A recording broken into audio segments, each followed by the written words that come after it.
Witamy po raz kolejny w Mysłowicach, po raz kolejny na gali Silesian MMA, tym razem na 11. edycji, a przyjemność komentować to wydarzenie dla Państwa będą mieli Krystian Wilczak i Artur Kornik-Sowiński.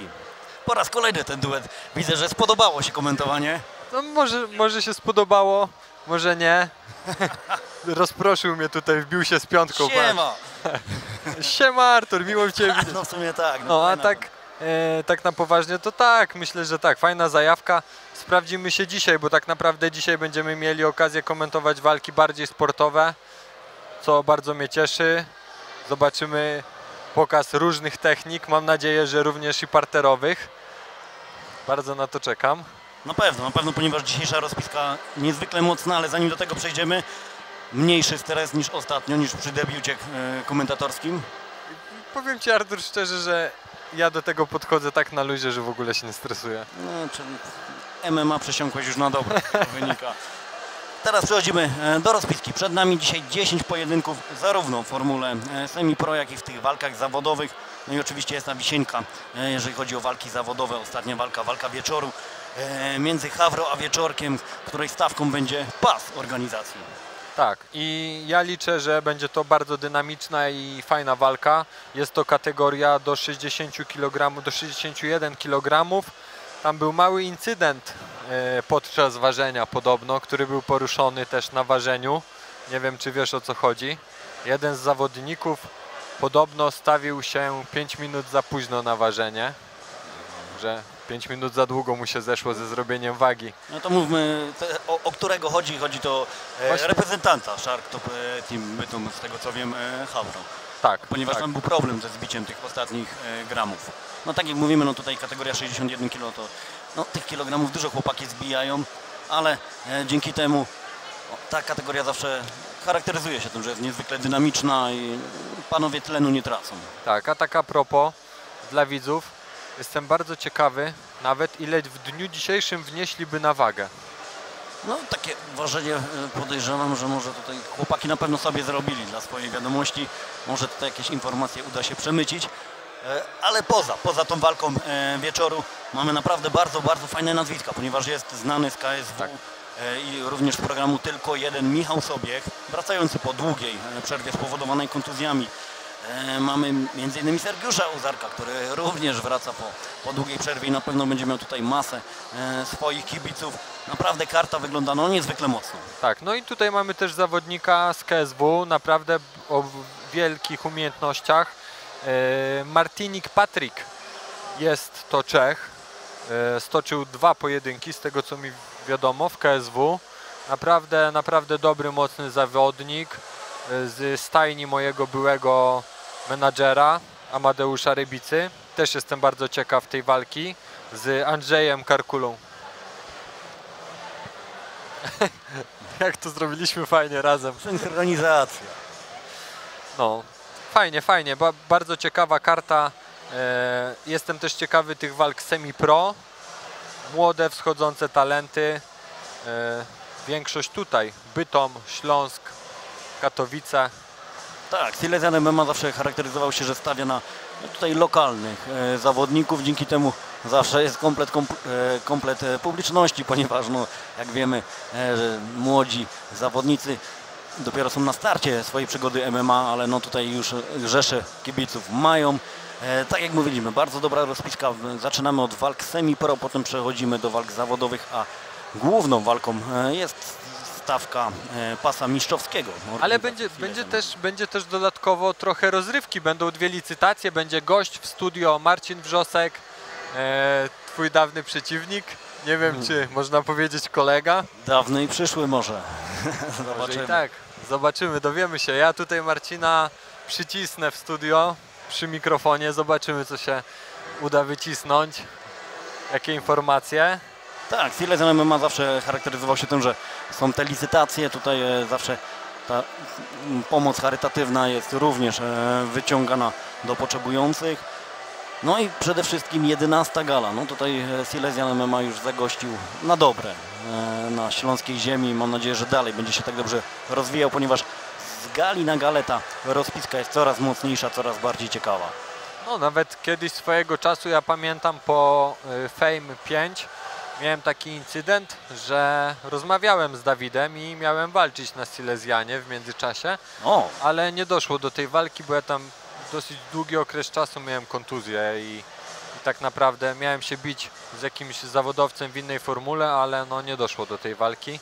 Ale był taki czas, to było 3 lata temu. No to może, jeżeli tak dalej się organizacja będzie rozwijać, to jednak ten plan dojdzie do skutku i zobaczymy Cię w klatce Silesian MMA.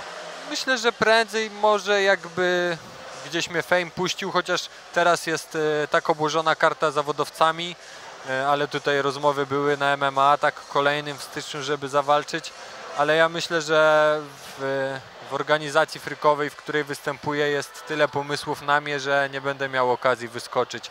Tak naprawdę w tym roku miałem walczyć 2, a nawet i 3 razy, gdyby nie ta kontuzja, więc myślę, że po nowym roku wywiążę się w pełni z kontraktu i stoczę 3 walki.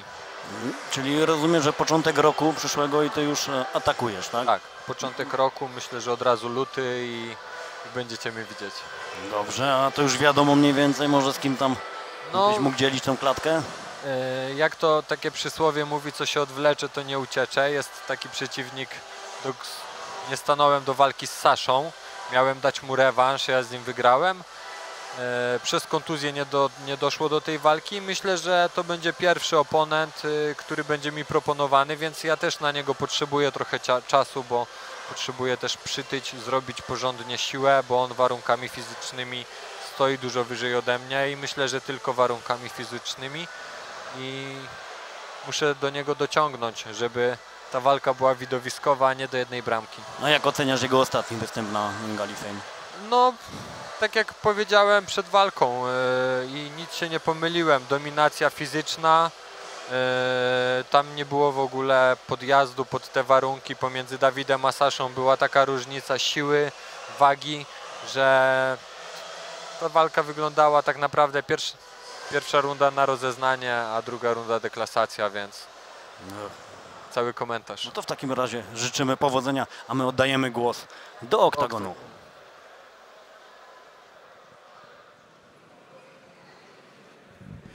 Mysłowice! Tak jest! Już za chwileczkę oficjalnie rozpoczniemy Silesian MMA 11! Przed nami wielkie emocje. Zawodnicy będą się tutaj prezentować z naprawdę rozmaitymi umiejętnościami i już za chwileczkę tutaj będzie krew, pot, łzy, wielkie emocje. Witamy serdecznie wszystkich zgromadzonych. Witamy tych, którzy oglądają nas drogą różnych, przeróżnych odbiorników. Ja nazywam się Arkadiusz Pan Pawłowski, będę z wami cały wieczór, a przed nami naprawdę niesamowity, fenomenalny wieczór dla fanatyków sportu walki. Podziękujmy wszystkim, dzięki którym to wydarzenie może się odbyć. A więc strategiczny sponsor gali, Montostal Silesia, sponsorzy oraz partnerzy, miasto Mysłowice, Dariusz Wójtowicz, prezydent Mysłowic, Pasja TV, przeliczkosztorys.pl, obsługa szkód komunikacyjnych, Aqua, woda sodowa, DBX Bushido, Show Your Strength, Panomedia, Grupa Wolf, zintegrowana służba ratownicza, Kombiasty Wideo. Niesamowicie cieszymy się, że będziecie mogli tutaj zobaczyć wszystkie pojedynki na dzisiaj. Zaplanowane 10 niesamowitych starć, w tym walka o pas w kategorii 61 kg, ale to dopiero przed nami. Odbędą się także licytacje, w których będziecie mogli wygrać bardzo ciekawe fanty, no i wspomóc oczywiście szczytne cele. Dziękujemy serdecznie z tego miejsca prezesowi Fundacji Silesia, który dzisiaj, a właściwie nie dzisiaj, ale niedługo ma urodziny, więc z tego miejsca serdecznie cała ekipa pozdrawia, a my już powoli zbliżamy się do pierwszego pojedynku. Walka w formule semi-pro w kategorii 70 kg. Pierwszym z zawodników będzie reprezentujący Shark Top Team Bytom Mateusz Bednarek!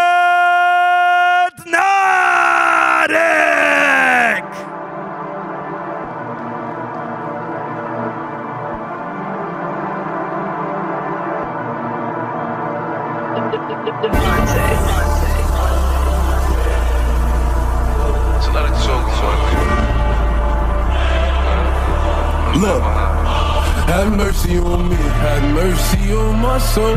Don't let my heart turn cold. Have mercy on me, have mercy on my soul. Don't let my heart turn cold. Have mercy on many men, many, many, many, many men.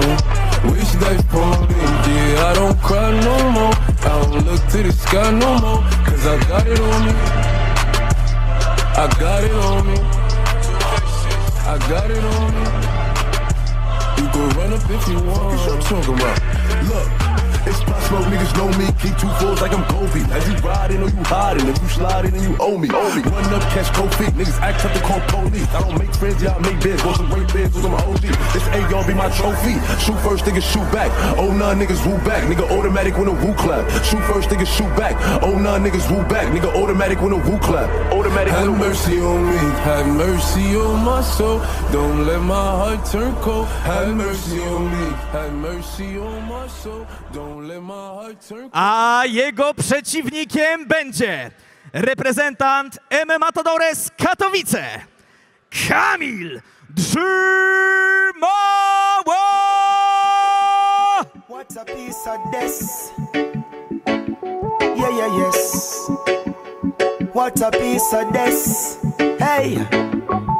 Me need a little piece of food fi go mash a works. I got a few bills to pay, makes matters worse. The partner when me throw the bank I rob the purse. I know it hurt my turf. So boss man, give me where me come from. Stop beat around the bush. You know see me frustrated and the youths are dead for younger. And you know stay like how we look. So boss man, give me where me come from. Stop beat around the bush. You know see me frustrated and the youths are dead for younger.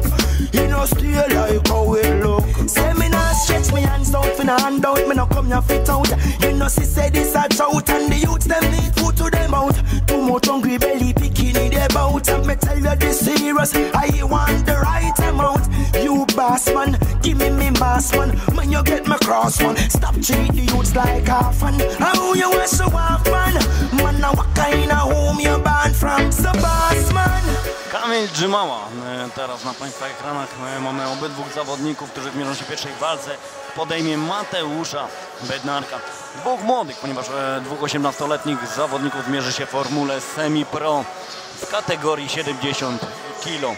Jak widzimy, Kamil Drzymała jest zawodnikiem o lepszych warunkach fizycznych, ale warunki fizyczne również trzeba umieć wykorzystać. No ale z tego co widzimy, wiek ten sam.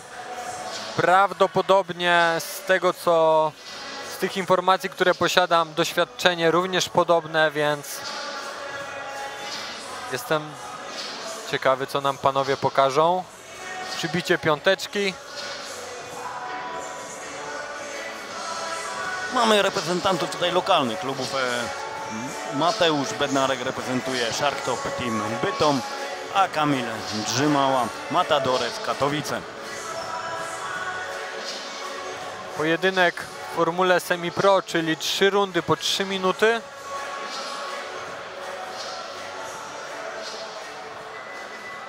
Co też może gwarantować nam widowisko.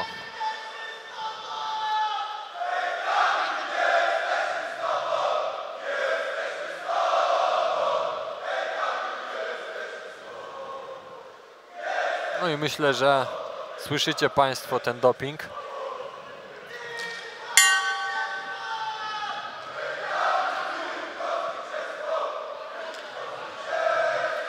Och, bardzo ładny teraz ten high kick.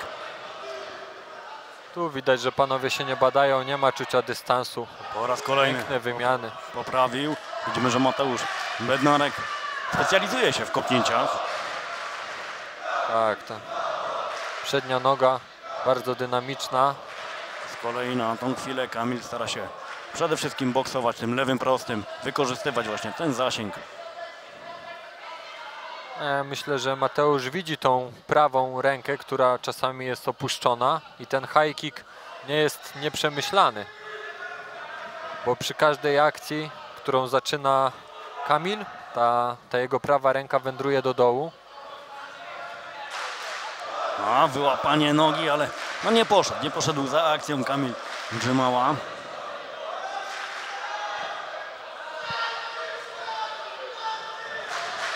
Będzie obalenie. Próba wpięcia do gilotyny. Tak, mamy wpięcie. Głowa wyłapana. Oj, wpiął się nogami, ale Nie ustabilizował, przeskoczył te nogi Mateusz Bednarek i teraz wracamy do stójki.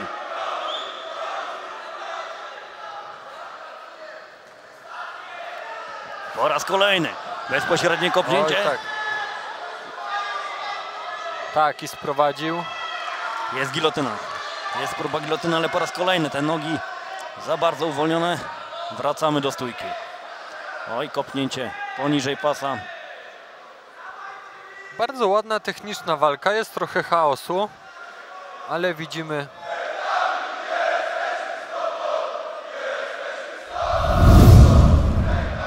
No, teraz Kamil ma czas dla siebie. Regulaminowe nawet do 5 minut. No, oczywiście sędzia wie, że te kopnięcie nie było zamierzone, ale upomnieć zawodnika musi, żeby taka akcja się już nie powtarzała.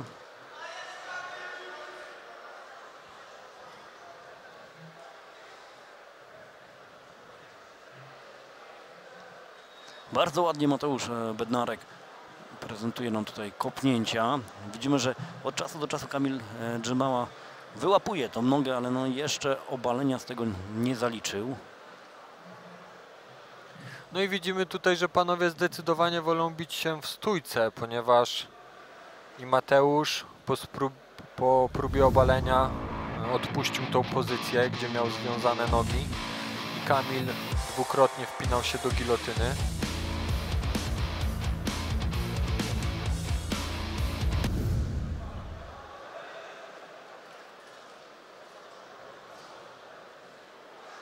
Tutaj widzimy narożnik, a już wracamy do klatki, ponieważ wznowiona została walka. Och, potężne kopnięcie kontra lewy prosty. No ciekawy jestem, kto wyjdzie z tej konfrontacji zwycięsko. Kopnięcia są bardzo męczące. No, Kamil ładnie zapunktował tymi prostymi, ale Mateusz notorycznie okopuje tą nogę. Oj, piękne rzucenie. Ale teraz czy Mateusz wejdzie za plecy? Czy wejdzie Mateusz za... Tak, widzimy, jest wpięty za plecami, ale Kamil ciągle trzyma głowę. To było piękne obalenie, ale no niestety nie poszedł troszkę za swoim przeciwnikiem, oddając mu w ten sposób plecy. No i to teraz Mateusz jest zawodnikiem z góry. Wyłapanie ręki, wpięcie, ładna kontrola za kolec. No ale przenosimy się. Takie chaotyczne trochę to było. Próba pójścia po obalenie. No widzimy, że pojawiła się tam krew pod nosem Mateusza Bednarka. Myślę, że to wynik tego lewego prostego, który kilkukrotnie podczas tej pierwszej rundy kąsił nos Mateusza. No i się nie myliłem. Podoba mi się ta walka. A tobie, Artur? Tak, zdecydowanie bardzo techniczny poziom. Przypomnijmy, tutaj panowie mają dopiero 18 lat. No, jest to początek ich drogi, a tutaj widzimy już naprawdę bardzo wysoki poziom techniczny.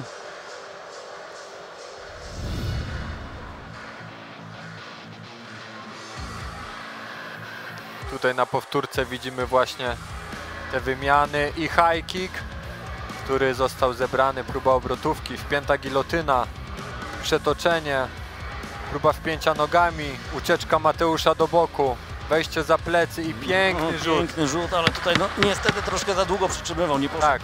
za tym obaleniem.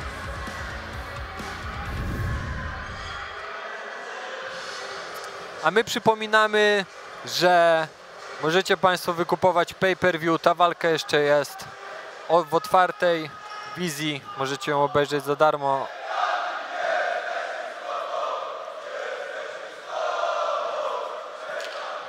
No i lecimy z rundą drugą. Mam nadzieję, że będzie równie poprawna technicznie i równie ekscytująca, ponieważ w tej pierwszej rundzie mieliśmy zarówno techniki bokserskie, jak i piękne kopnięcia.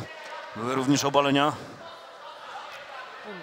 Mateusz zgodnie z planem okopuje tą nogę. O, kolejna próba przechwycenia. Ale Kamil kąsa tym lewym prostym, który wchodzi. Tak, tak, który ten wchodzi. lewy prosty jest bardzo dobrą bronią. Powinien go używać jak najbardziej. No, teraz bardzo widoczne te wejście w nogi. Ale czy zostanie wykorzystane? No widzimy, że Kamil oddaje plecy. Zobaczymy, co Mateusz tak naprawdę z tym zrobi. Czy to wykorzysta? Powinien go odciągnąć od tej siatki.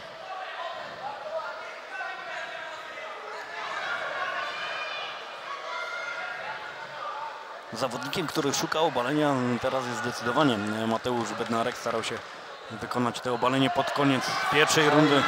Również teraz bardzo ładna akcja bokserska. Po raz kolejny w wykonaniu Kamila. No i coraz bardziej czerwona ta twarz. Mateusza, zgadza się. Mateusz konsekwentnie stara się iść do przodu, próbować obalać, ale widzimy, że nie pracuje za bardzo korpusem, nie pracuje na boki, wchodzi prosto na te ciosy. Wychwycenie nogi. I czy będzie posadka, czy pójdzie po dwie? O!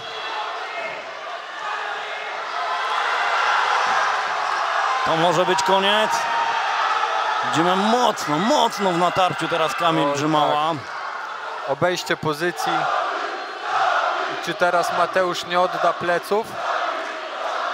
No, Bednarek w opałach. Bednarek w opałach. W pewnym momencie wydawał się bardzo zrezygnowany Bednarek. Poszedł po tą nogę, ale z dużą łatwością dał się obrócić Kamilowi. No i czy tutaj Grzymała pójdzie po krucyfiksa, bo widzę, że podchodzi nogą. Ale Bednarek powinien teraz oddać plecy i uciekać do siatki jak najbardziej. No ta pozycja nie jest na jego korzyść, ewidentnie. No, ale pamiętajmy, że to formuła semi-pro, czyli te rundy są nieco krótsze. Tutaj już zostało już pół minuty do zakończenia tego drugiego starcia.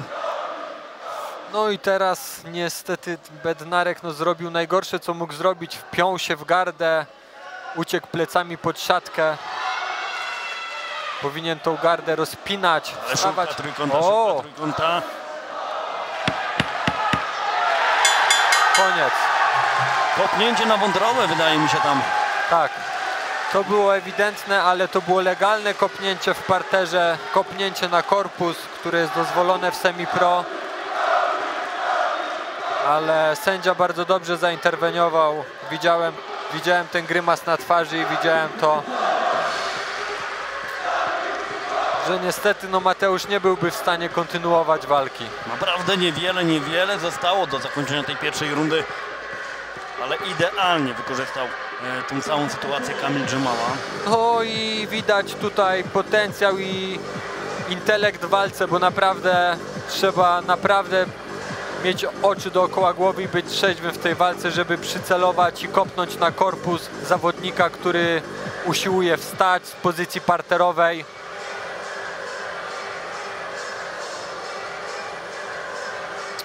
No, widzimy, że dalej odczuwa skutki tego kopnięcia Mateusz Bednarek. Naprawdę będę śledził Kamila, bo jeżeli to jest początek jego kariery, to duży potencjał w tym chłopaku.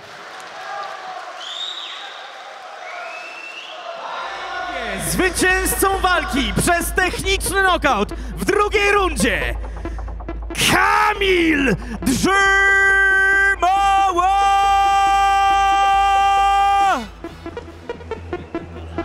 Pierwszej walki podczas 11. edycji Silesian MMA w niezwykle efektowny sposób kończy pojedynek. Ale oczywiście wielkie brawa również dla Mateusza Bednarka, ponieważ bardzo dobrze prezentował się w tej walce. Zgadza się, ja myślę, że nie odstawał na pewno Mateusz Bednarek od Kamila Grzymały umiejętnościami. Myślę, że... No zobaczmy, tutaj już było widać tak troszkę zrezygnowania u Bednarka. Nie wiem, czy ta wątroba nie została już wcześniej tak jakby naruszona. Tu jeszcze te ciosy na korpus, tak, na głowę.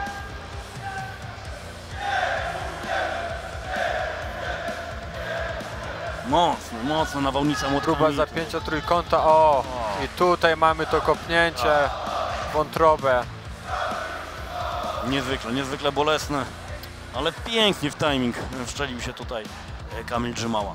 No i całkiem niezły timing sędziego.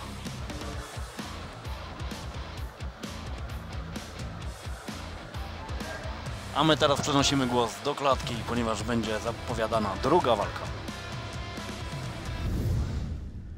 Panie i panowie, Kamil Drzymała zrobił robotę, a kibice docenili. A już za chwileczkę kolejne emocje, tym razem nie związane z walką w klatce. Panie i panowie, przed wami część muzyczna, a konkretnie koncert. Przed wami Daddies!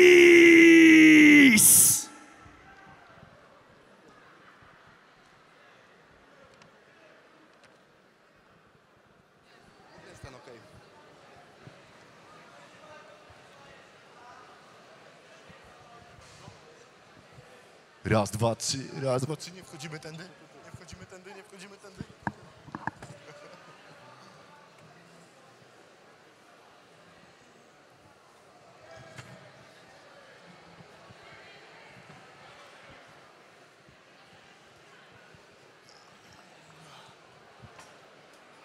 Siemanko Mysłowice, witamy wszystkich serdecznie. Witamy serdecznie! Lecimy z pierwszym numerem. To jest wyszczekany. Raz, raz, raz, raz, dwa, raz, dwa, raz, dwa, raz, dwa, raz, dwa, raz, dwa, raz, dwa, raz, dwa.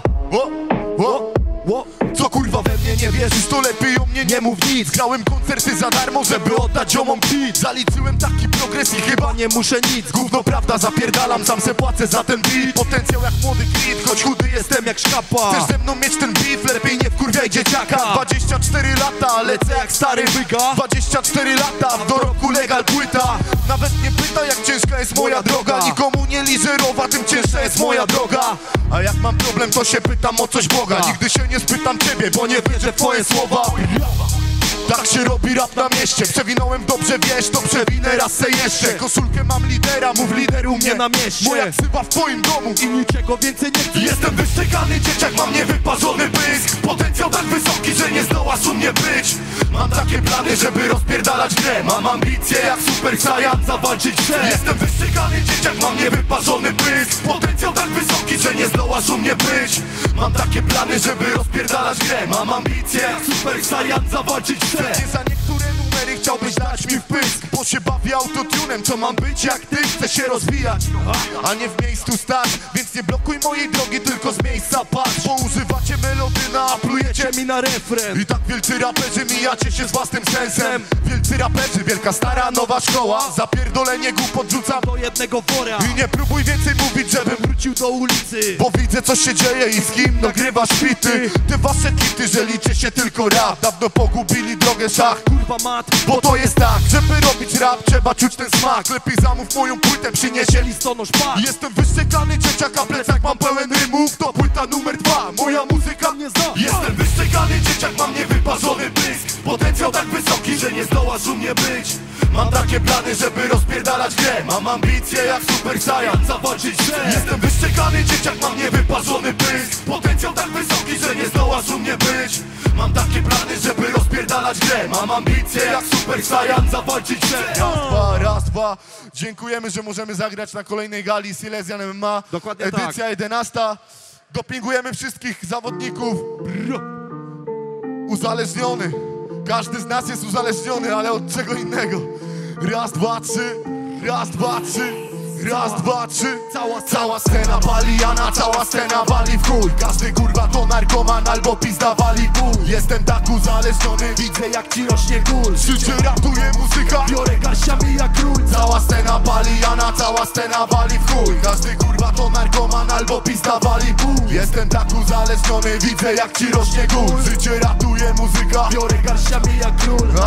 Siema Kubańczyk, sprawdzaj moje Lady Punk. Proszę scenę, to nie prank, stepy chcę brać sam na bark. Dziadek kładź na kołek, Mike. My to koty, a nie wilki. Jestem napastnikiem, strzelam, nie podaję piłki. My to korbo, kaptury, bez cenzury robić rap. Ty to puszczaj do fury, zamych ludzi jeszcze raz. My to korbo, kaptury, bez cenzury robić rap. Ty to puszczaj Rzucaj do góry, samych ludzi po nie płacz. jestem dobry z natury, sam wyznaczam sobie szlak. Urodzony jedynakiem braci, suko Pełny par. Mów mi wampir, bo czasem oczy wychodzą mi z orbit. Ja dealerem podwórek, moje CD Rzucaj w nośnik. niech buja cały kokpit i wszystkie łapy w górę. Jestem kurwa narkomanem, dziennie muzyką się Siekuję. Cała scena pali, Jana, cała scena wali w chuj. Każdy kurwa to narkoman Albo pizda wali ból. Jestem tak uzależniony, widzę jak Ci rośnie gól. życie ratuje muzyka. Biorę garściami jak król. Cała scena pali, Jana, cała scena wali w chuj. Każdy kurwa to narkoman albo pizda wali ból. Jestem tak uzależniony, widzę jak ci rośnie gól. Życie ratuje muzyka. Biorę garściami jak król. Dziękujemy bardzo. Dziękujemy, część pierwsza. Bu, bu, bu. Dziękuję bardzo.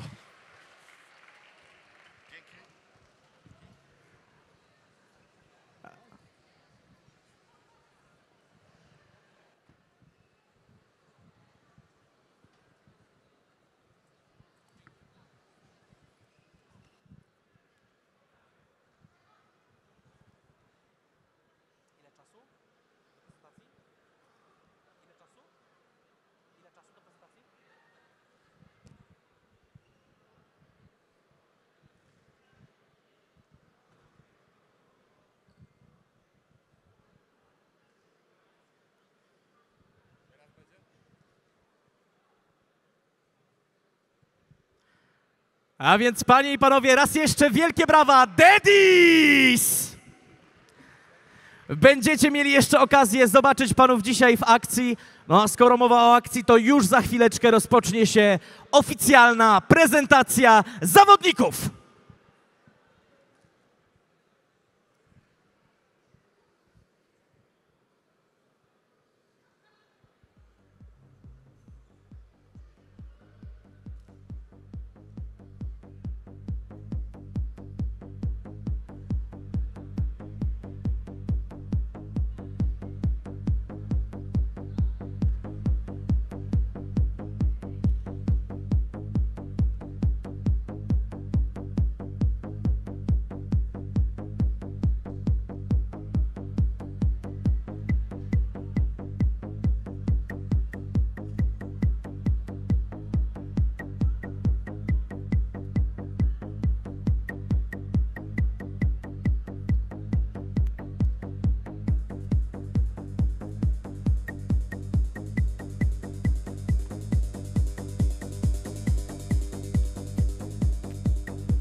A więc panie i panowie, złóżcie ręce do oklasków i oficjalnie przywitajcie bohaterów Silesian MMA 11!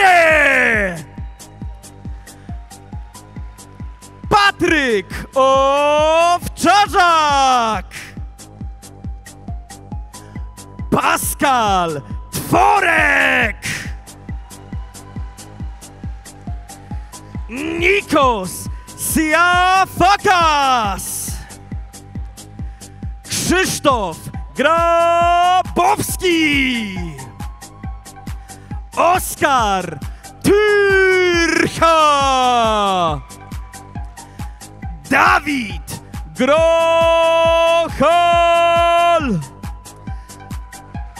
Dorian Wawrzusiak!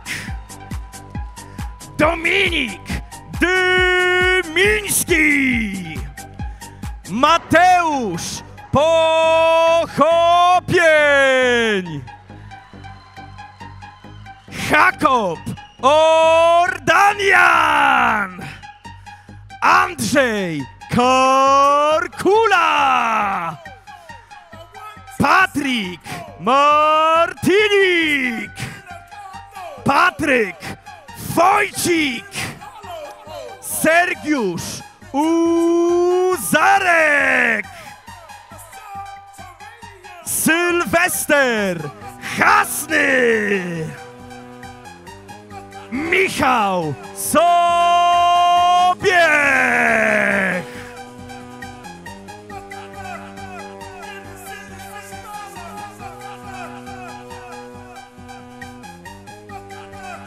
I zostali nam jeszcze bohaterowie walki wieczoru.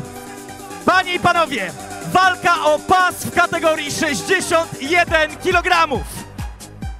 Pierwszym z jej bohaterów będzie Michał Hawro!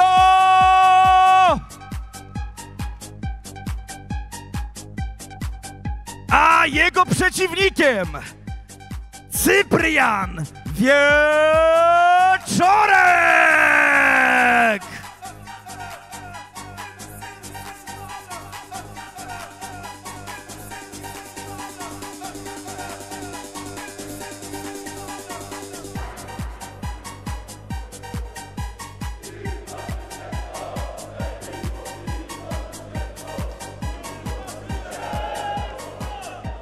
Panie i panowie, to jest naprawdę piękny obrazek. Tak prezentują się bohaterowie walki wieczoru. A tak prezentują się wszyscy bohaterowie Silesian MMA 11!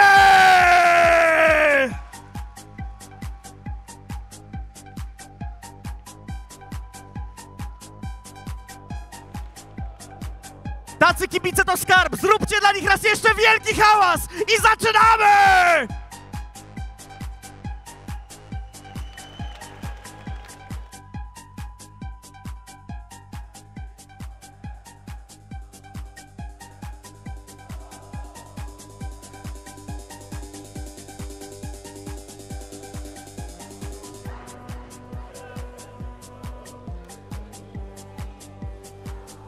Panie i panowie, kibice są gotowi na absolutnie wszystko i nasi zawodnicy także.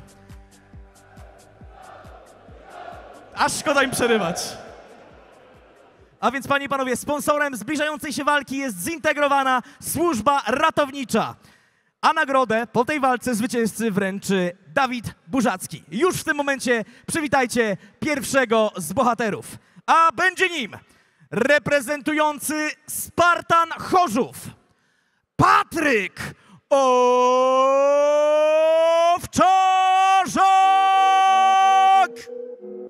Words to motherfucking God, we be on that real shit.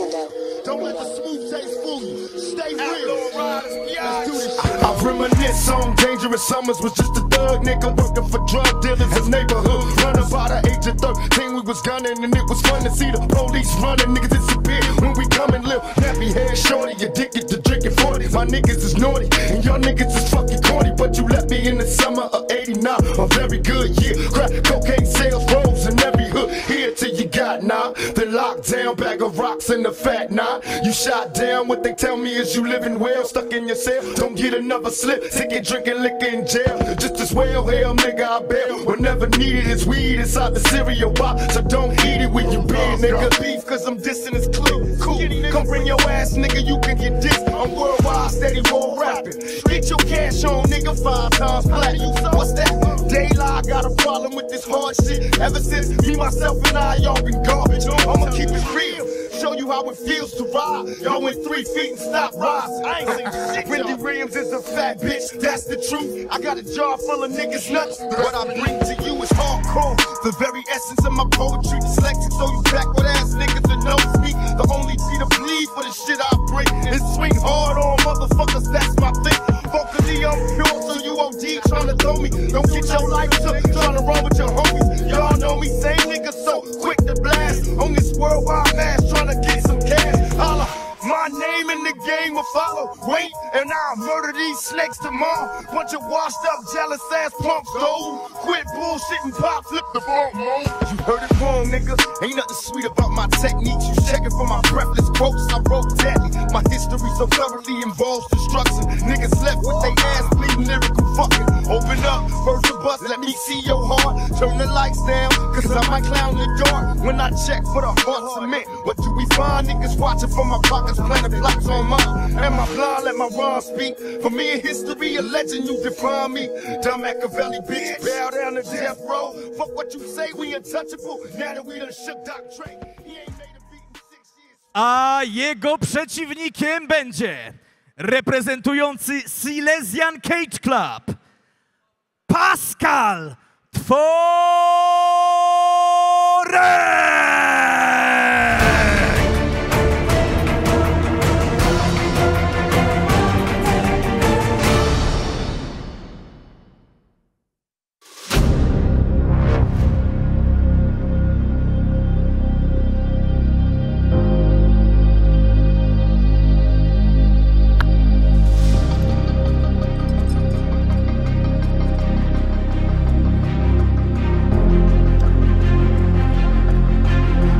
Siemanko, z tej strony Pascal. 23 września zawalczę na gali Silesian MMA 11. Będzie to mój debiut na tej gali. Zapraszam wszystkich do oglądania.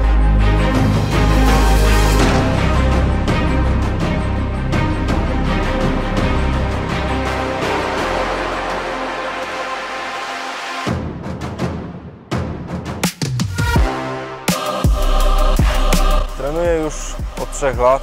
Mając 15 lat zacząłem już chodzić na matę. Zaczęło się to tak, że zawsze miałem jakąś zajawkę do sportów walki. Lubię po prostu zastrzyk adrenaliny w tych klatkach i to jest dla mnie odpowiednik.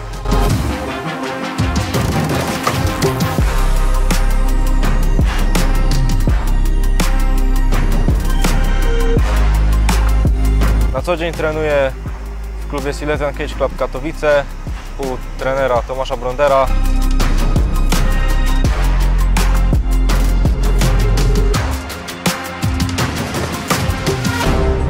Sztuki walki dużo we mnie zmieniły. Jestem bardziej, wydaje mi się, takim lepszym człowiekiem.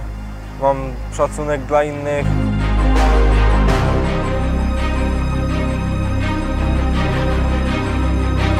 Widzimy się wszyscy na hali w Mysłowicach i zapraszam wszystkich serdecznie do oglądania.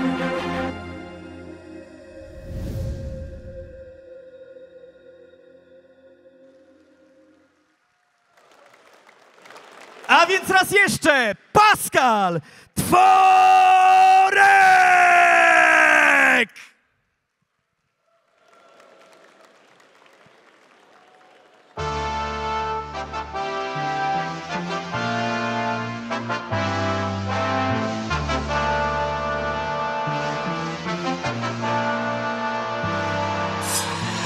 Ej, my to sukces. Przyszedłem zgarnąć wszystko, nic nie zostawiam na później. Ja wygram zanim pójdę w parterze albo stójce. Rrrra, muszę coś udowodnić zanim usnę. Ej, my to sukces. Przyszedłem zgarnąć wszystko, nic nie zostawiam na później. Ja wygram zanim pójdę w parterze albo stójce. Rrrra. No i przed nami druga walka, drugi pojedynek. Również kategoria semi-pro, kategoria do 72 kg. No i Arturze, tutaj twój klubowy kolega. Tak, właśnie wchodzący do klatki Pascal Tworek, trenujący na co dzień Silesian Cage Club. Bardzo fajny, perspektywistyczny zawodnik, 18-latek. Zmierzy się dzisiaj z 20-letnim Patrykiem Owczarzakiem ze Spartan Chorzów. Tutaj warunki fizyczne bardzo zbliżone. Także mam nadzieję, że ten pojedynek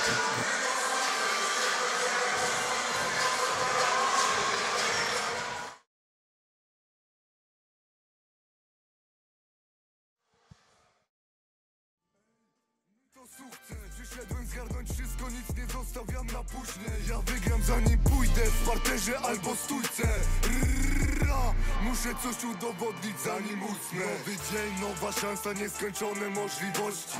MTS to grupa, reszta pęka od zazdrości. Nie znamy litości, krwawe pięści aż po szczyt. A jak zabraknie ci chęci, pomyśl kim sam mógłbyś być. Zadbaj o swój dobrobyt, nikt nie walczy o przegraną. Zawsze trafi się silniejszy, więc zaczynaj trening rano.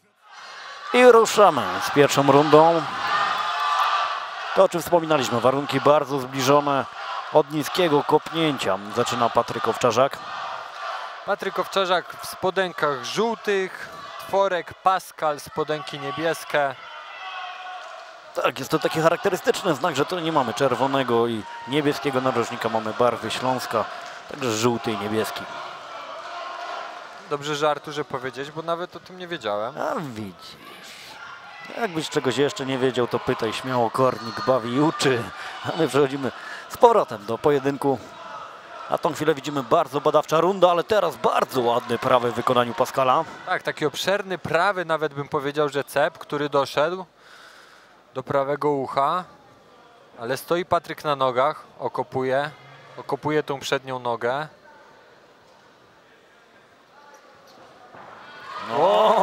Podwójny lewy. Zaskoczył. I pięknie próba obalenia, dociśnięcie pod siatką. Tak, no myślę, że nawet Pascal był zaskoczony, że po tym podwójnym lewym Patryk wylądował i zapoznał się z matą. I sprowadzenie, pięknie, widzimy pozycja gardy. Patryk wykluczył tutaj rękę Pascala, ale widzimy sprowadzenie. Pascal kontroluje sytuację, sprowadził Patryka pod siatkę. Czy będzie próbował obchodzić nogi? Tu widzimy, była próba balachy, nieudana. Pascal przechodzi do pozycji bocznej. Dosiadł. O, kręcą nam się panowie, kręcą. Tutaj widzimy próba pójścia po skrętówkę, po nogę. Ale skrętówki są niedozwolone na zasadach semi-pro, także tutaj bardziej podtaktarowa musi uważać, żeby właśnie nie złapać tak pięty jak przed chwilą. Ponieważ przypomnijmy, na zasadach semi-pro jest to niedozwolone. No Tutaj widzimy, że Owczarzak się zagalopował. Tak. Troszeczkę poszedł po skrętówkę, zapomniał, że powinien ciągnąć taktarowa. No nie wolno nawet wychwytywać. No i pięknie Pascal rozbija go z góry. Wstaje nam Patryk. Teraz nawałnica ciosów. Do nogi. Czy będzie sprowadzenie? Próba pójścia za plecy. Nieudana, jedna noga. No udało się Patrykowi Owczarzakowi wyjść z tej opresji, z tej złej pozycji. Teraz on jest osobą dociskającą do siatki. Jest tam ta jedna noga wykluczona, ale czy pokusi się o obalenie? No ja myślę, że tutaj Patryk będzie próbował iść do parteru, bo widzieliśmy, jak bardzo ładnie się kręcił z tej pozycji, gdzie naprawdę nie miał nogi po tą skrętówkę. Zostanie... tak naprawdę widzieliśmy zdziwienie Pascala i zapytanie sędziego, co on robi. Co on robi? Idzie po skrętówkę. No tak, dobrze, że tutaj nie skończyło się jakąś kontuzją, ponieważ no, skrętówki to są takie dźwignie niezwykle niebezpieczne. Tak jak mówię, na semi-pro ciągnięcie skrętówki już jest uważane za faul, a nawet złapanie tej pięty.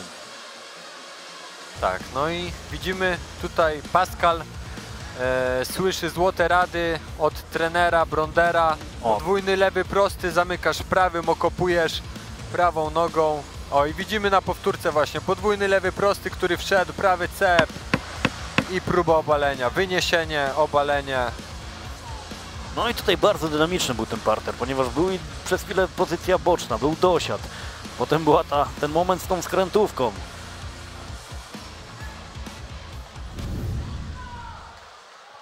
Runda druga. I co pokażą nam panowie?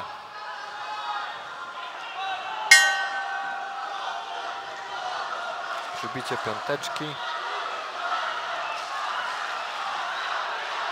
No, podobnie zaczyna od niskiego kopnięcia Patryk. Szuka tej prawej ręki Pascal, czyli taki początek jak w pierwszej. Tak, ale myślę, że to było poślizgnięcie się bardziej. Tak. Ewidentnie Patryk zostaje w miejscu, ta głowa i Pascal, to jest bardzo łatwy cel dla Pascala na ten podwójny lewy prosty do trafienia. Jeżeli Patryk nie zacznie czegoś zmieniać, będzie poruszał się tylko przód tył, to może to się skończyć ciężko.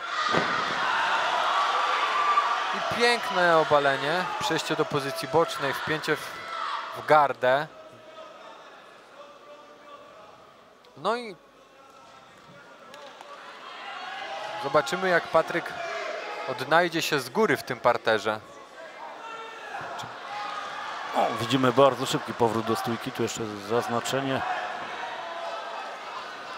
Ale nie, sędzia nie zareagował, mam od razu dociśnięcie mocne przez Pascala, który będzie starał się również obalić i oddać swojemu przeciwnikowi za te obalenie, którego przed chwilą dokonał. Teraz mamy półgardę. Po raz kolejny, gdzieś tam ta noga wędruje. A i znów idzie po tą skrętówkę, łapie pod tą, ale widzimy, złapał pod taktarowa. Co tu będzie, jeżeli jest dobry parterowiec, złapał ciasno. Ale widzimy, ta noga Kontrola wyskoczyła. Pascala z góry.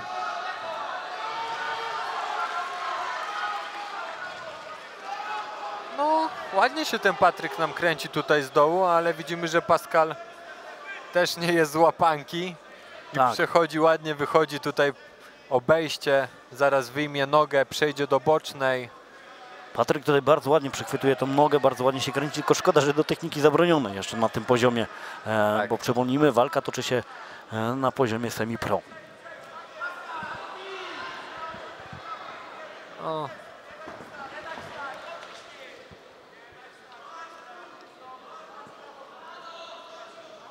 Tutaj słyszymy z narożnika Pascala: dociśnij, nie daj wstać, więc możemy się domyślać, że będzie kolejne obalenie. No teraz Pascal próbuje odciągnąć od siatki, rzucić przez biodro, zobaczymy, czy pójdzie po dwie nogi. Praca kolanem. No, ten klincz pod siatką jest naprawdę męczący. Próby obaleń. I te kolana, które wyglądają tak niebezpiecznie, robią naprawdę szkody. Tak, no myślę, że tutaj też Pascal jest świadomy, że w tej rundzie mieliśmy dwa obalenia. Pascal dłużej utrzymał swojego przeciwnika na plecach, więc tą rundę sędziowie zaliczą na jego konto. Myślę zresztą jak pierwszą.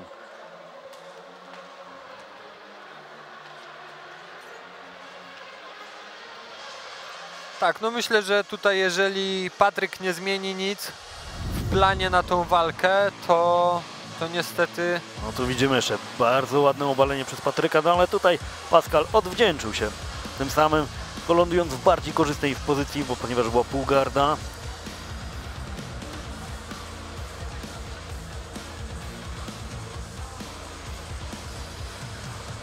Ładna, dynamiczna walka.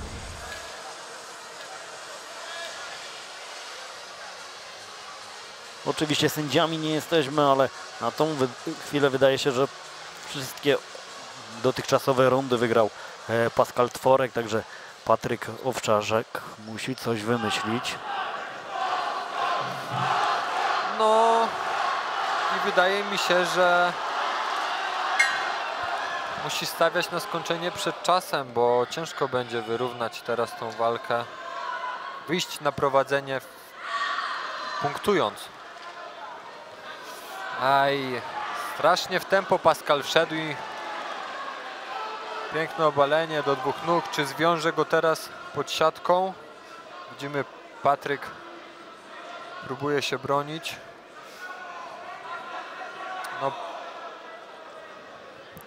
Bardzo mądrze Pascal walczy cały czas tutaj taktycznie. Wypełnia to, co tam narożnik w postaci Tomasza Brondera i Adama Niedźwiedzia. no tak, a teraz Patryk ma miejsce. Będzie próbował rzucić przez biodro, tylko żeby sam tej pozycji nie stracił. No i widzimy, kontrola Pascala. Wyłapanie za plecami. Myślę, że zaraz zapnie klucz i będzie kolejne sprowadzenie. Ale Patryk dobrze pracuje przed ramieniem, spycha głowę.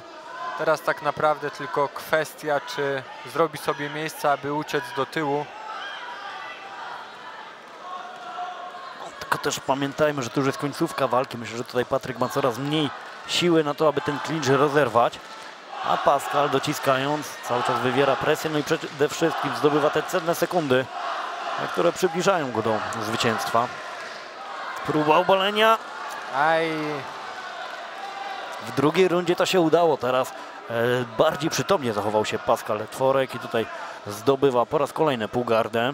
no i ja myślę, że też Patryk już jest bardzo zmęczony i spróbował obalić, ale no poszło to na jego niekorzyść. I teraz ewidentnie powinien jak najszybciej uciekać plecami do siatki i wstawać z tej pozycji. Tak, słyszymy podpowiedzi tutaj z narożnika Pascala, aby uderzał. Widzimy dobrą kontrolę. Noga, kolec biodrowy, tak zwana półgarda i bicie. A Patryk ewidentnie to, co powinien robić, czyli wstaje, próbuje wstawać po siatce, czy mu się uda. Dobra kontrola Pascala. No tutaj Patryk powinien puścić tą głowę, zepchnąć przed ramieniem Pascala i próbować, usiłować wstać do góry. A Pascal książkowo deklasuje. Teraz go położy. O, jest nawałnica ciosów. No tak, 9 sekund do końca. No tutaj ewidentnie zaznaczył Pascal końcówkę.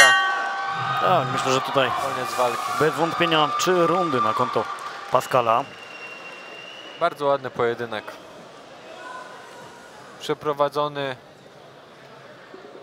na pewno z głową.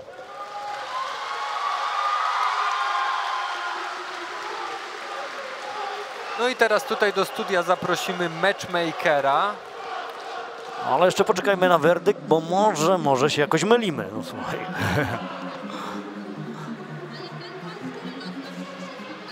No myślę, że tutaj wszyscy są świadomi przewagi, jaką miał Pascal Tworek.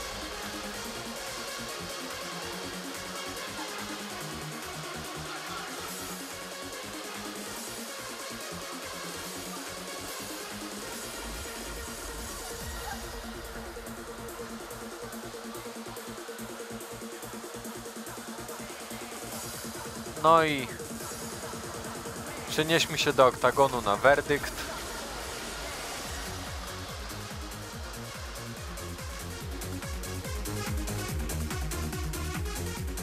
Panie i panowie, mamy werdykt. Zwycięzcą walki przez jednogłośną decyzję sędziów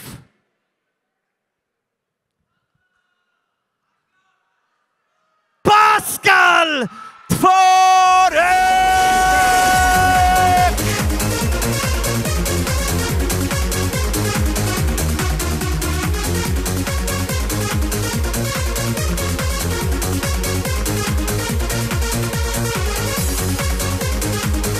A nagrodę wręczy Dawid Burzacki.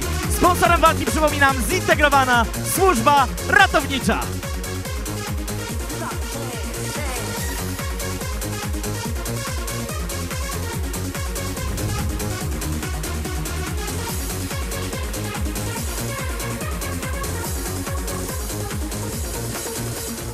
I zobaczmy, co działo się w tym pojedynku. Tutaj mamy, kiedy Pascal był z góry. Widzimy, że dość często były bite również ciosy. To, o czym wspominaliśmy, pełna dominacja na 3 rundach. Zadowolony Tomasz Brunder, trener Pascala.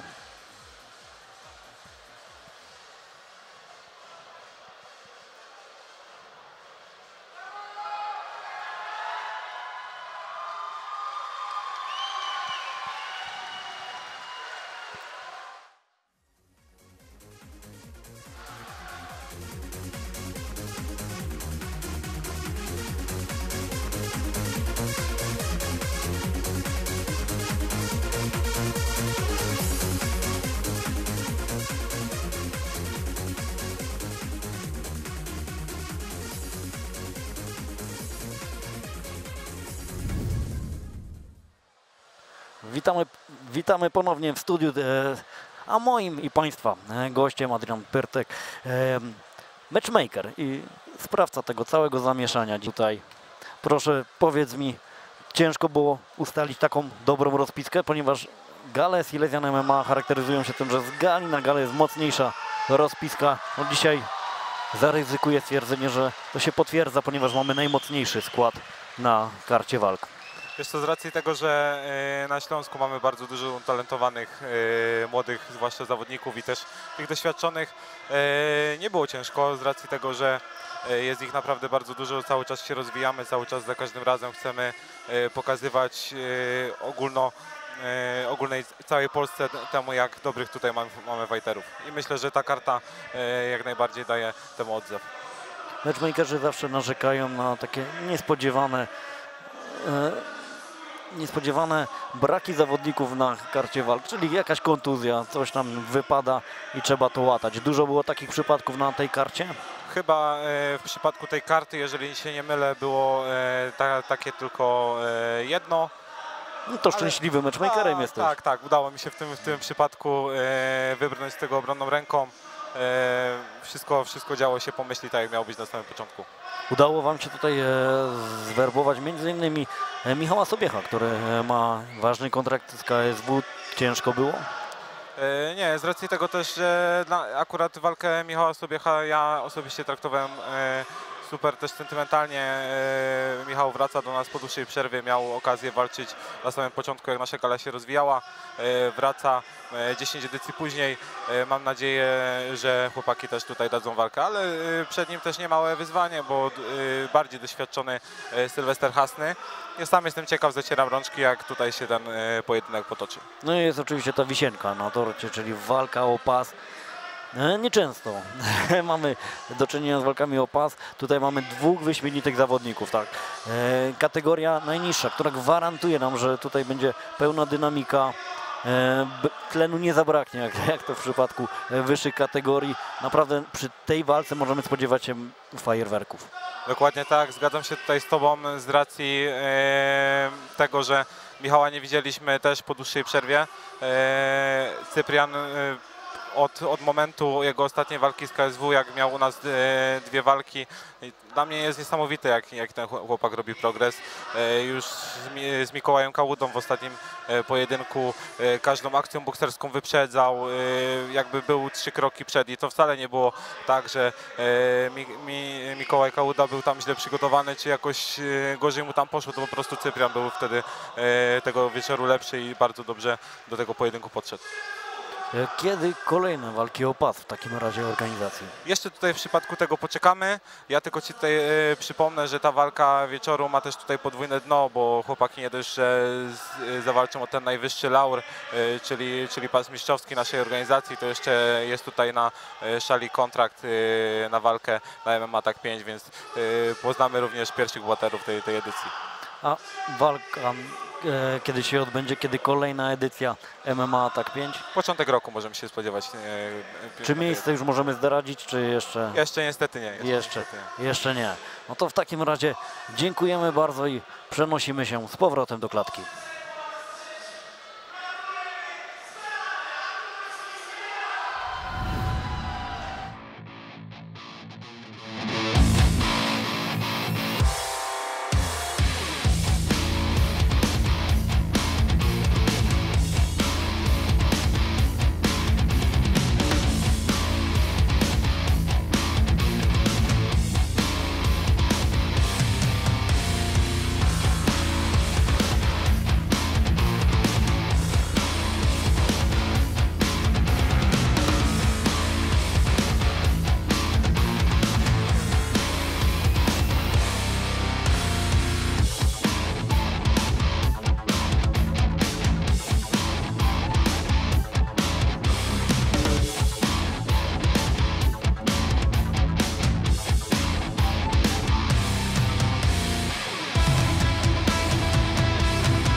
Panie i panowie, co tu się przed chwilą działo? Prawdziwe pandemonium, zarówno w klatce, jak i poza nią. A to jest dopiero przed trzecią walką. I właśnie teraz nastąpi trzecia walka.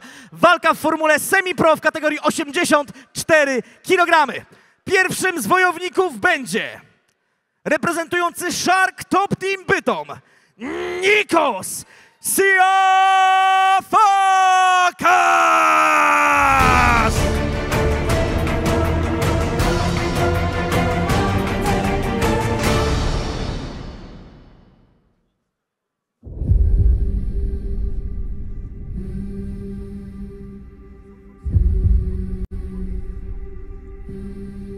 Thought I couldn't breathe without you. I'm inhaling. Thought I couldn't see without you. Witam wszystkich, nazywam się Nikolas Siafakas. But I'm lasting. Thought that I would die without you, but I'm living.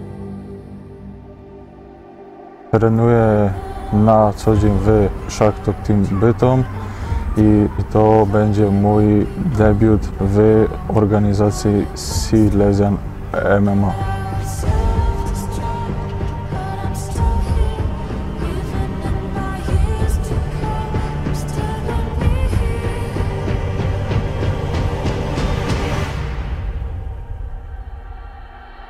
I'm a survivor. I'm not gonna give up. I'm not gonna stop. I'm gonna work harder. Ciężko się przygotowywuję i gwarantuję Wam mocną walkę.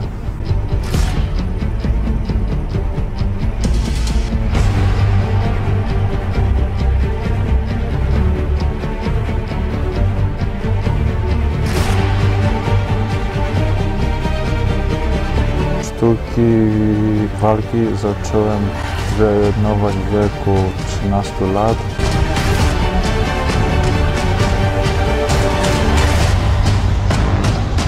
Zapraszam wszystkich serdecznie na moją walkę, która odbędzie się 23 września w Mysłowicach.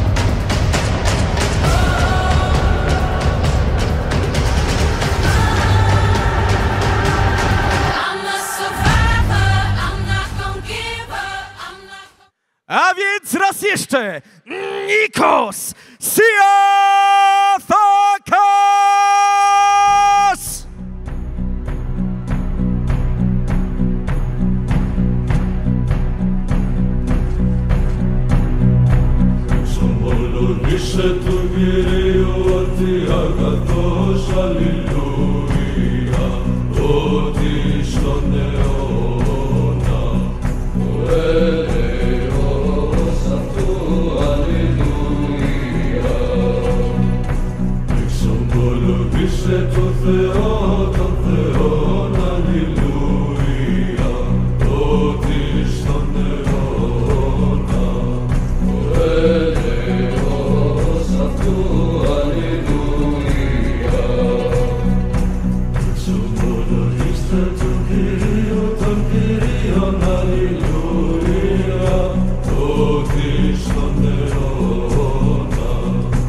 A jego przeciwnikiem będzie reprezentujący Draculino Oświęcim Krzysztof Grabowski!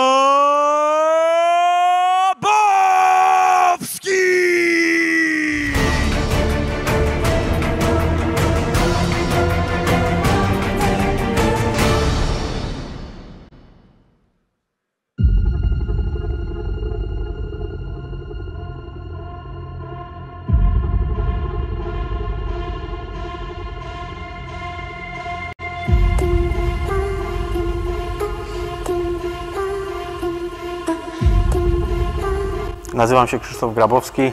Na gali Silesian MMA będę miał swój debiut w półamatorskim MMA. Na co dzień trenuję w klubie Draculino Oświęcim.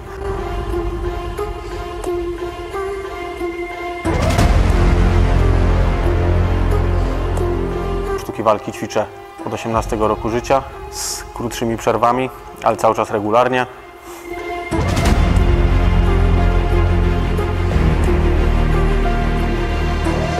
Wcześniej trenowałem kickboxing, ale od dłuższego czasu z trenerem w klubie dużo trenujemy parteru, brazylijskiego jiu-jitsu i pod tym kątem właśnie się przygotowujemy, żeby poszerzać te swoje płaszczyzny.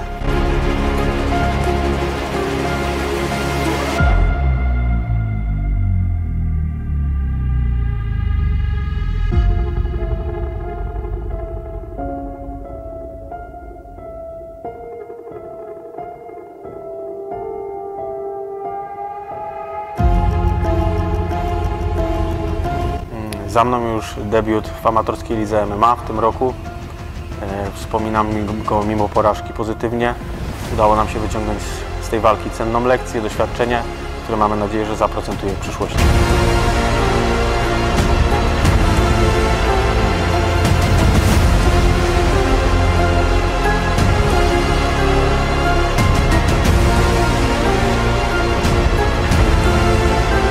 Nie wybrałem jeszcze płaszczyzny na walkę 23 września, ale przygotowujemy się na każdą ewentualność, trenujemy i zapasy, i parter, i bardzo dużo stójki, także będziemy przygotowani po prostu na każdą możliwość. –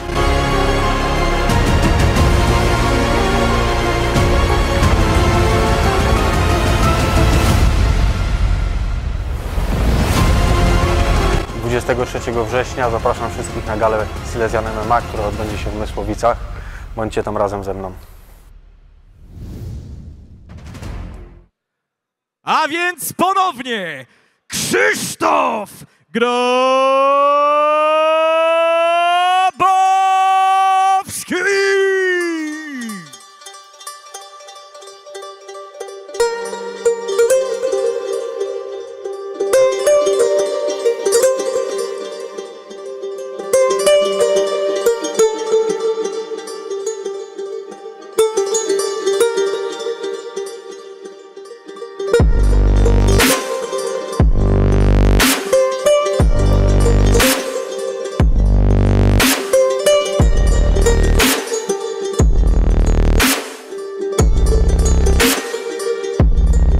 Zawsze chciał chodzić z dwoma laskami.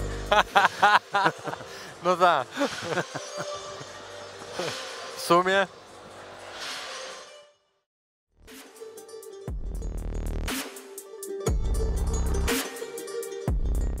No i przenosimy się. Witam serdecznie. Wróciłem. Trzeci pojedynek. Grabowski Krzysztof kontra Siafakas Nikos. Reprezentant klubu Shark Top Team Bytów kontra Draculino Oświęcim.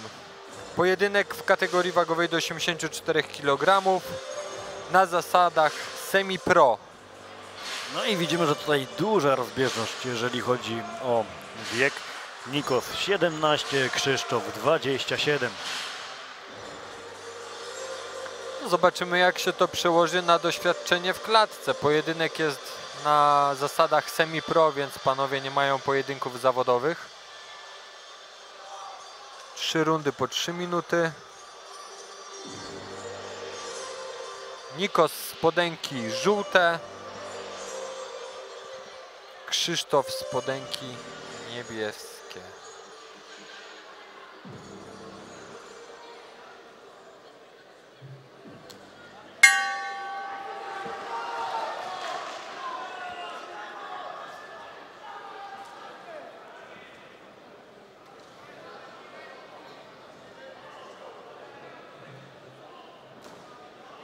No, na tą chwilę pojedynek na low kicki. Tak, widzimy tutaj Nikos bardzo ładnie pracuje tym lewym prostym.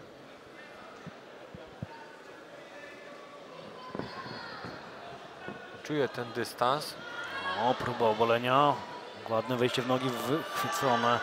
Tam, ale dobrze bronił się. Haczy i wyhaczył. Z lekkim wyniesieniem przejście do tak naprawdę pół gardy. Czy będzie próba przejścia do pozycji bocznej?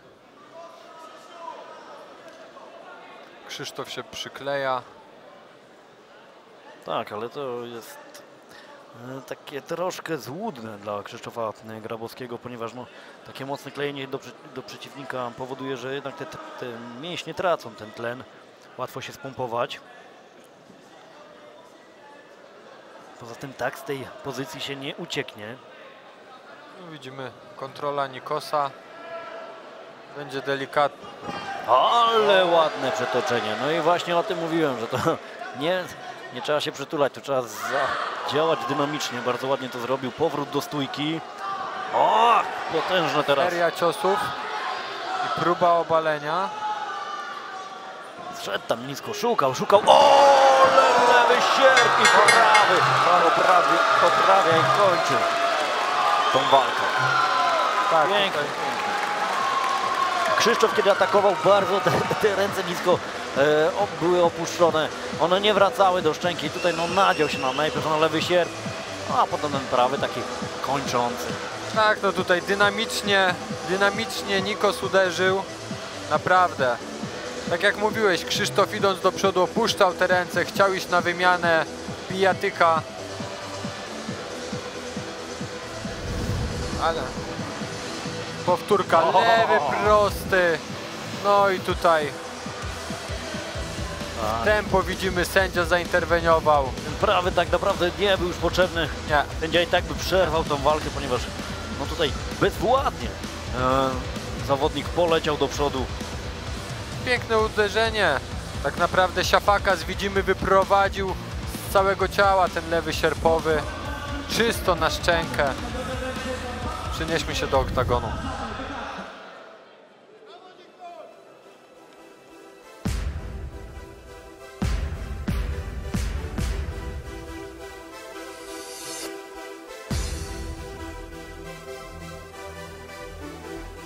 Zwycięzcą pojedynku przez knockout w pierwszej rundzie Nikos Siafakas!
I zasłużona reakcja, bo oczywiście Nikos pokazał się z fenomenalnej strony i bardzo szybkie zwycięstwo. Panie i panowie, już za chwileczkę kolejny pojedynek, ale zanim to nastąpi, przypomnijmy o patronach i sponsorach.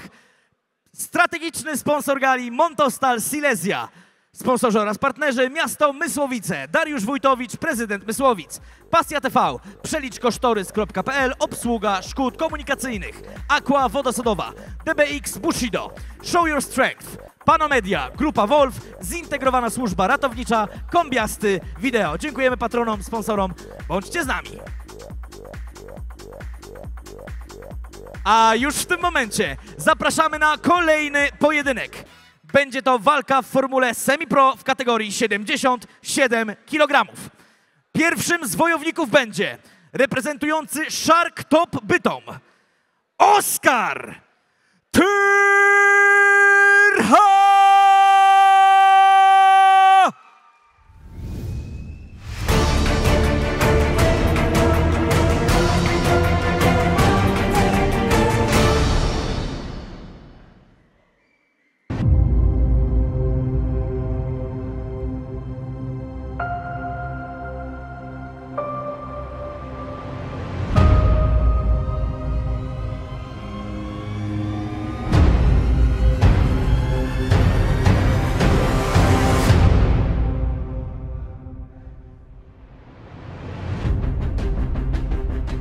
Cześć, ja nazywam się Oskar Tyrcha, pochodzę z Zabrza, trenuję w klubie Shark Top Team Bytom.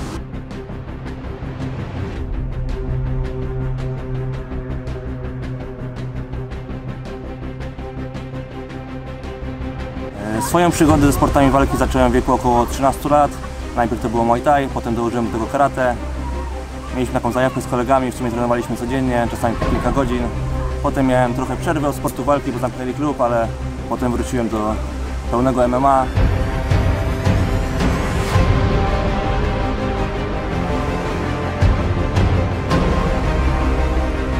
Na najbliższej gali wystartuję razem z 3 moimi kolegami z klubu.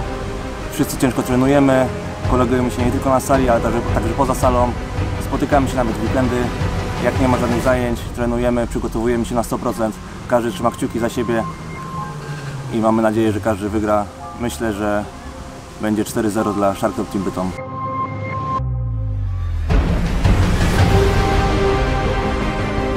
Walka odbędzie się już 23 września na gali Syrian MMA 11 w Mysłowicach. Zapraszam wszystkich, kupujcie bilety, kupujcie pay-per-view i zachęcam do wspierania mnie oraz moich kolegów z klubu.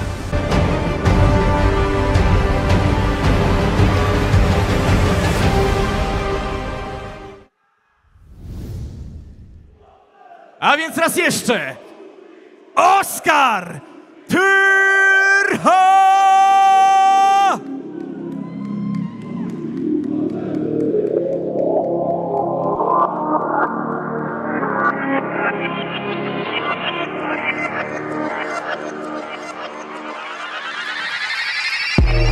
Czas na rozpierdol, to nie czas na melanż. Straciłem życie, czas by nowe zacząć teraz. Wrogów trzymam bliżej od rodziny tu.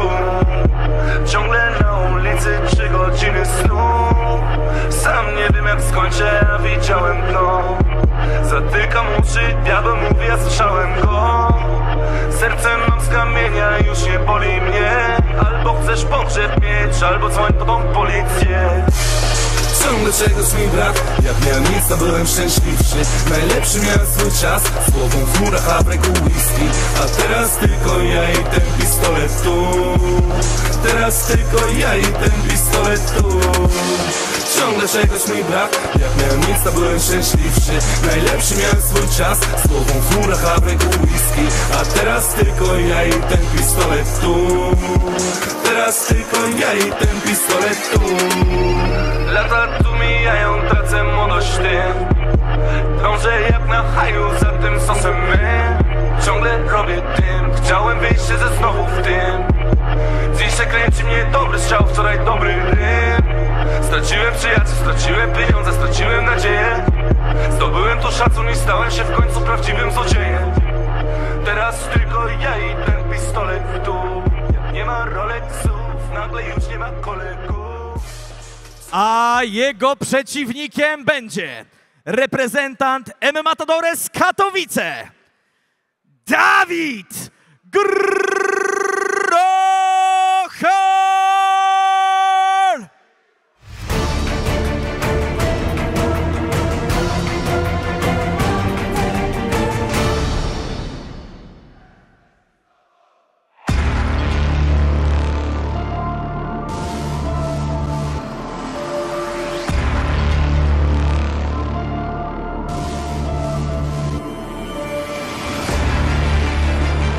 Siema wszystkim, nazywam się Dawid Grochal. Jak już możecie mnie znać z poprzedniej edycji Syrian MMA 8, mówią na mnie Gizmo.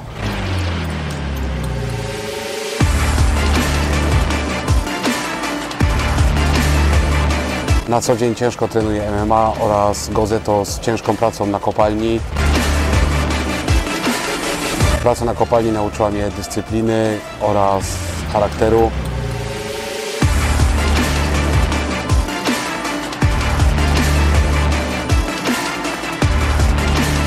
Sportami walki interesuję się od 4 lat. Na pierwszy mój trening zabrał mnie mój kolega z Giszowca, którego pozdrawiam.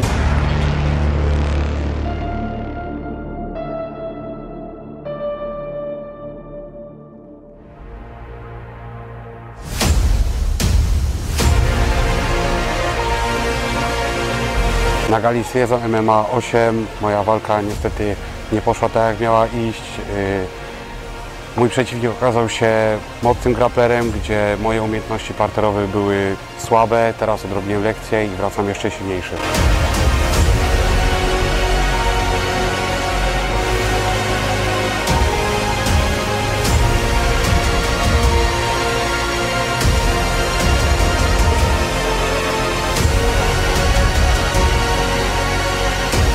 Mój przeciwnik jeszcze nigdy nie walczył na tak dużej gali jak ja. Silesia MMA czy też Carpathian Warriors. Ja już wiem, jak to jest walczyć przy dużej publiczności, gdzie słychać doping kibiców. On się dopiero o tym przekona, jaki to jest stres. Zapraszam wszystkich na moją walkę, która odbędzie się na Silesia MMA 11 w hali Mosil w Mysłowicach.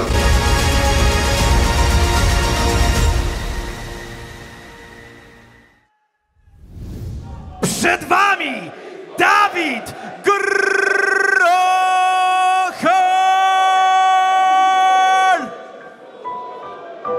You said you'd be there for me in times of trouble when I need you when I'm down. And likewise, you need friendship. It's from my side, pillar, but isolated things have been changing. You have goals to achieve, but the road you take are broad and heartless. The ones you make you're not aware. You throw stones. Can you see that I am human, I am breathing, but you don't give a damn. You feel my heart is beating. You feel your guts in.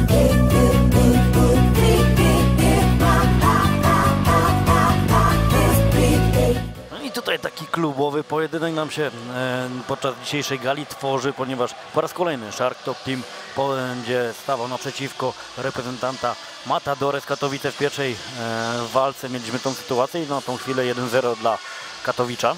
A teraz po raz kolejny reprezentant z Bytomia, 23-latek Oskar Tyrcha, no i reprezentujący Matadores Katowice Dawid Grochal, który za chwilę pojawi się w klatce. Widzimy tutaj wiek panów 19 lat po stronie Dawida i 23 lata po stronie Oskara.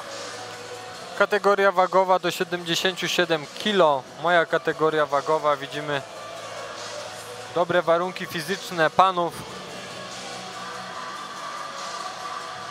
Pojedynek na zasadach semi-pro, 3 rundy po 3 minuty. No i tutaj Dawid, który wchodzi właśnie do klatki.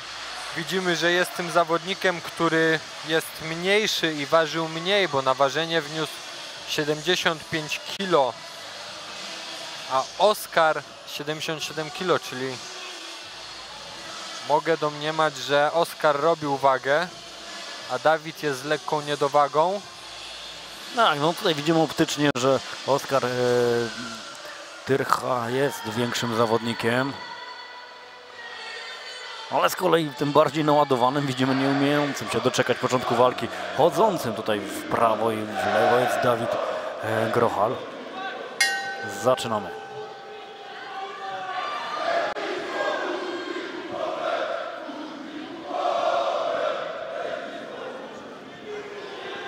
No widzimy tutaj spokojnie Oskar zaczyna.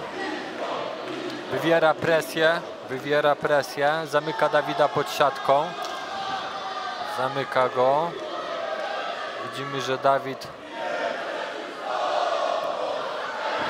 No i piękne sprowadzenie, łapanie, kontrola, przejście do pozycji bocznej. No i wykręca się Dawid, wykręca, obejście nóg, pozycja boczna. Ciasno, widzimy teraz kontrola Oskara.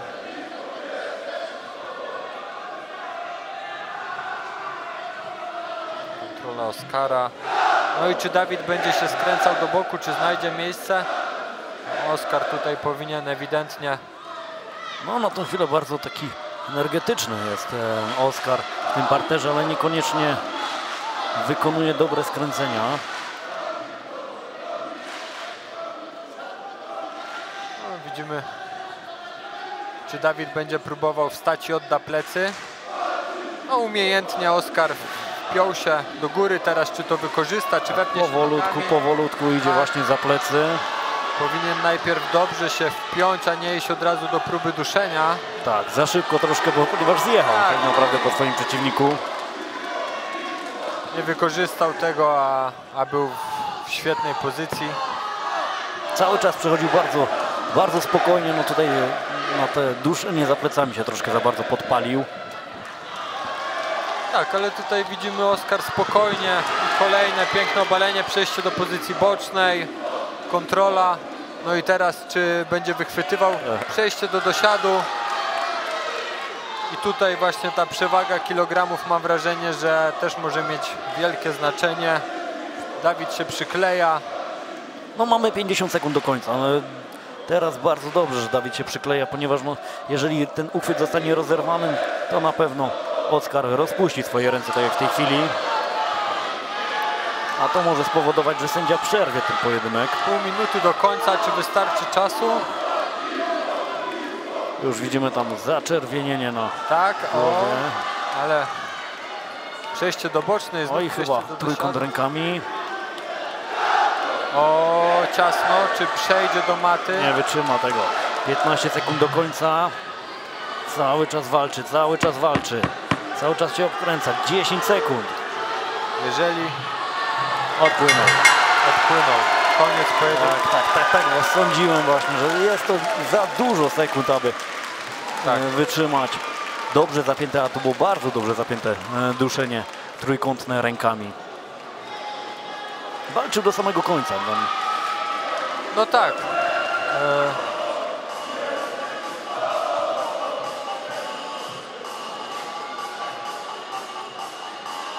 Ja nawet chciałem powiedzieć, że Oskar, kiedy pójdzie tym lewym barkiem do maty... No, obudził się. Szybko wstał, ale to już po walce.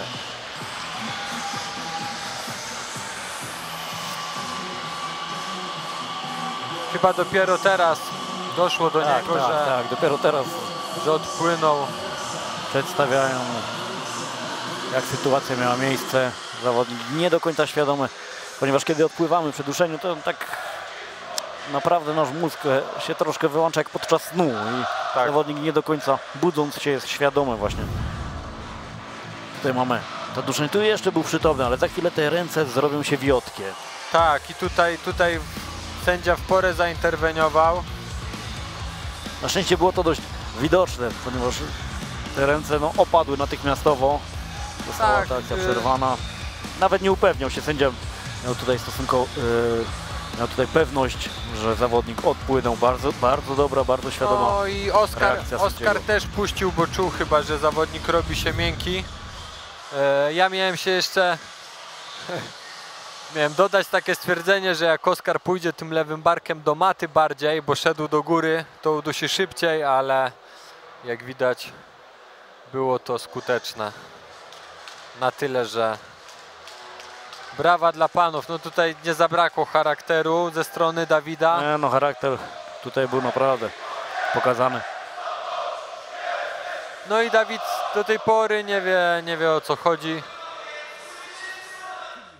Przez poddanie w pierwszej rundzie Oskar Tyrcha!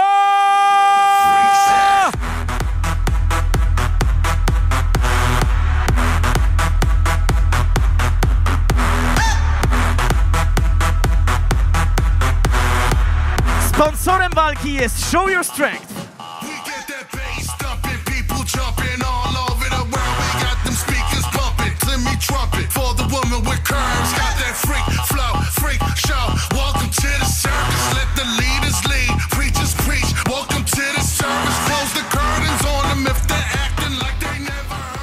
Oj, Dawid wściekły, rzucił pucharem. Nawet nie chce z sędzią dyskutować. Próbował wybronić to obalenie. Dawid tutaj na powtórce widzieliśmy, włożył ręce, fajnie wyłapał, ale nie wyrzucił bioder i niestety został sprowadzony. I oddajemy głos do klatki.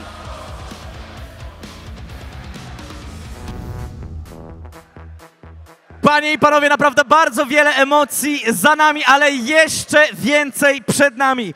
Już w tym momencie przyszedł czas na kolejny pojedynek. Będzie to starcie w formule semi-pro w kategorii 61 kg.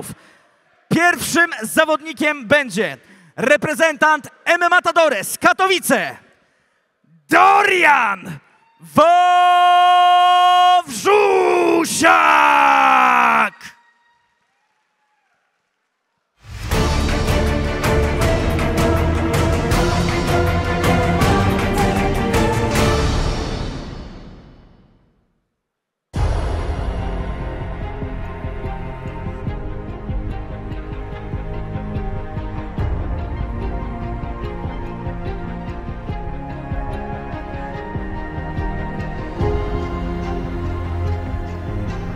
Swoją przygodę ze sportami walki zacząłem w wieku 6 lat od judo.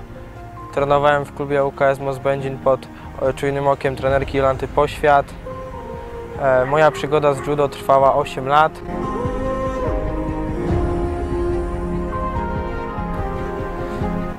W wieku 17 lat wróciłem do sportów walki.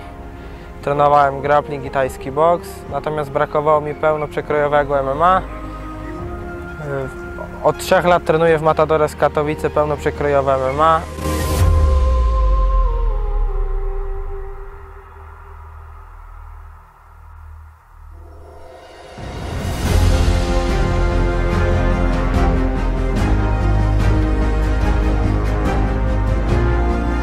Najlepiej czuję się w zapasach i w parterze ze względu na mój background z judo. Jednak te 8 lat, które przerobiłem na macie, zostało mi w pamięci mięśniowej. Nigdy nie zadawałem sobie tego pytania, gdybym nie trenował sportu walki, gdzie bym teraz był, ze względu na to, że sporty walki to jest ponad połowa mojego życia i nie wyobrażam sobie tego nie robić. Myślę, że gdybym nie trenował i nie był zawodnikiem, to na pewno chciałbym zostać trenerem i przekazywać wiedzę młodszemu pokoleniu.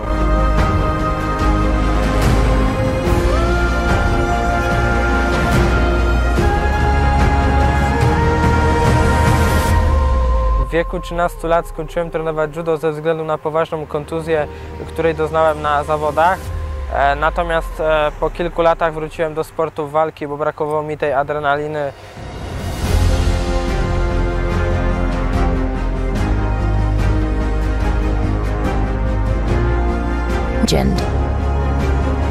Od mało lata trenowałem na sali i to było dla mnie najważniejsze. Zawsze trenerka wybijała głupoty z głowy. Nie miałem w życiu żadnych bujek ulicznych, ponieważ niesie to ze sobą bardzo złe konsekwencje i też jako sportowiec mam pewne opanowanie i wystarczy mi adrenalina, którą mam na sali.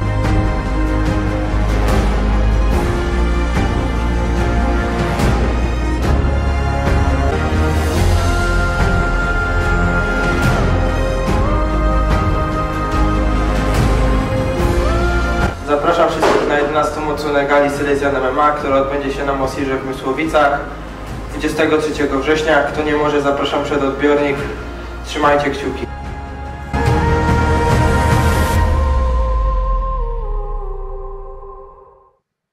Przed Wami Dorian Wawrzusiak!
a jego przeciwnikiem będzie reprezentujący Shark Top Team Bytom Dominik Dymiński.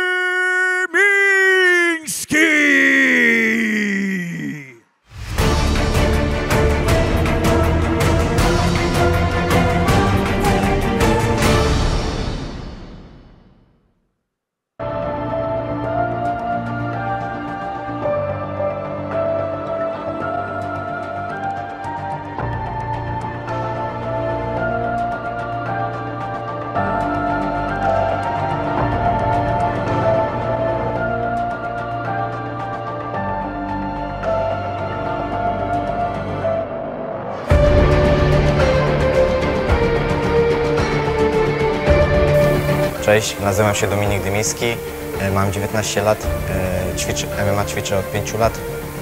Na co dzień trenuję w Spartan Chorzów i Shark Top Team Bytom.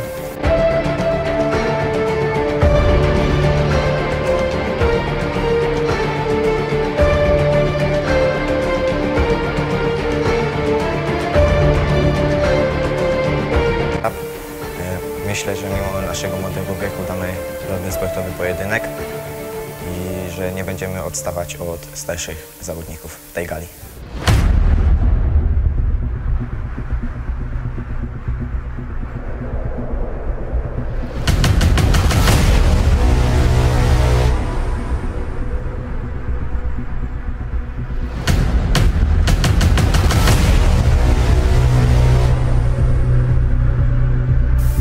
Chciałbym podziękować Federacji Silesian MMA za danie mi szansy.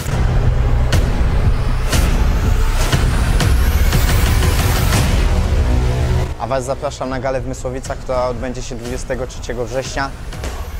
A jeśli nie możecie z nami tam być, wykupcie dostęp pay-per-view. Do zobaczenia. Os. Panie i panowie, przed Wami Dominik Dymiński!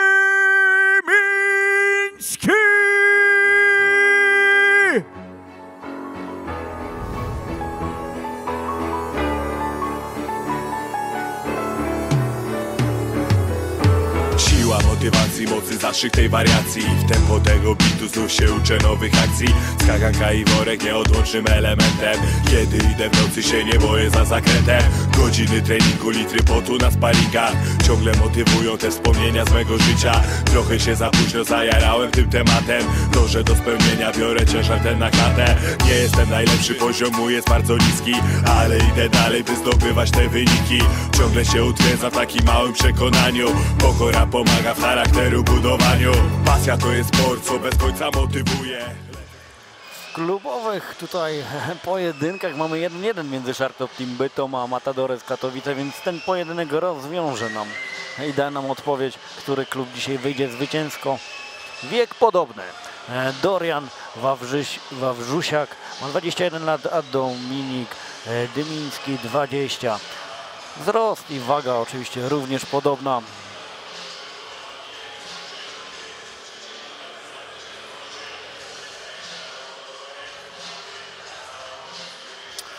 Pojedynek w kategorii wagowej do 61 kg. Panowie w limicie na zasadach semi-pro, 3 rundy po 3 minuty.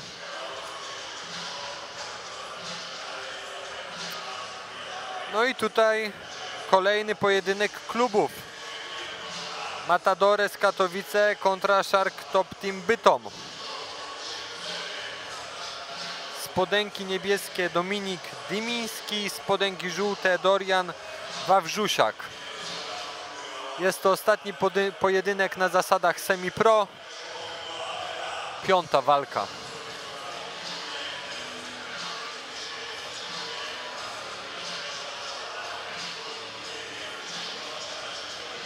Narożniki się tylko zmieniły, ponieważ zazwyczaj do tej pory zawodnicy z klubu Matadores Katowice byli w niebieskim, a Shark Top Team miał narożnik żółty.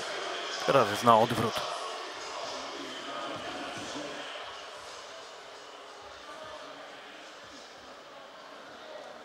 Jest to ostatni pojedynek semi-pro podczas dzisiejszej gali.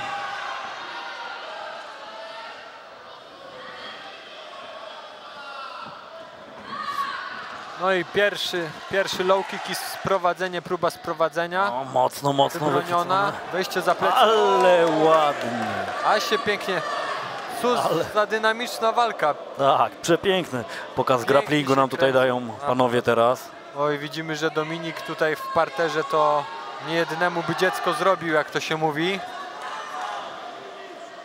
Ale i Dorian nie odstaje, naprawdę piękny pokaz. Teraz do pójścia po trójkąt.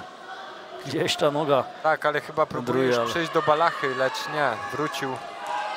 Tak, poszedł do balachy. O, klepał, pięknie, bardzo szybko. Co to było? Dymiński kończy walkę. Tak jak widziałem, no z tego trójkąta próbował już iść do balachy, raz odpuścił, skręcił się drugi raz. I bardzo, bardzo ładnie to zrobił, naprawdę. No i moje słowa, widzisz, Artur, powiedziałem przed sekundą, że Dominik niejednemu by dziecko w tym parterze zrobił. Nie trzeba było długo czekać. Przepiękne wyciągnięcie tej balachy. Niesamowicie się kręcił Dominik Dymiński. Zresztą Dorian również, no, bo póki nie wpakował się w tą balachę, to tam rzeczywiście bardzo, bardzo ładny pokaz grapplingu nam tutaj panowie zaprezentowali.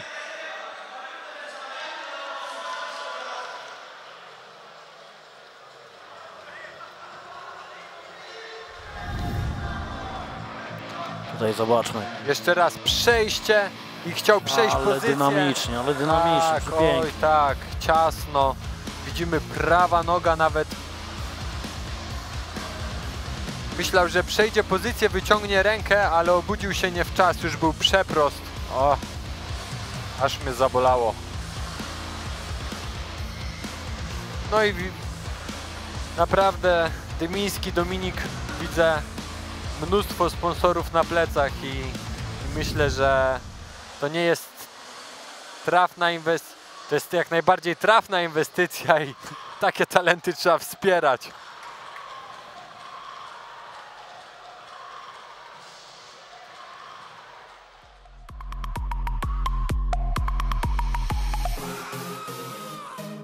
Zwycięzcą walki przez poddanie w pierwszej rundzie, reprezentujący Shark Tomb Team Bytom oraz Spartan Chorzów, Dominik Dymiński!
Panie i panowie, i to by było na tyle, jeżeli chodzi o walki semi-pro. Już za chwileczkę 4 walki pro oraz walka wieczoru, czyli pojedynek o pas mistrzowski. Ale zanim to nastąpi, po raz kolejny przywitajcie na scenie reprezentantów Step Records. Przed wami Daddies!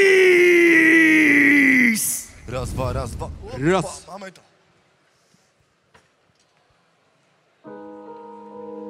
Diabeł. Raz, dwa, trzy. Każdy ma z nas diabła, tak? Ty też chyba, co? Dokładnie tak. Poznałem wiele ludzi, wiele miast. Poznałem wiele krzyków, wiele braw. Doznałem strachu i tak wielu strat. Poznałem szczęście i miłości smak. Choć nadal niewiele mam lat. Lata lecą jak wypłata i to żaden kurwa news. Jakbym miał więcej zielonych, dałbym mamie kilka stów. Swoje zdrowie oddał babci, jebać kurwa udar mózgu. To los, który cię spotkał, powinien jeździć na wózku. Dalej piszę ten kawałek, żebyś poczuł jak ja czuję. Kocham swoje życie, nawet jak mnie nokautuję. Bombarduję i pluję i skaczę po głowie jak psa. Diable, póki nie odpuścisz, tak będzie wyglądać gra. dobra mina do złej gry. Pamiętam stare czasy, Badre wzywał na mnie psy, bo broniłem kobiety, która dla mnie grzechu warta. Bo gdyby nie Matula, nigdy nie chwyciłbym Majka. Ja dalej robię swoje, nawet czasami mam farta. Diabeł chce mnie w zimnie, a mnie chroni złota karta. Czarne mam buciwa, dla mnie nieistotna marka. To ja jestem prawdziwy, nieco nosi twoja barwa. Za dużo presji na głowie, tutaj każdy z nas ma. Czas zapierdala, nas wysysa do dna. Daj mi tą minutę, chcę se poukładać życie. Nigdy nie odpuszczę, póki czuję serca bicie. Za dużo presji na głowie, tutaj każdy z nas ma. Czas zapierdala, nas wysysa do dna. Daj mi tą minutę, chcę se poukładać życie. Nigdy nie odpuszczę, póki czuję serca bicie. Raz, dwa, trzy, przyjacielu. Raz, dwa, trzy, przyjacielu. Jeśli kiedyś przyjacielu mnie zabraknie. Raz, dwa. Przyjaźń, ważna rzecz. Pamiętajcie o tym. Przyjaciół mam niewielu, serce rwi na 4 części. Jak masz mnie brać do siebie, chcę, by oni życie przeszli. Mają mieć jak najlepiej kasa, domy, zdrowe dzieci. Słońce nie tylko czasami, całorocznie niekim świeci. Każdy ma żyć po 100 lat, ich bobasy nieśmiertelne. Ja zdechnę jak legenda, oni kurwa wierzą we mnie. Łeb nie boli mnie od picia, ale całe życie suszy. Nigdy nie byłem potworem, ale diabła to mam w duszy. Taki kurwa właśnie jestem, zawsze chcę, by było dobrze. To się wkurwiam jak niemowlę. Przepraszam, że czasami bywam kamem do potęgi. Póki jeszcze bije serce, do całego serca dzięki. To właśnie kawałek dla was, z najcenniejszym darem, który otrzymałem z góry. I życzę tobie, słuchaczu, żebyś też miał przyjaciela. 19 maj deszczowo wzięło mi się na wspomnienia. Jeśli kiedyś przyjacielu mnie zabraknie, dzięki tobie nigdy nie byłem tu na dnie. Zawsze w tobie miałem wsparcie i siłę. Proszę zapamiętajcie tylko pozytywne chwile. Jeśli kiedyś przyjacielu mnie zabraknie, dzięki tobie nigdy nie byłem tu na dnie. Zawsze w tobie miałem wsparcie i siłę. Proszę zapamiętajcie tylko pozytywne chwile. Jeśli kiedyś przyjacielu mnie zabraknie, dzięki tobie nigdy nie byłem tu na dnie.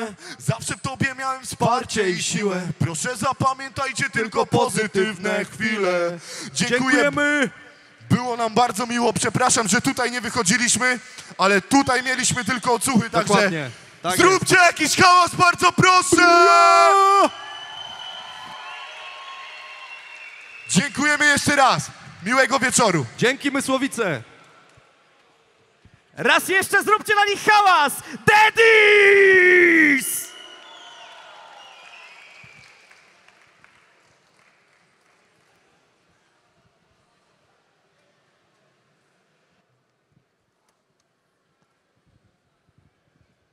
A już teraz poziom idzie w górę. Podnosimy poprzeczkę, ponieważ startujemy z walkami pro.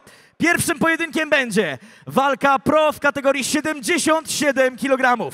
Pierwszym z zawodników będzie reprezentujący Silesian Cage Club Mateusz Pochopień!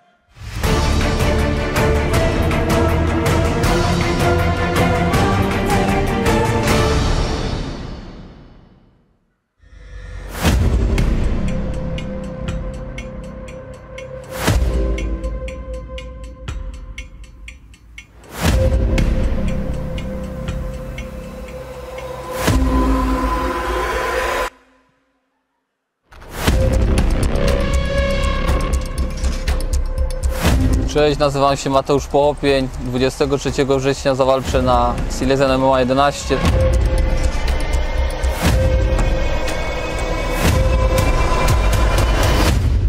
Moja przygoda zaczęła się 8 lat temu. Trenuję pod okiem Tomasza Brondera.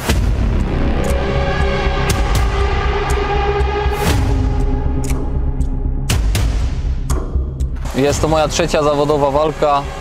Miałem dłuższą przerwę z powodu kontuzji. Miałem zerwane więzadło i łąkotkę, ale jestem już gotowy na kolejne wyzwania.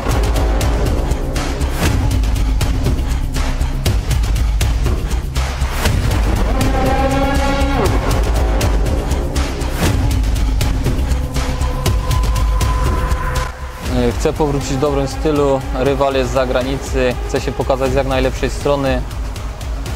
Więc liczę na wasze wsparcie, liczę na dużo kibiców.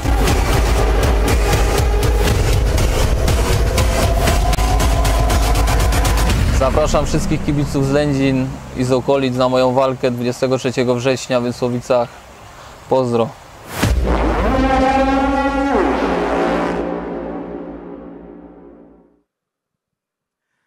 Powiedział pozdro, to teraz wy go odpowiednio przywitajcie. Przed wami Mateusz Pochopień!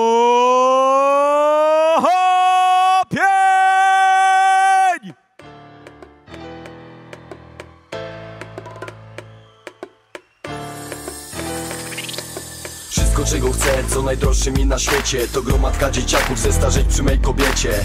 Jak słońce wleci, chcę jej dać dużo ciepła. Nasz dom jest oazą, nasza osobista Mekka. Widzę jak klękam przed nią, ona w białej sukni. Za nasze zdrowie ziomek wypij, kielonkiem się stuknij. Życie bez kłótni, spokoju szczerze pragnę. Może kiedyś, bo na razie tu żyję w bagnie. Choć już nie kradnę, co dzień pracuję ciężko, ale nie doszedłem do celu, choć idę własną ścieżką. To nie jest łatwe żyć po swojemu tutaj, gdy traktują cię z buta i ciągle żyjesz pod kreską. Gdzie to UNESCO, gdy nie dociera słońce, za drogo nawet w Tesco, gdy skończą się pieniądze. Kuszą mnie żądze, jestem tylko człowiekiem, ale cieszę się, że mądrzeję, bo to przychodzi z wiekiem. Wszystko czego chcę będzie mi dane, bo wierzę w to. Wszystko czego chcę realnym planem, jestem już blisko. Wszystko czego chcę jest mi pisane, bo wierzę w to. Wszystko czego chcę to tak niewiele, życie daj mi to. Wszystko czego chcę to kawałek własnej ziemi, tej pełni szczęścia, niemierzonej stanem kieszeni. Życia bez cieni, czających się za rogiem, aby nic na tym świecie nie było już moim wrogiem. Chciałbym, aby czas zatrzymał się gdzieś w maju, byłbym wtedy w raju, nawet nie będąc na haju. Gdzieś tam na skraju lasu czytam znowu książkę, z dala od hałasu wyleguję się na łące. Mam dużo czasu na wszystko, bo gdy mi go brakuje, życie toczy się za szybko. Nie chcę żyć płytko, jak wielu na ten moment, jak typowy konsument, jak typowy... A jego przeciwnikiem będzie reprezentujący M Matadores Katowice Jakub Ordanian!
I mamy pierwszy pojedynek zawodowy. W oktagonie już Mateusz Pochopień, spodenki żółte, a do oktagonu zmierza Ordanian Jakub. Przepraszam. Pojedynek w limicie wagowym 77 kg, 3 rundy po 5 minut. No i tutaj widzimy, że Jakub chyba nie zrobił wagi, bo 76 400. Moje przeoczenie, to wszystko z głodu. Nieduża, podobne warunki fizyczne, nieduża różnica wieku.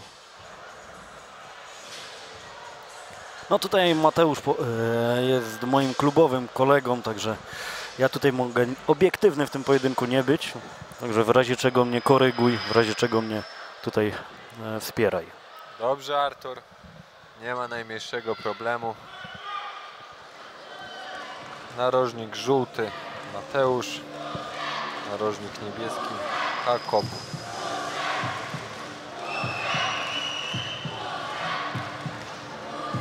Mateusz Pochopień jest zawodnikiem, który no, zdecydowanie ma czym uderzyć.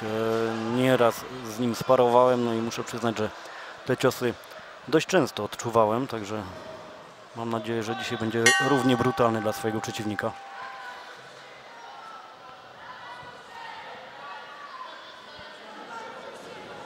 O! Pięknie!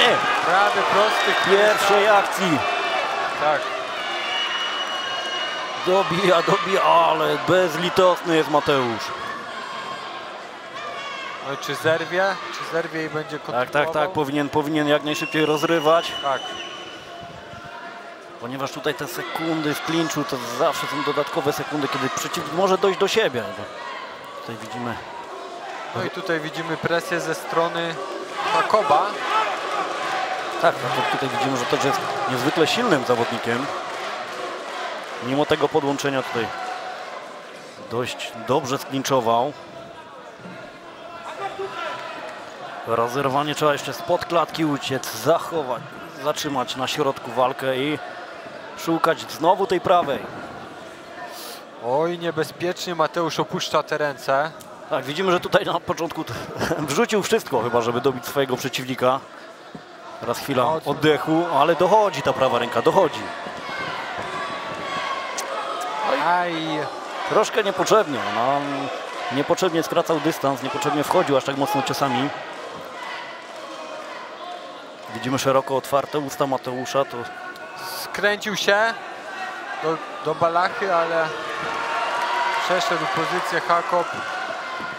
No i tutaj znów posadka, sprowadzenie, wpięcie w gardę. Próba balachy, jest! Oj, przejdzie nogami Hakob. Tak, prostuj tą rękę Mateusz. Ręka na wyproście, ale cały czas próbuje się wydostać. Idzie za tym Mateusz. Z czego zbudowany jest ten łokieć? Aż mnie boli ręka, jak na to wszystko patrzę. I bardzo bliski skończenia walki jest Mateusz. Nie zazdroszczę sędziemu. No ale niesamowicie. Hakob tutaj pokazuje stalową szczękę, stalowe łokcie. No tutaj... Stalowa ręka. Naprawdę bardzo dużo wycierpiał, ale wytrzymał i to bez grymasu bólu. No i to były i kolejna balacha. O, naprawdę ciasno zapina to Mateusz. Tak, tutaj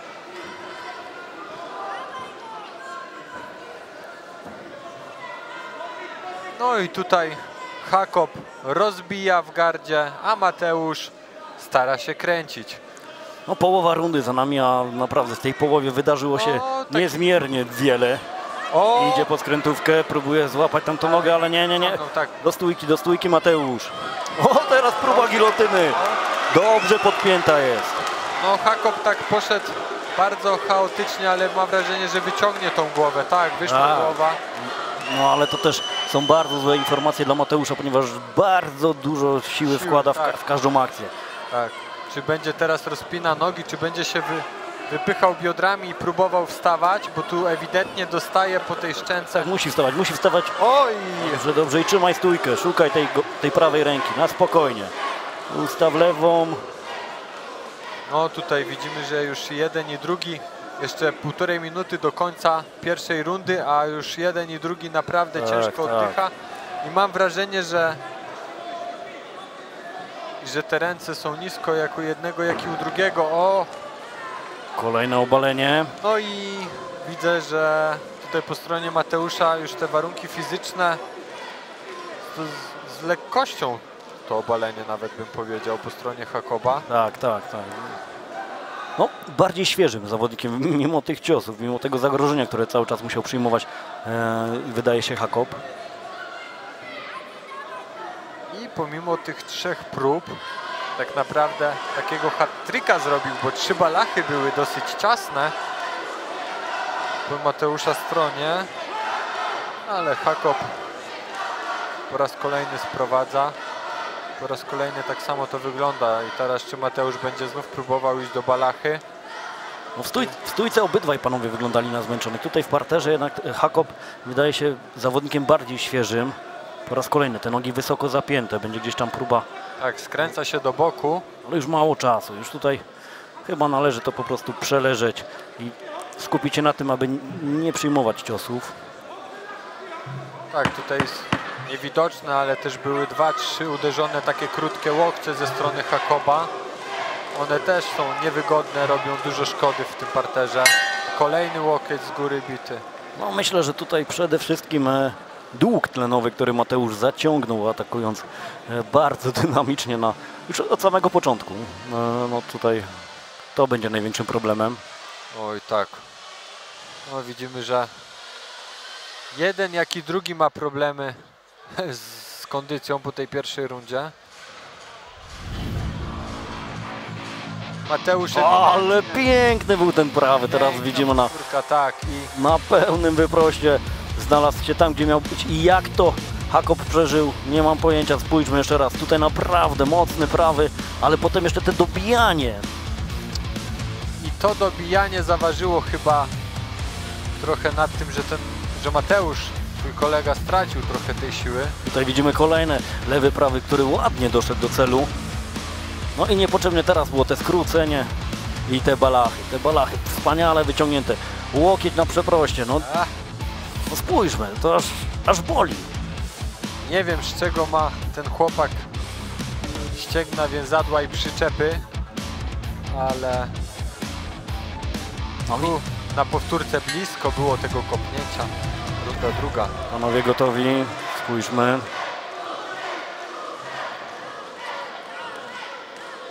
Zmiana pozycji Patryka, przepraszam, Mateusza. Wewnętrzne kopnięcie. No tutaj Jacob trochę zmienił plan na drugą walkę, widzimy. Wewnętrzne kopnięcia, stara się trzymać dystans. O! No widzimy, że obydwaj już panowie mocno zmęczeni. Lewy tutaj stawiają bardziej kolejny, na atak, nie na obronę. Kolejny lewy. Tutaj Mateusz chyba liczy na ten prawy prosty, który wejdzie. Panowie się chyba zderzyli. Wybronienie, ale no tutaj trzeba zrywać kolano, i uważać na kolano właśnie. Kolano, sierp. Tak, te pozycje są takie, tutaj te trochę widoczne próby obaleń są bardzo groźne pod te kolano. Ach, kolejny ten prawy jest bardzo dobry, ale przyjmuje też Mateusz. Prawy na prawy, naprawdę to są... No spotkało nam się w klatce tutaj naprawdę dwóch nieustępliwych zawodników, którzy mimo tego zmęczenia dalej starają się wykończyć swojego rywala. Mamy obalenie, mamy gardę. Klasycznie jak pod koniec rundy pierwszej. Jacob w gardzie, punktacja z góry, a Mateusz będzie się próbował kręcić. I czy będzie się kręcił do balachy? No tutaj już chyba trochę inna taktyka na tą rundę. Widzimy spięty nogami, przyklejony.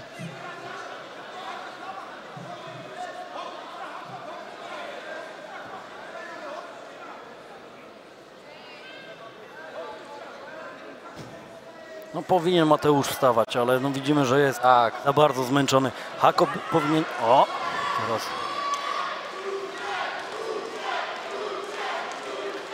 No Mateusz chociaż powinien próbować tymi biodrami do siatki uciekać. Plecami, choć znaleźć sobie pomoc, jeżeli już nie ma siły wstać. Nawet zaryzykować, odwrócić się, oddać plecy, to chociaż gdzieś tam w kierunku tej siatki zmierzać. No, zagrał all-in, jeżeli chodzi o swoje, o swoje pokłady energii w tej pierwszej rundzie, po tej pierwszej akcji, kiedy trafił tym prawym. No i teraz ponosi tego konsekwencje. Tutaj Jacob widzimy, że bardzo bezpiecznie prowadzi tą walkę, nawet nie chce przechodzić pozycji, woli nawet być w gardzie, lekko punktować, gdzieś uderzyć łokciem. Tak, pamiętajmy, że Jacob też jest zmęczony, ale no tutaj widzimy, że lepiej było przyjąć niż zadawać. Zdecydowanie. Ale myślę, że każdy by się tutaj pokusił naprawdę o to, aby właśnie zagrać Alina, aby wskoczyć w przeciwnika tymi ciosami. No, jeżeli knockdownujemy po pierwszej akcji swojego przeciwnika, widzimy, że jest naruszony, no to idziemy za tym poczuciem krwi i chęcią zwycięstwa przed czasem.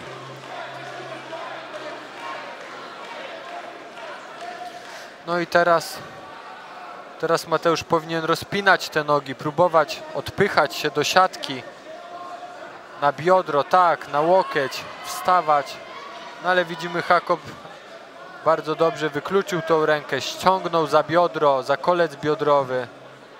Hakob walczy w ogóle bardzo mądrze. On tutaj nie zadaje dużo ciosów, walczy powoli, ale na tyle aktywnie, aby sędzia tego nie podniósł z powrotem do stójki. Tak, jest ciasno, podchodzi biodrami, kontroluje ręce Mateusza. No i w ten sposób wygra na pewno tą rundę drugą. Myślę, że pierwsza mogła pójść na konto Mateusza ze względu właśnie na ten knockdown i tą bardzo dynamiczną... I próby 3 poddań. Tak. Oczywiście tutaj te balachy również będą brane pod uwagę. Także będziemy mieli 1-1 w rundach. Pytanie, na ile Mateusz dojdzie do siebie? Do rundy 3. Dokładnie. No nie zazdroszczę, nie chciałbym wychodzić na takim zmęczeniu. Przejdzie pozycję, obejdzie nogę, nie. No ale to pół minuty do końca. Myślę, że tutaj już w tej rundzie drugiej nic się nie zmieni. Naprawdę jest wyczerpany jeden i drugi.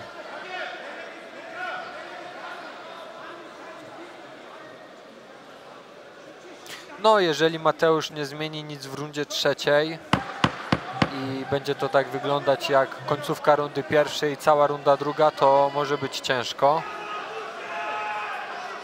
7 sekund do końca. Koniec rundy 2. Która ewidentnie na korzyść Hakoba. Tak. Tutaj myślę, że na spokojnie można powiedzieć, że mamy remis w rundach.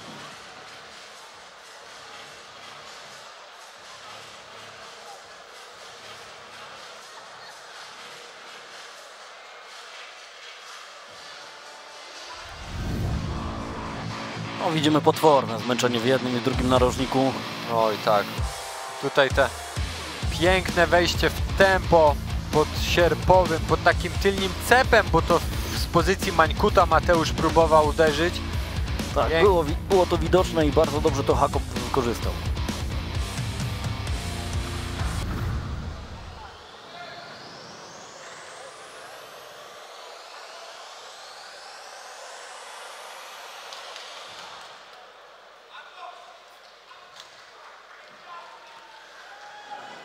No i runda 3.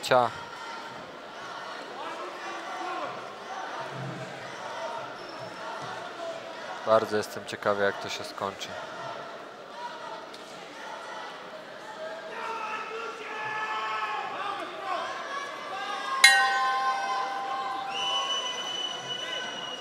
No już panowie tutaj widzimy, są ostrożni. Hakob te wewnętrzne kopnięcia. No w tej rundzie dużo zależy, czy Hakob sprowadzi tą walkę do parteru. A myślę, że wcześniej czy później właśnie będzie próbował. Oj, i tak. Tu widzimy, że już w pierwszej próbie dość łatwo sprowadza Mateusza. I myślę, że to zmęczenie będzie tutaj grało na tyle dużą rolę, że Mateuszowi będzie niezmiernie ciężko się teraz podnieść z tej sytuacji. Oj tak. Można liczyć co najwyżej na jakieś próby poddań. No, skręca się tutaj, ale Hakob podchodzi tymi biodrami, podchodzi. Mateusz rozpina nogi. Próba gdzieś tam, czy wstanie, czy przejdzie. Hakob próbuje przejść nogę. Mateusz. Była noga do trójkąta. Dociągnij. Ale nie, tutaj widzimy, że już naprawdę za duże. Za dużo miejsca, tutaj nie ma siły, nie jest ciasno. To jest wszystko widoczne.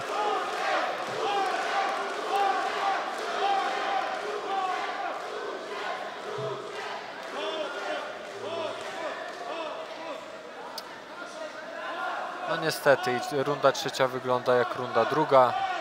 Tutaj już 1,5 minuty za nami.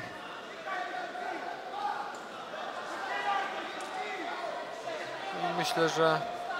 No jeżeli sędzia nie podniesie tej walki do stójki, to tutaj raczej ten pojedynek na nogi nie wróci. Ponieważ widzimy, że tutaj Hakob nie będzie się śpieszył, nie będzie próbował nawet przejść pozycji. Tak, a ja myślę, że sędzia Cezary nie podniesie tej walki, bo jednak no, jest to punktacja. Z tej pozycji Hakob może przejść pozycję do pozycji półgardy, do pozycji bocznej. No tak samo Mateusz może skończyć z dołu, z tej pozycji, więc no jest praca z jednej i z drugiej strony, więc sędzia myślę, że nie podniesie tego do góry. Z jednej strony mamy jakąś aktywność, ale nie jest to aktywność, która dąży do zakończenia tego pojedynku przed czasem. Tutaj widzimy, że dopiero w rundzie trzeciej pod sam koniec Mateusz zaczął używać z dołu łokci, co jest myślę kluczowe, bo w tej pozycji jedyne obrażenia, jakie może zrobić, to tak naprawdę tylko i wyłącznie łokciami, jeżeli chodzi o ciosy.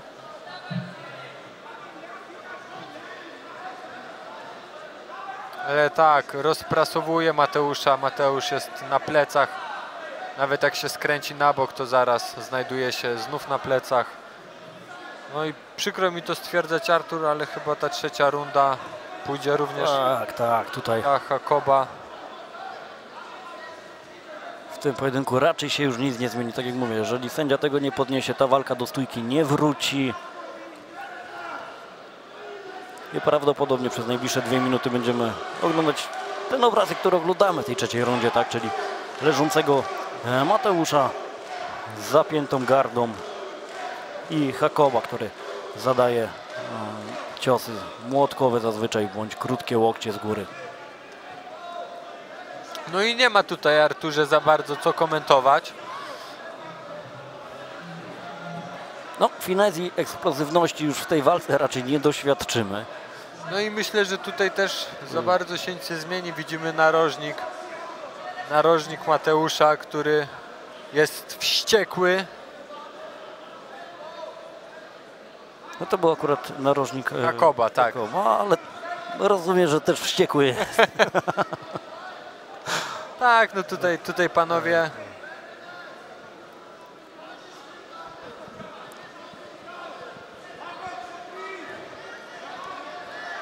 No chociaż tak naprawdę Hakob też by mógł podkręcić tempo, ze względu na to, że jeżeli te 2 rundy będą zapisane na 10-9, a pamiętajmy, że był knockdown w tej pierwszej, no to jeżeli... Tutaj Mateusz miał fajną pozycję, mógł się gdzieś tam klucz na rękę. Widziałem, że niedźwiedź z narożnika mu krzyczał, żeby poszedł do próby kończenia, ale Mateusz chyba już jest naprawdę wyczerpany.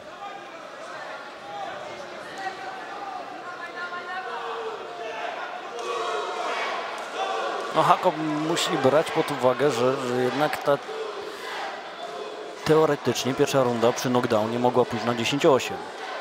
Więc jeżeli wygrywa kolejne na 9, no to wtedy mamy remis, ale tutaj myślę, że tak naprawdę ratował się tylko i wyłącznie z prowadzeniem w tej pierwszej rundzie, które i tak się kończyło ucieczką z balachy. Tak. No, może to pójść na remis, jeżeli będzie punktacja 10-8, 9. Mimo fenomenalnego początku tutaj Mateusz nie może liczyć na wygraną na pewno. Myślę, że jest tego świadomy. Szkoda, bo walka zaczęta no, jak w śnie. Tak. Wymarzony scenariusz. Pierwsza akcja, ciosy lądują na szczęce przeciwnika, przeciwnik ląduje na macie. Potem próba dobijania, wyciągnięte balachy, to niejednokrotnie. Ale no niestety mimo takiego wymarzonego początku walki, no tutaj Mateusz zwycięzcą tego pojedynku nie zostanie.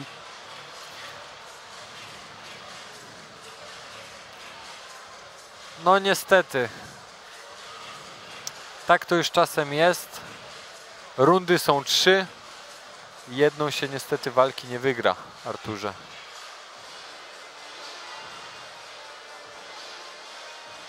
Ale poczekajmy na werdykt, my tak nie jesteśmy tak sędziami. Jest. Posłuchajmy, jak widzieli to sędziowie. Sponsorem tej walki jest Aqua Woda Sodowa.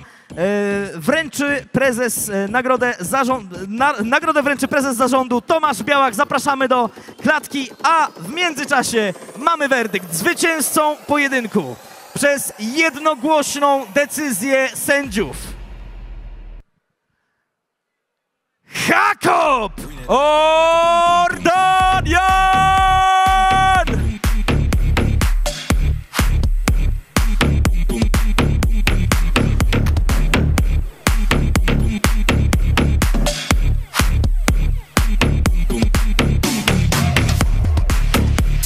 Ta runda wtedy może pójść na 10-8. Tu ale zwycięzca jest jeden. Jest to Hakop.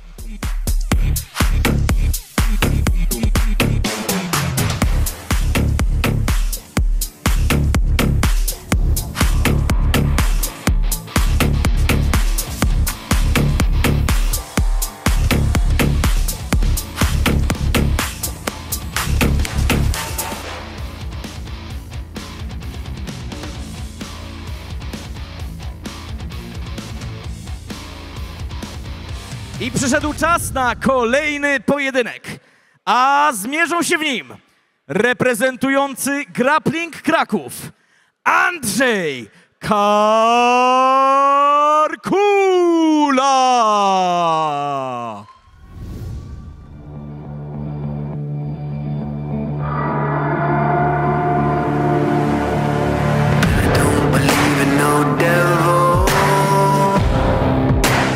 I done raised this hell.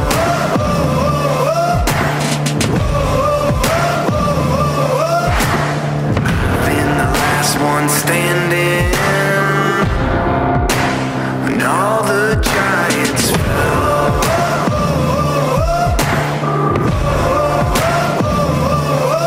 I won't shiver, I won't shake. I'm made of stone, I don't break. Start me up, open my eyes, turn me loose and you'll see why. I was born ready. I was born ready. Staring at the pressure now, I won't quit, not backing down. I was born ready. I was born ready.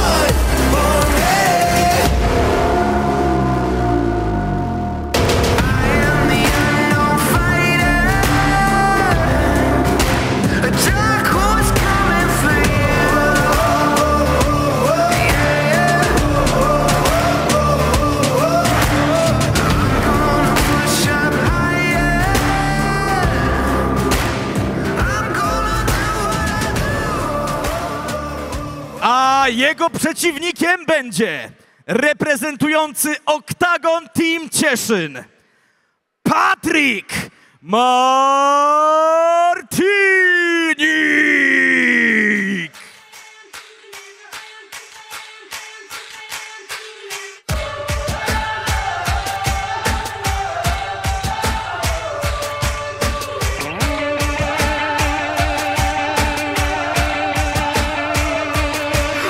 Be careful making wishes in the dark, dark. Can't be sure when it hit that mark. And besides, in the meantime, I'm just dreaming of tearing you apart.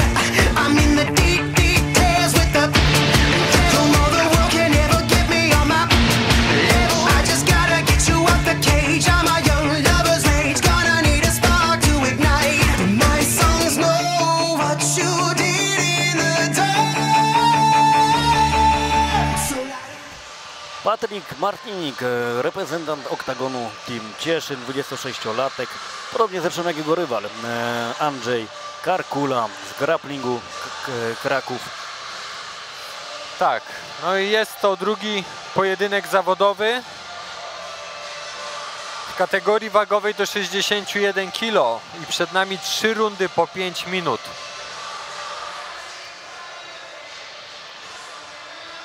No i tutaj Patryk Martinik wchodzi do znanego nam wszystkim utworu Mateusza Gamrota, który dzisiejszej nocy również toczy pojedynek. Tak, niezwykle ważny, ponieważ no, może przybliżyć go do tego pasa, to zwycięstwo zdecydowanie.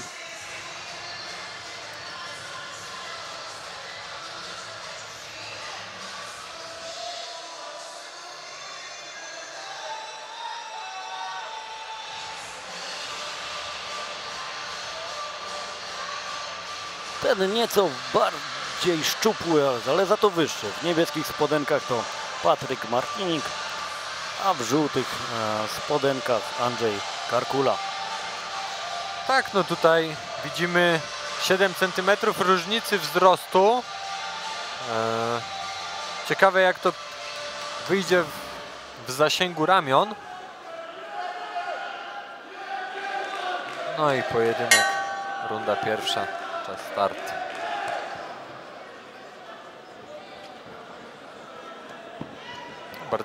Bardzo ładnie porusza się na nogach Patryk, jak i Andrzej. No widzimy, że Andrzej robi taką windę w dół, to znaczy, że prawdopodobnie będzie tam straszył jakimś obaleniem. Ale ładnie. Nisko zbija te kopnięcia Patryk. Tutaj na razie się panowie jeszcze badają. Tak. Dosyć odważnie wchodzi Andrzej. Fajnie po przekroku, ale myślę, że to jest typowo pod obalenie. Tak, tak. Myślę, że to jest taka zasłona dymna, żeby właśnie gdzieś tam dojść do klinczu, gdzieś tam sklinczować, a bądź wejść pod ciosami Martinka. Martinek ciasno. O, to kolano. Tak, i to kolano doszło. Tak, kolana to będą tutaj bardzo dobre bronie po stronie Patryka. O, lewy na lewy. O. Patryk, jak i Andrzej trafił.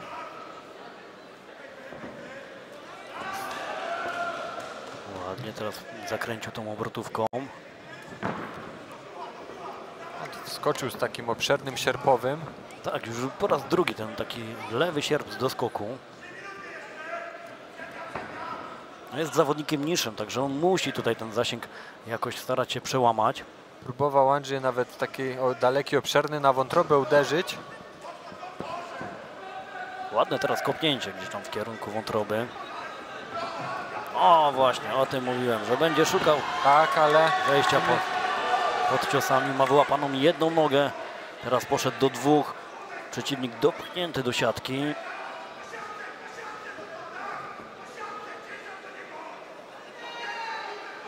No i teraz rozłożenie ciężaru tak naprawdę. Bardzo dobrze, bardzo przytomnie Patryk się tutaj broni. I teraz czy rozerwanie klinczu. Nie wypuszcza swojego przeciwnika spod klatki, to jest bardzo ważne. Połowa rundy za nami. No i ciężka runda do punktowania, naprawdę, bo wybronione to obalenie. Bardzo... Oj, tak. Teraz te kolano. Kolano weszło, ale jakim kosztem? Na podwójną gardę. No i widzimy, Karkula próbuje i wybronione, bardzo ładnie. No i teraz Patryk nie powinien tutaj wychodzić na środek oktagonu, sam oddawać miejsca, powinien zamykać Andrzeja pod siatką. No ale ładnie nam się tutaj w walce rozwija Patryk. No, myślę, że panowie już się zbadali. Tak, tak. I myślę, że też poczuli swoje... Oj, weszło chyba. Kolano z takiego naprawdę dużego rozpędu. No już coraz bardziej roztańczony Martinik, z kolei tak, Andrzej coraz bardziej właśnie. Kolejne wybronione obalenie i coraz bardziej sobie pozwala Martinik i kolano, ręka.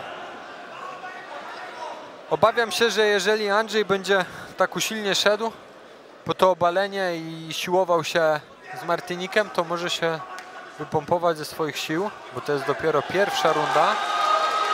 No i teraz zalicza obalenie, ale trzeba jeszcze ustabilizować swojego przeciwnika na macie. Ma na tą minutę tutaj próba podpięcia takiej gilotyny.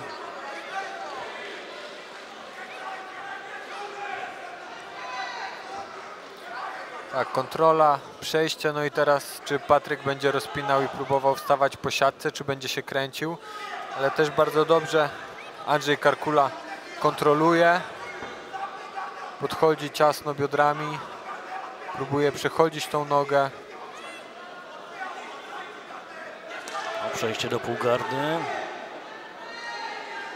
No i tutaj słyszymy podpowiedzi ze strony narożnika Patryka, że nie wstawaj, nie rozpinaj, przyczekuj do końca, krótkie łokcie. No i widzimy, że Patryk się słucha narożnika. Andrzej próbuje przejść pozycję Tak. No ciężka runda do sędziowania. Tak, ponieważ... Tak. Z jednej strony mieliśmy takiego rozwijającego nam się z minuty na minutę Martinika, no ale jednak obalenie zaliczył Andrzej. Tyle teraz tylko, że pytanie, czy Andrzej wykonał wystarczającą pracę z góry, aby właśnie ta runda poszła na jego konto? Biorąc pod uwagę przebieg całej rundy, no moim zdaniem nie, ale... No, ciężka runda do sędziowania, współczuję sędziom. Tutaj widzimy jeszcze wymiany.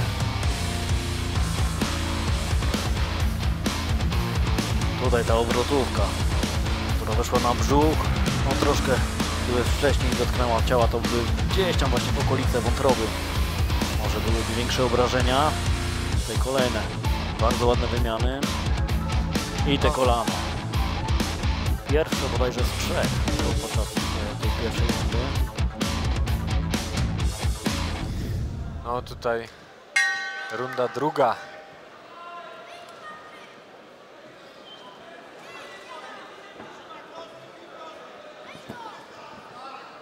No i tutaj widzę, że Patryk nie pracuje tym lewym prostym, nie trzyma tego dystansu, znów się wdał w bijatykę.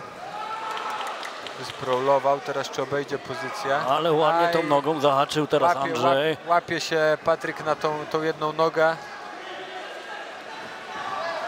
Bardzo ładnie Andrzej teraz zapracował. Już od momentu, kiedy wcześniej byli w parterze i to zahaczenie nogi i potem, kiedy wrócili, od razu już miał podpiętą klamrę, aby ponownie obalić swojego przeciwnika. No i nie są to dobre informacje dla Martinika, ponieważ on by wolał kontynuować tą walkę w stójce. Oj tak, no tutaj musi się skupić na krótkich łokciach i na spychaniu głowy. No, to jest ciężka sytuacja dla niego, ponieważ jest wychwycony, związane nogi, wychwycony kolec biodrowy, to jest ale naprawdę... mocno krwawiący też jest nos Andrzeja. Idzie do duszenia, ręka, głowa, próba wejścia za plecy. Oj tak, wpięcie się jedną nogą i... Dobrze. Oj tak. Idealnie w moment teraz obraca się Patryk Martinik, uwalniając się z pozycji za pleców, ale dalej znajduje się w parterze, dalej jest w ale tutaj widzimy, kręci się po nogę Andrzej i co z tego wyjdzie? Próba do balachy? Tak, ale ten łokieć już się wydostał. Oj tak, przejście pozycji, wejście za plecy, noga i czy będzie posadka? Pięknie za akcją poszedł teraz Andrzej. Zaczęli wstawać, od razu skleił się do nogi, tak, potem do pasa. Po raz kolejny zaliczał obalenie. Tak. Przespał to Patryk. Niestety przespał to. Na łokieć powinien naprawdę oddawać te plecy, próbować wstawać. Próba przejścia. Oj, przeszedł pozycję do pozycji bocznej. Znowu próba wstania, ale tam widzimy w tym narożniku też jest bardzo ślisko. Oj, naprawdę tutaj widzimy, że Andrzej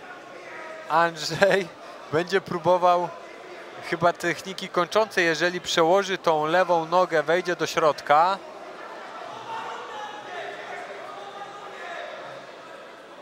Ale tak. To już panowie śliscy, ponieważ to już jest połowa walki za nami. Po raz kolejny próbuje wpiąć nogi, aby dostać się za plecy. Jedna wpięta, druga wpięta.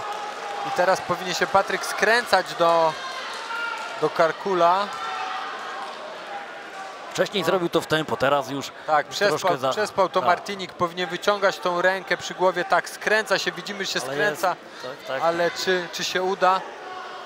No, tam widzimy ta krew, która nakapała wcześniej z nosa Andrzeja, tak naprawdę ułatwia mu zadanie, ponieważ Martinik jak stara się wstać, to po prostu ślizga się. Widzimy, że w tym narożniku tam naprawdę dość mokro. Jakby to, Arturze, nie brzmiało, nie ułatwia to nikomu walki.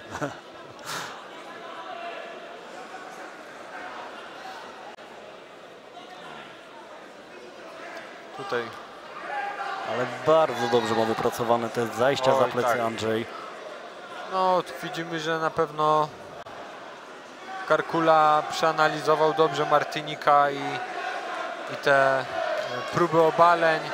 Pomimo tego, że Martinik sprowlował, to Karkula z wyspraulowanej, tak naprawdę wybronionej pozycji łapał jedną nogę, którą tak naprawdę ściągał, przechodził, wstawał z tą nogą, robił posadkę, sprowadzał bez problemu, także no, dosyć minuta do końca, a tutaj Martinik jest naprawdę w opałach i myślę, że Karkula będzie próbował wpinać duszenie.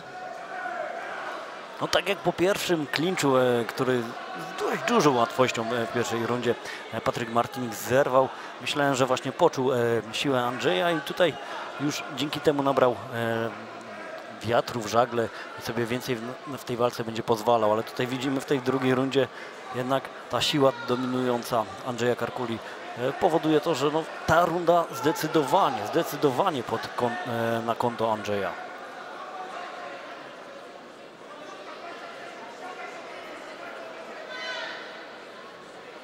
Teraz pytanie, jak panowie z siłami na rundę trzecią, ponieważ w tej rundzie się już nic nie wydarzy. Pojedynek zakończy się w takiej pozycji już za parę sekund.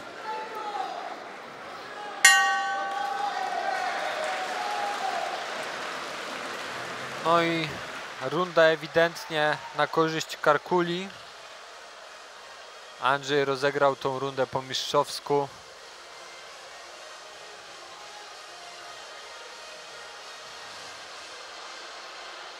No widzimy, że Martinik stoi dość przytomnie.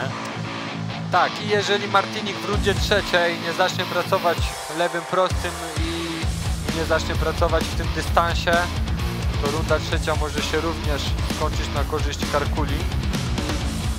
Tutaj widzimy powtórkę, wpięcie za plecy, kontrola, ciasno.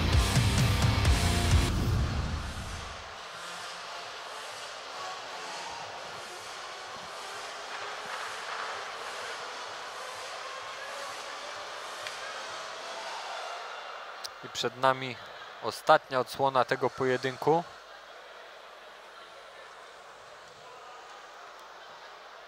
No tutaj Patryk się skacze sobie na nogach, jak byłby świeży, jakby nigdy nic. No też pamiętajmy, że to jest kategoria wagowa do 61 kg. Tutaj panowie zazwyczaj mają bardzo dobrą kondycję. Och, potężne teraz kolano, ale... Tak, i kolejne tak, kolano. Zerwał to Andrzej. No, te kolana są dobrym pomysłem. Chyba Patryk postawił wszystko na jedną kartę, bo już tak skraca ten dystans, ale faktycznie te kolana wchodziły i ten sierpowy wszedł. Oj tak, tylko... Kolejne. No, widzimy tutaj mocno podenerwowany tą drugą rundą. O, ale piękny ten backfist. Oj tak, i to weszło. Ja mam wrażenie, że Andrzej jest podłączony. Tylko niepotrzebnie może do klinczu, niepotrzebnie do klinczu. Nie, Patryk powinien to zrywać i powinien bić. Tak, widzimy tutaj ta wojna stójkowa szła zdecydowanie po jego myśli, a teraz już zrobił chyba najgorsze, po centymetrze Andrzej znowu będzie za plecami.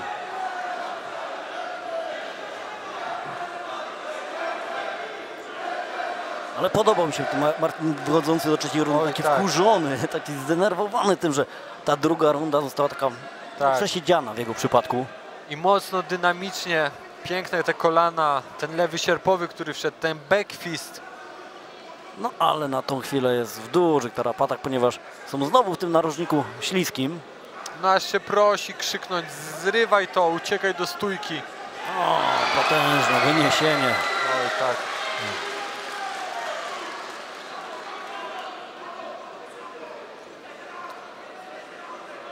No i powolutku wchodzimy za plecy. Czyli to, co obserwowaliśmy w rundzie drugiej. No tutaj Patryk skupia się na rękach, powinien trzymać jedną rękę, ale bardziej skupiać się na wypięciu nogi, bo ta wpięta noga jest największym niebezpieczeństwem. Kontrolując jedną rękę jest w stanie jeszcze sobie poradzić, ale kiedy już jest wpięta ta noga i ręka... No to zwróćmy uwagę, jak Andrzej ma to świetnie wypracowane. Rozpłaszczenie, przejście do siadu.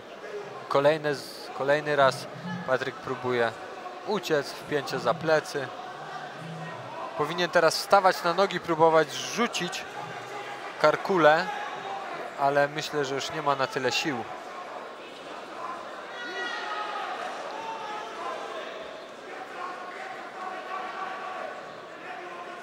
Niezwykle ciasnym zawodnikiem jest Andrzej Karkula.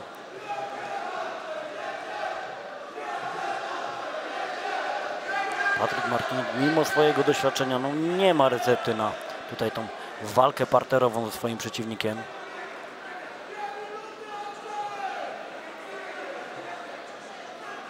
Andrzej na co dzień trenuje w grapplingu Kraków, no i tutaj nazwa klubu nie jest przypadkowa, ponieważ no, wyśmienity poziom grapplingu, który nam prezentuje teraz dosiad.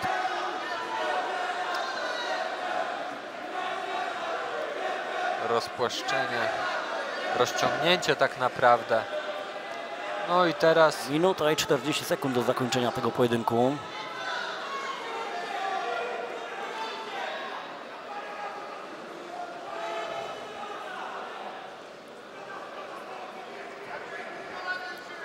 No tutaj Martinik skupia się na biodrach, na podbijaniu, a powinien się kompletnie skupić bardziej na głowie, na włożeniu przedramienia gdzieś na górze. Z tej strony powinien próbować.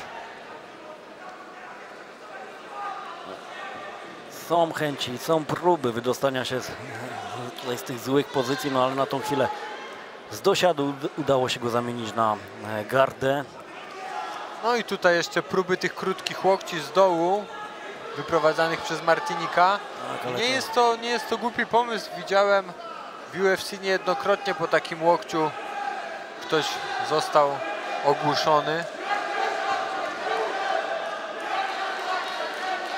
No, próba wstania, ale podejrzewam, że właśnie Andrzej za chwilę znajdzie się za plecami. Tak. No i ta walka do końca, myślę, że przebieg tej walki nie ulegnie zmianie. Będzie to kontrola Karkuli zza pleców. No umiejętnie, ciasno tutaj wpięte nogi. Bardzo świadoma walka ze strony Karkuli.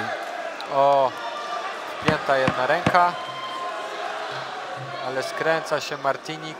I zauważmy, że on cały czas bardzo dobrze ucieka Andrzejowi. On cały czas bardzo dobrze się kręci. Niejednokrotnie wyszedł z tych pleców.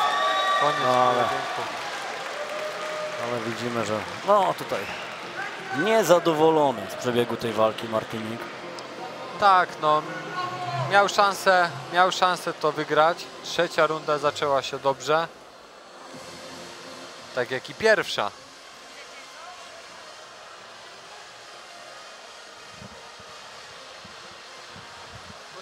Tam na górze jest jedzenie, ale nie ma talerzy, nie? I tutaj powtórka. Pierwsze kolana. To ja polecam. Potem były wymiany ciosów i ten jeden z tych backfistów. Tak, tutaj idealnie nad rękami. Opuścił Karkula tą prawą rękę. I ten piękny backfist, który wszedł. Oj tak, wystarczyło tu kontynuować tą presję pod siatką, ale stójkowo, nie wklejać się w ten clinch. Jeszcze fajnie odepchnął tą tylnią ręką. Pięknie. Potem za moment było pójście zbyt mocne. I panowie, mamy werdykt. Zwycięzcą walki przez jednogłośną decyzję sędziów Andrzej Karkula!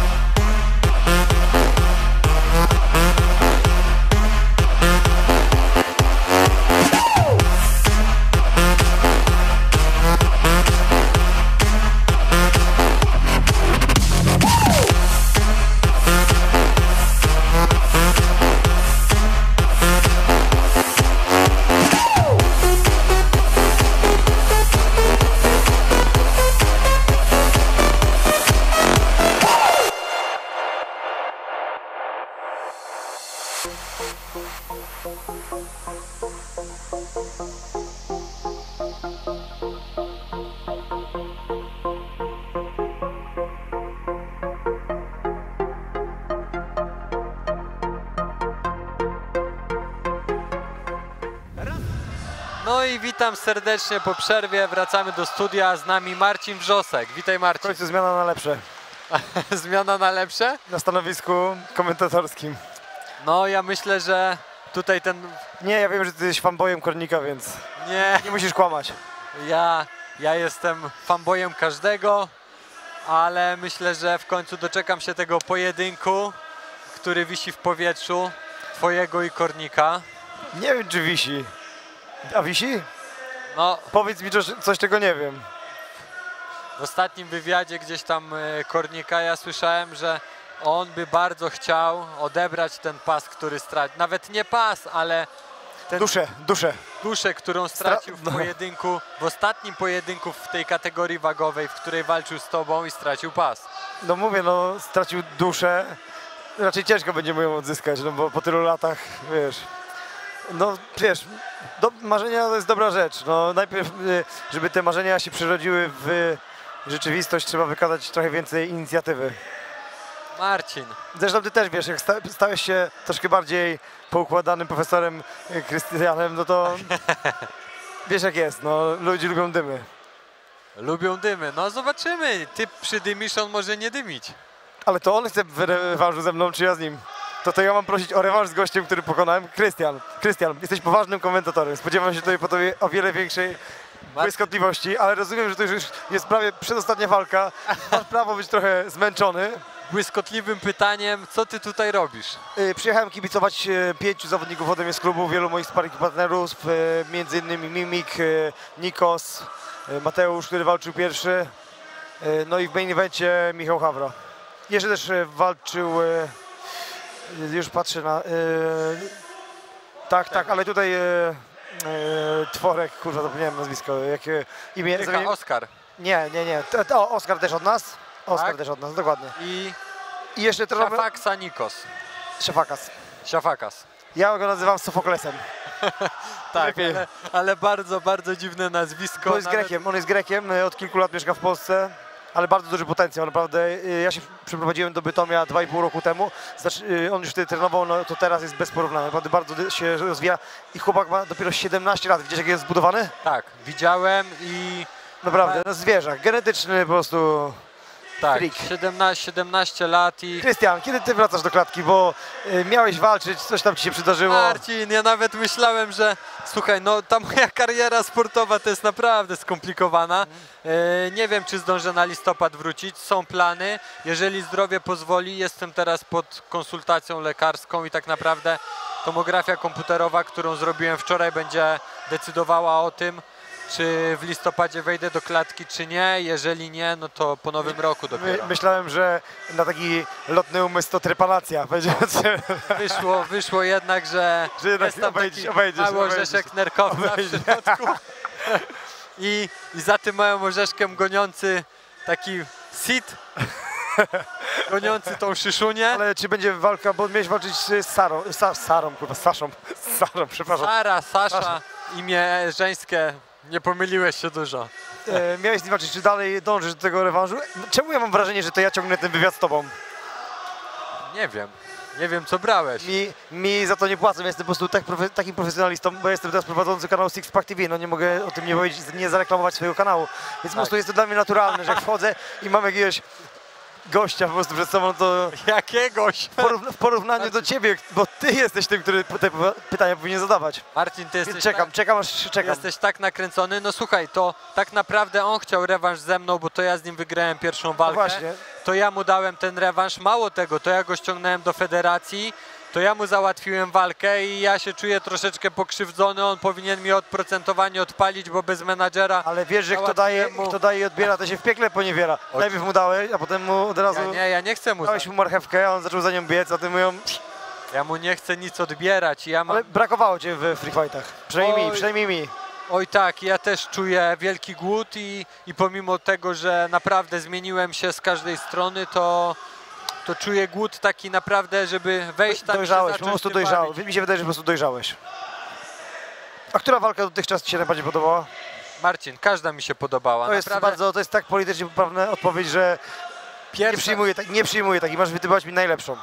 Podobał mi się knockout twojego kolegi klubowego Sofoklesa. Tak, Sofoklesa. Podobała mi się pierwsza walka Kamila, gdzie naprawdę bardzo trzeźwo widział tą walkę. Kopnięcie na korpus, na wątrobę tak naprawdę w pozycji parterowej. Świetna To była pierwsza walka, no niestety na kolega swojej stronie tych przegrał. top 5 był mój kolega, tak. Tak. Nieprzyjemnie mi się to oglądało, ale wiesz, co mi to przypominało? Nie wiem, czy pamiętasz ostatnią walkę Saladina Parnas z Robertem Ruchałą, to sama akcja. Robert Ruchała, tak doświadczony zawodnik, sam był zdziwiony, że w ogóle to jest legalne, a tutaj pięknie na amatorski pojedynku fajnie zaimplementował te kopnięcia w korpus, które są bardzo, bardzo niebezpieczne. No i naprawdę zaimponował mi tym Kamil. Trzeźwość umysłu po walce, perfekt. I tam widzieliśmy kontrolę z góry, kiedy obchodził nogi Bednarka. Próbował nawet kopnąć, gdzie hamował nogę przed głową. No bardzo mi się podobała ta walka. Idąc dalej, podobała mi się Dymiński Dominik, twój klubowy kolega z Dorianem. Tak, szczerze mówiąc, jak Dorian, bo bardzo mało wiedziałem o Dorianie, przedstawiał mi swoje CV na trailerze. W ogóle chciałbym też powiedzieć coś organizatorzy, jeżeli mnie słuchacie. Musicie zmienić system wychodzenia do walki. Nie możecie puszczać trailerów przed wyjściem każdego zawodnika. To niszczy dynamikę show. Zawodnik, który stoi w klatce, słucha historii życia swojego przeciwnika i stygnie, jest bez sensu. Zostawcie to na 3 walki główne wieczoru albo na main event. Resztę róbcie po prostu wyczytanie, wyjście. Usprawni to pracę w waszej firmie.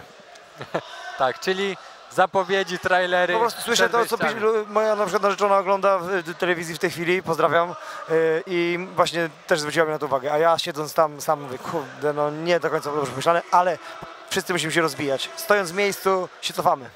Ja też pozdrawiam twoją narzeczoną. Macie coś, dziękuję w jej imieniu. Mamy do picia, proszę, tutaj masz czysty kubeczek. A co mamy do picia? A ten batonik jest kornika, czy mogę go sobie wziąć? Batonik możesz sobie wziąć, jest woda, jest Oshi Energy. O, daj Oshi, no. O, proszę bardzo. Jak jeszcze za mało nakręcony jestem, to jeszcze się trochę nakręcę. A ja się napiję, dopiję swoją herbatkę. Marcinie, a kiedy będziemy mogli ciebie zobaczyć? A wkrótce się dowiecie. Ale jeszcze w tym roku? Myślę, że tak. A jak się czujesz po swojej ostatniej walce? No myślę, że nie mógłbym pozwolić widzom i fanom czekać długo na swój powrót po takiej walce. Tak naprawdę nic mi się nie stało. Delikatnie bolały mnie żebra, bo siadło Szylidze pierwsze kopnięcie, naprawdę miałem odciśnięte jego palce w ogóle z tyłu na plecach. O. Takie kopnięcie takie z dupy, Z paznokciami czy obcięte Nie, bez były? paznokci na szczęście. Jakbym miał jakieś przytarcia paznokci, to bym się trochę obawiał jakichś, wiesz, kultur grzybowych spod paznokci. Wiesz, jak to jest w klubach sportów walki, nie? Chciałeś dokończyć w którym klubie? Wiesz co, trenowałem w wielu i problem jest bardzo, bardzo aktualny wszędzie. Tak, akurat no, z tym się zgodzę. Nawet nie poszedłbym w żadnym klubie bez klapek, laciów, pod prysznic. Chodzisz bez Nigdy bym nie poszedł. Bez gumy? Nigdy Chodzisz bez gumy pod prysznic? No, jakby to nie brzmiało, to nigdy nie wchodzę bez gumy pod prysznic. Możemy doszukiwać się w tym drugiego sedna, ale... Głodnemu chleb na myśli, jak to mówią. Tak zwany flip-flop. Tutaj widzimy powtórki. O, właśnie walka Oskara. Oj, tak. To jest ten twój klubowy kolega. Bardzo mocny grafik. Tak. W jego wykonaniu. Kornik, nie gniewaj się, rzuciłem batonika. Wszystko ci odbieram. Pas ci odebrałem, teraz ci batonika odebrałem. Ja pierdolę. Myślę, że nie będzie miał za złe. O to już nie, no jak o pas nie może się doprosić, no to dopiero. Piękne przejście do pozycji bocznej i to będzie to duszenie. Ręka, głowa, gdzie... Odpłynął. Tak. Chyba 3 sekundy do końca zostały. Tak.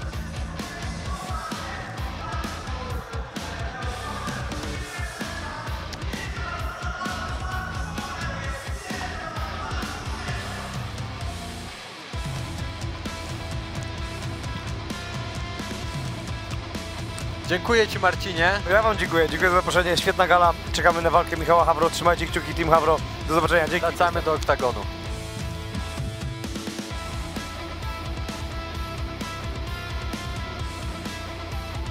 A my w tym momencie jesteśmy gotowi na kolejny pojedynek. Będzie to walka pro w kategorii 70 kg. Pierwszym zawodnikiem będzie reprezentant klubu Łamator z Raciborza. Przed wami Patryk Wojcik!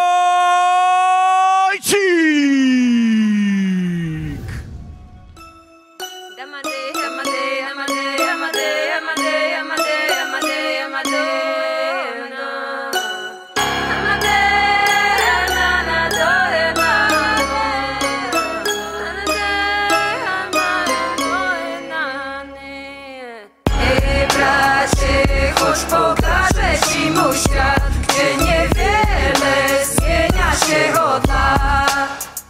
Wszyscy biegną gdzieś, a dowolno płynie czas. Na ulicy wieje chłodny wiatr. Siostro ma, chodź pokażę ci mój świat, gdzie nie świeci w oczy monet blask. Wschodni kres w żyłach, ognista krew, tu osiągam swój wewnętrzny ład. Jestem stąd, wracam tu jak do źródła. Zawijaj się w swój szmal i się ubaw, miałem cel. Tylko hajs, ulica brudna, droga do szczęścia okazała się złudna. W tym samym miejscu, dalej o krok, wysłana energia zatacza krok. Dziś wracam mocniejszy, wiem komu ufać. Czysty umysł, siła, spokój ducha. Skazany na trening, uczę swego ciała, by uczynić je twardym jak skała. Zamykam oczy, przewijam klisze, całe me życie w jednym zeszycie. I widzę tych MC, ich pusty rap ulicznym pozerom. Mówi stop, mój rap na ulicy jak rzut na dzielnicę. Nie szastam słowami, spełniam obietnice. Z szacunkiem na mieście, witam się z ludźmi. Żyję wśród swoich, nie jestem próżny. Cenię skromność, wychowałem się skromnie. Patrzę w oczy człowieka, który stoi koło mnie. Szanuję pokorę, znam wagę waluty. Paru pazernych życie wzięło na buty. Temu szanuj co masz, pamiętaj skąd pochodzisz. Największy ból, gdy ktoś bliski zawodzi.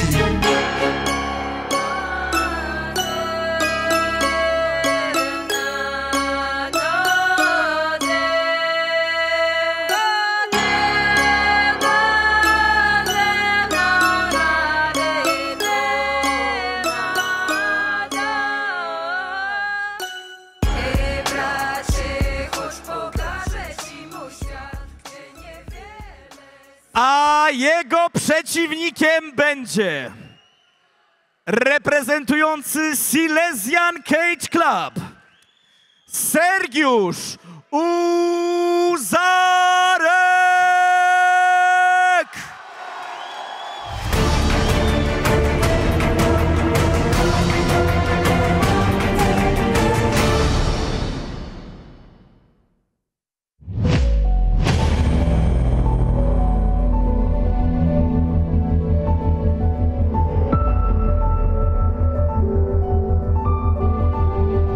Cześć, jestem Sergiusz Serek Uzarek. Jesteśmy właśnie w moim rodzinnym mieście Dąbrowie Górniczej. Za moją 3-letnią przerwę od zawodowych startów odpowiedzialny jest wymiar sprawiedliwości. Tak jak wcześniej powiedziałem, nie było mnie tutaj prawie 3 lata. Czuję ogromny głód walki. Chciałbym wszystkich swoich kibiców zaprosić na tą walkę. Będzie bardzo dobre show. Chciałem również z tego miejsca pozdrowić środkowym palcem swoich kolegów, którzy nie zachowali się tak jak każdy dobrze wychowany człowiek i chciałem przypomnieć Wam, że zawsze będę chodził szeroko i z głową wysoko. I swoje pierwsze starty w MMA odbyły się już chyba w 2012 roku. Na amatorskich zawodach obijałem się od 2012 roku. Stoczyłem tam prawie około 40 walk. A swoją zawodową przygodę ze sportami walki zacząłem w 2014 roku od walki z Piotrem Niedzielskim.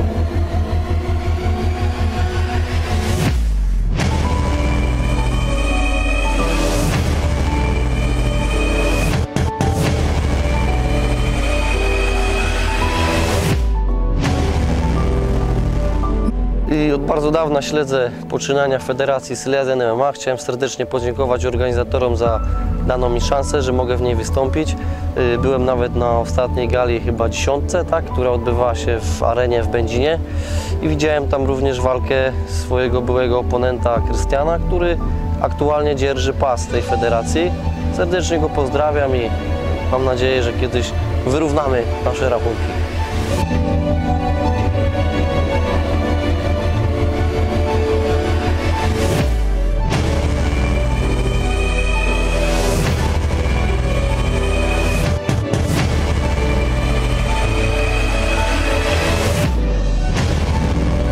...23 września zawalczę na prestiżowej gali Silesian MMA 11, która odbędzie się w Mysłowicach na hali Bończyk. Serdecznie wszystkich zapraszam.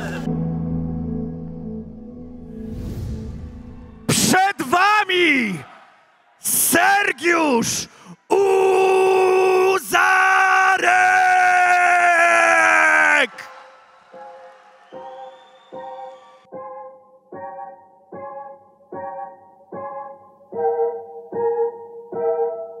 Tylko jeden moment, kiedy przyjdzie po mnie, wiem co zrobię. Dawaj pięści w górę, unieś dłonie. Na tym froncie musisz radę dać. Kiedy rap jest prawdziwy, to czujesz to pod skórą. Wierzą w to co robią, nie żyją tym co mówią. Inni na spacerze wszyscy są niewinni. Za to kogo byś się spytał, chciałby sypiać w willi. Nie mam złotego kałamarza i bogatego papy. Za to odkąd umiem mówić, mówią, że mam w oczach kraty. Jak czarne kruki z murów, nie opuszczam warty. Bez urody Adonisa bronię swojej Sparty. Pytasz gdzie jest przekaz, czy wszystko jest na sprzedaż. Chociaż nie brałem recepty, to czułem się jak aptekarz. Ziomkowi w krechę nie da, ziomki lubią brać pod chuj. Jesteś fajny jak coś są, jak cię nie ma jesteś full. Mamy tylko jeden moment, kiedy przyjdzie po mnie, wiem co zrobię. Dawaj pięści w górę, unieś dłonie. Na tym froncie musisz sobie radę dać. No bo mamy tylko jeden moment, kiedy przyjdzie po mnie. No i przed nami pojedynek 8 na karcie. Wojcik Patryk zmierzy się z Uzarkiem Sergiuszem. Pojedynek w kategorii do 70 kg. Podobne warunki. I kolejny mój klubowy kolega Sergiusz Uzarek. Popularny Serek. Jak bardzo popularny, to przed chwilą mogliśmy usłyszeć, bo tutaj naprawdę cała hala go dopingowała.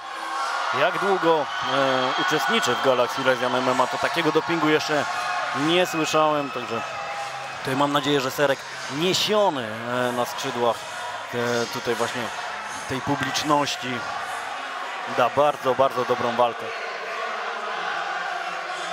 No ale naprzeciwko siebie ma duże wyzwanie, ponieważ Patryk Wojcik jest bardzo, bardzo mocnym zawodnikiem. No a Sergiusz też miał przerwę w startach. Tak.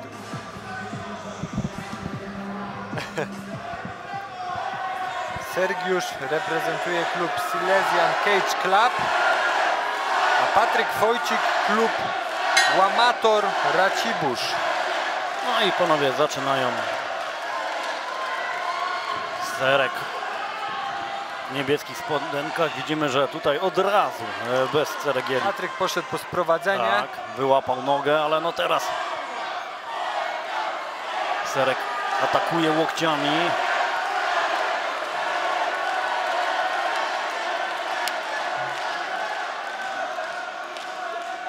Widzimy, że tutaj na tą chwilę stara się wstać. Jedno kolano na ziemi. Kontrola Patryka.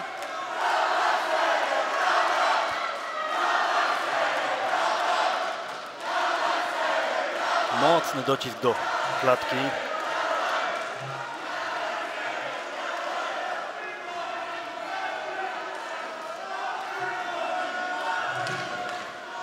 Jest cały czas jedna noga wyłapana, ale potężne te łokcie. I kolejna próba sprowadzenia. Próba do posadki. Oj tak, piękne obejście Sergiusza.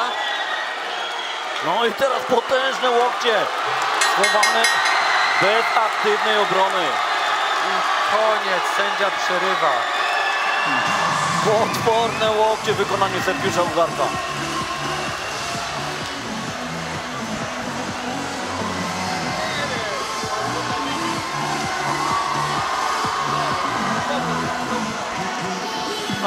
No niezwykła radość.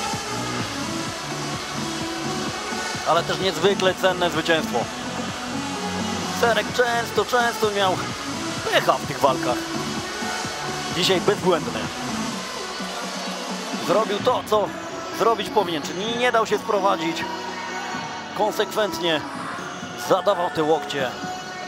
No i widzimy na tą chwilę Patryk Wojcik dalej leży.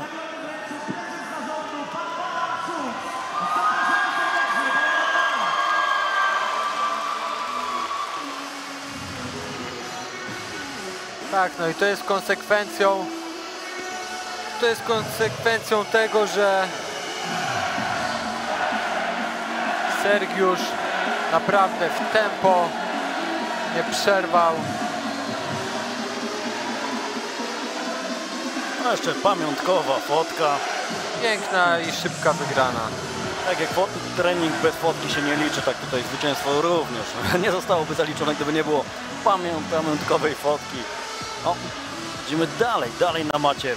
Patryk, mam nadzieję, że z zdrowiem wszystko tak, okay. I tutaj nawet trener Bronder podszedł do nas i mówi: okrutny wpierdol, za przeproszeniem.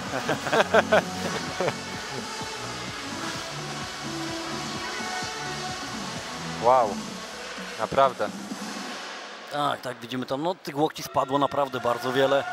Jeszcze był to początek walki, czyli no, na pewno były bite z całą siłą, jaką Serek dysponował.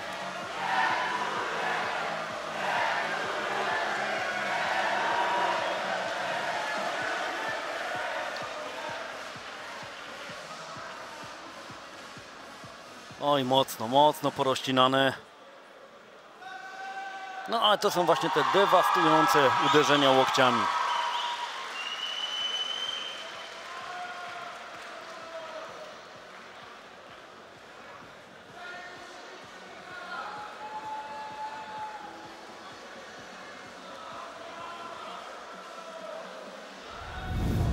Tak, widzimy teraz na powtórce piękne obejście i to jest właśnie ten łokieć, pierwszy łokieć. Pierwszy łokieć, który tak naprawdę wyłączył Patryka z tego pojedynku. Tak jest. No, widzimy, że mocno go odczuł. Tu już właściwie tak naprawdę sędzia mógł przerywać, bo to było dzieło szczenia, które trzeba było dokończyć. No i zwycięzcą tego pojedynku twój klubowy kolega Sergiusz, tak zwany, dobrze pamiętam, Serek. Tak.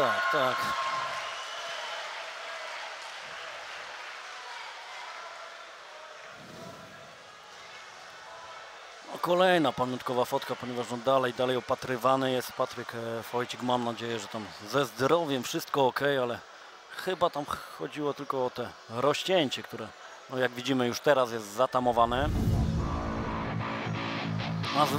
Popatrzmy, jak to było od samego początku. Tutaj bardzo szybko poszedł po nogi Patryk. No i od razu zaczął to kontrować Serek właśnie takimi łokciami. Ale te łokcie jeszcze nie wyrządziły tej takiej decydującej krzywdy. Tutaj dopiero ten łokieć, który zobaczymy. A my przenosimy się do klatki. Są walki przez techniczny knockout w pierwszej rundzie. Sergiusz Uzarek!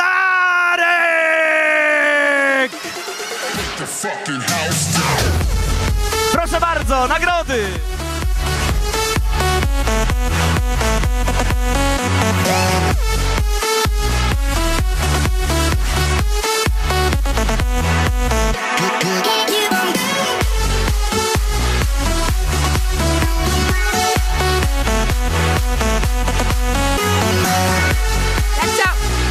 Ja chciałam bardzo podziękować za tą wygraną walkę, powiedzieć, że kocham mojego męża i walczę dla ciebie tak jak ten zawodnik w oktagonie. Trzymaj się tam po drugiej stronie. I chcę pozdrowić Fundację Freedom 24, która pomaga wszystkim dobrym chłopakom. Pozdrawiam wszystkich. A ze mną, panie i panowie, no myślę, że można powiedzieć, że bohater dzisiejszej gali, Sergiusz Serek Uzarek! Rewelacyjny pokaz. Powiedz mi, czy zrobiłeś to dla tych wszystkich ludzi, którzy najwyraźniej cię kochają? Tak, dziękuję serdecznie wszystkim, którzy tutaj przybyli dla mnie. Serdecznie was pozdrawiam, kocham. Dziękuję jeszcze raz wszystkim tym, którzy we mnie nie odwrócili się ode mnie, we mnie nigdy nie zwątpili. Dziękuję za wszystko. Pozdrowienia lecą również. Igła, bąbel, kaseta. Trzymajcie się, panowie.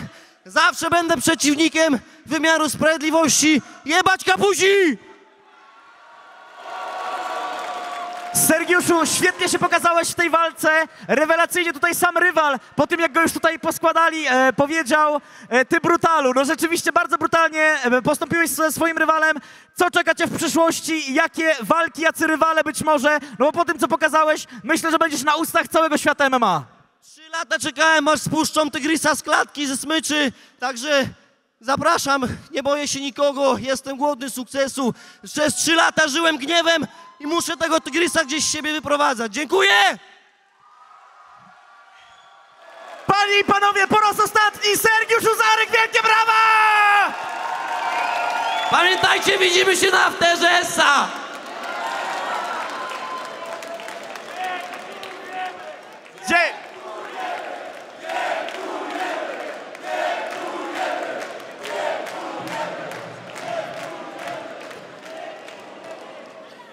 No panie i panowie, co najmniej takie reakcje, jakby powiedział, że on na tym afterze wszystkim kolejkę stawia. Ale naprawdę fenomenalnie się pokazał, fenomenalna walka. Zostały nam jeszcze 2 pojedynki. Przejdźmy do przedostatniej walki dzisiaj. Walka pro w kategorii 70 kg.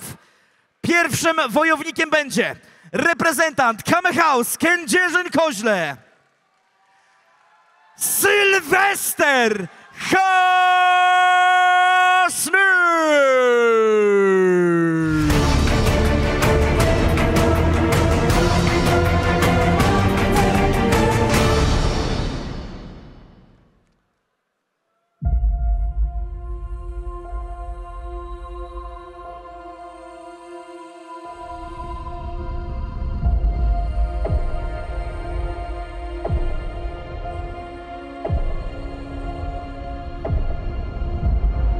Witam, mam na imię Sylwester Hasny. Przygotuję się do walki tutaj w klubie w Kędzierzynie-Koźlu u trenera Adama Bizonia oraz u trenera Szymona Dudkiewicza.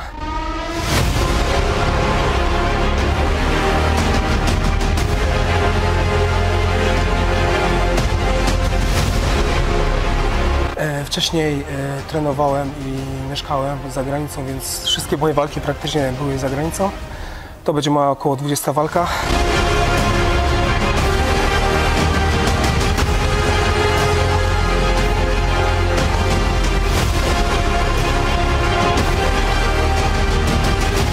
Cieszę się, że ta organizacja mogła dać mi szansę i pokazać się tutaj w końcu w polskiej publiczności.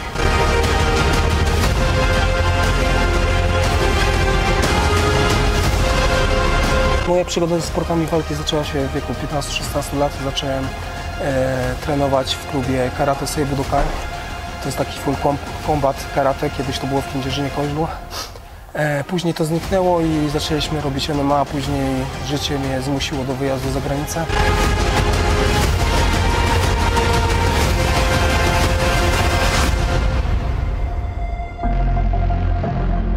Też tam zakotwiczyłem w klubie MMA i tam praktycznie wszystkie moje walki się toczyły. Również w Indii, w Chinach, ale to wszystko było związane z klubem w Niemczech. A gdy miałem czas, także trenowałem tutaj w moim rodzinnym mieście Kędzierzynie, do którego teraz wróciłem. I mam zamiar tu zostać i reprezentować to miasto godnie.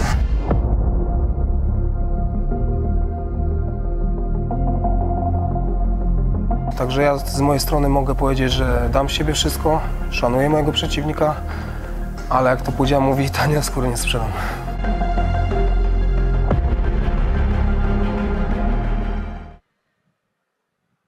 A więc raz jeszcze, Sylwester Hasny!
jego przeciwnikiem będzie reprezentujący Das Berserkers Team Bielsko-Biała Michał Sobiech.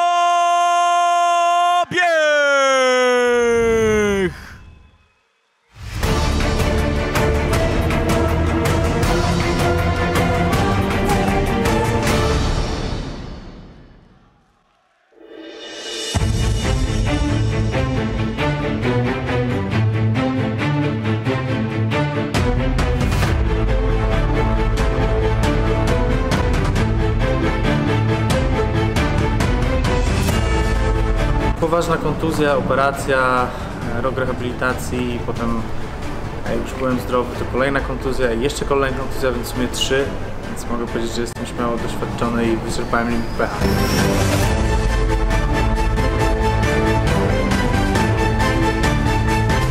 Prawda, nie walczyłem ponad 2 lata, 2,5 roku tak naprawdę. Stęskniłem się trochę za klatką, trochę za wygrywaniem się stęskniłem.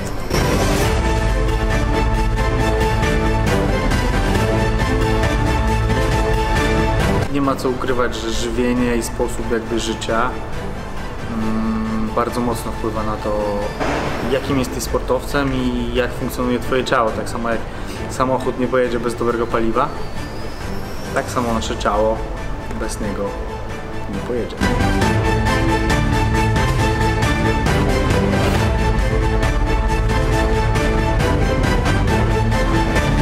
Mój debiut z Sebastianem Rajewskim na Silesian MMA to było ogromne wydarzenie i to było coś, czego się w ogóle nie spodziewałem, że się wydarzy. Jakby pełen obaw przed tą walką byłem i pamiętam, jak mój trener Damian pchał mnie, mówi: zrobisz to. No i zrobiliśmy to.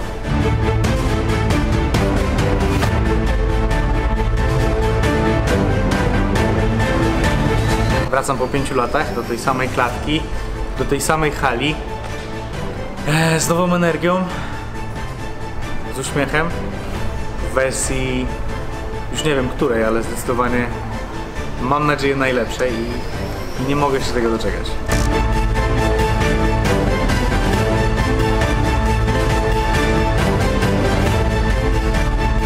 Przegrany stawia browara.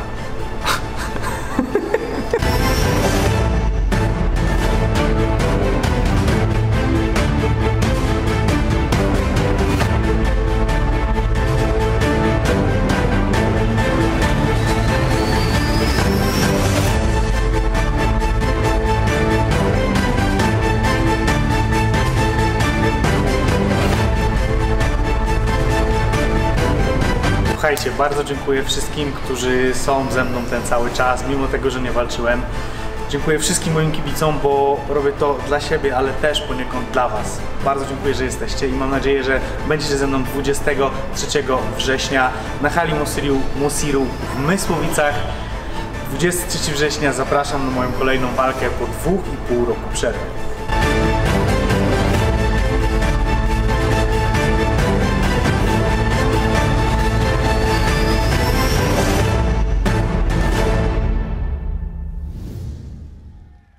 Przed wami Michał Sobiech!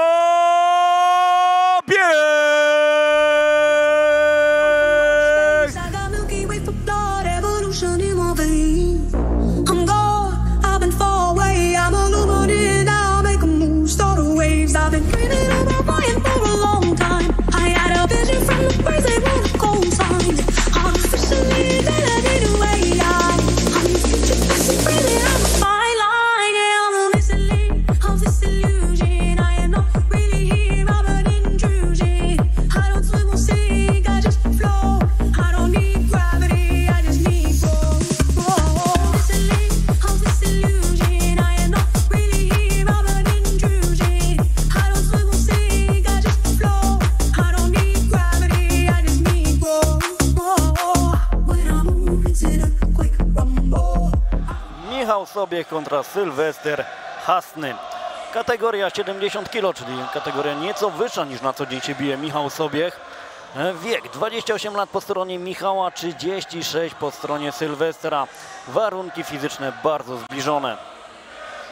Tak, no tutaj jestem bardzo ciekawy tego pojedynku. Michał Sobiech, zawodnik KSW. Wraca po długiej przerwie spowodowanej kontuzjami.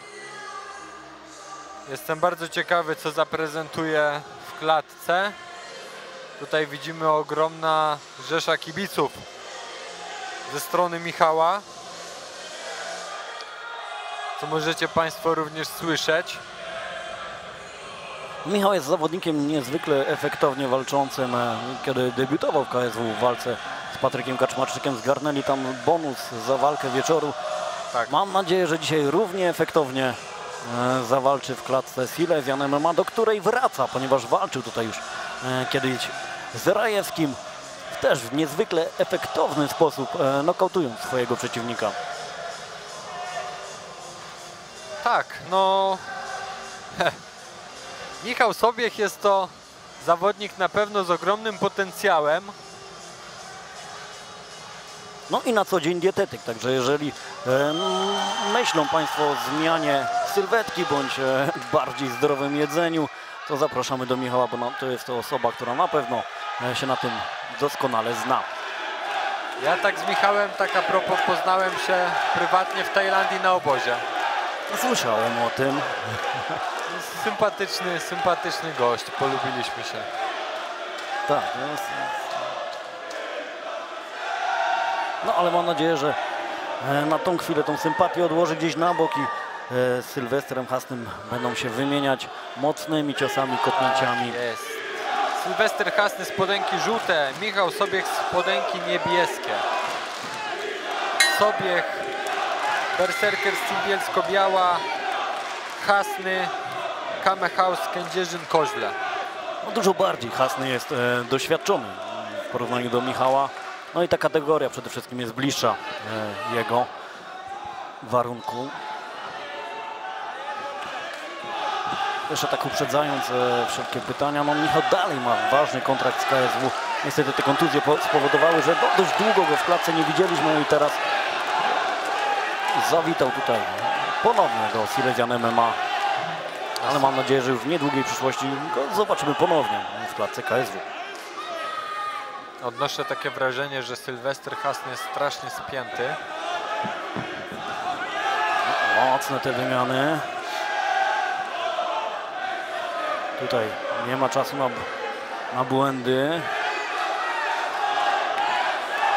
Widzimy tam rozcięty łuk brwiowy Michała. Cały czas wysoko te ręce u Hasnego. Tak, lewy, prawy, który doszedł do celu Michała. Wyłapany teraz ten low kick. Mocno skupionym zawodnikiem jest Hasny.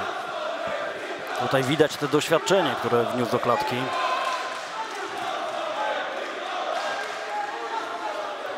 Widzimy teraz narożnik Michała. Oj tak, wyłapał nogę, dostał prawy prosty Michał i coraz bardziej rozcięty ten łuk. Tak, i dał się też zepchnąć pod siatkę. Cały czas na wstecznym. O, właśnie. Pięknie w tempo. Pięknie. Zamaskował, wszedł i bez większych problemów sprowadza tą walkę do parteru.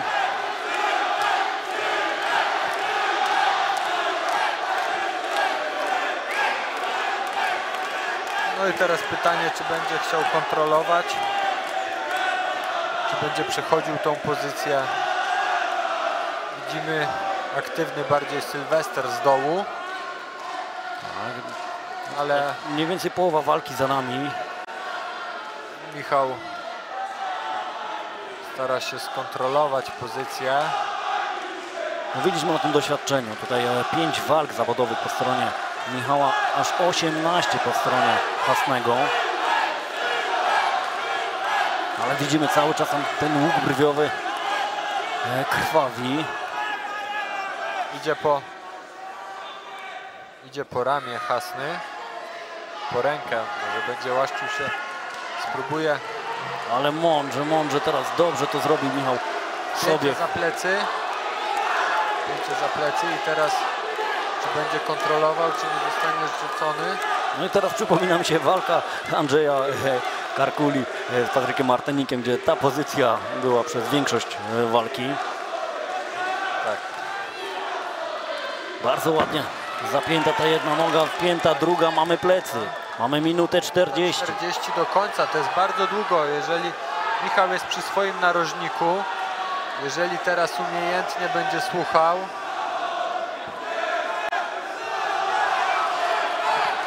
poprawia nogi, widzimy.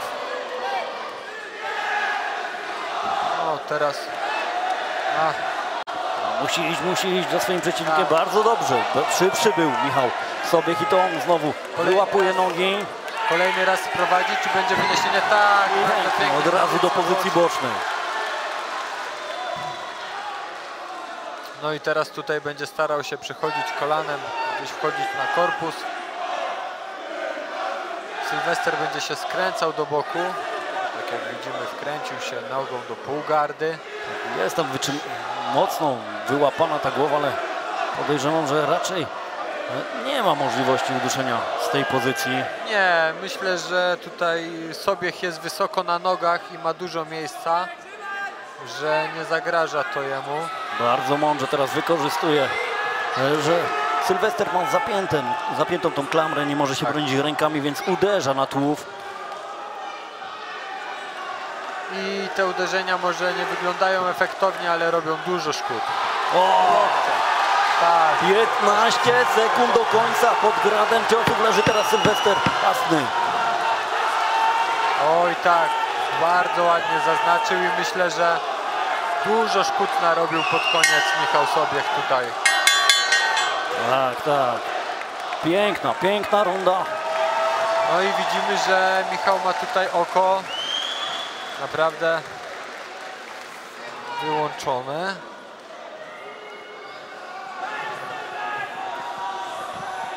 Jeden z tych ciosów zadanych stójce na początku walki, tych prawych, gdzieś tam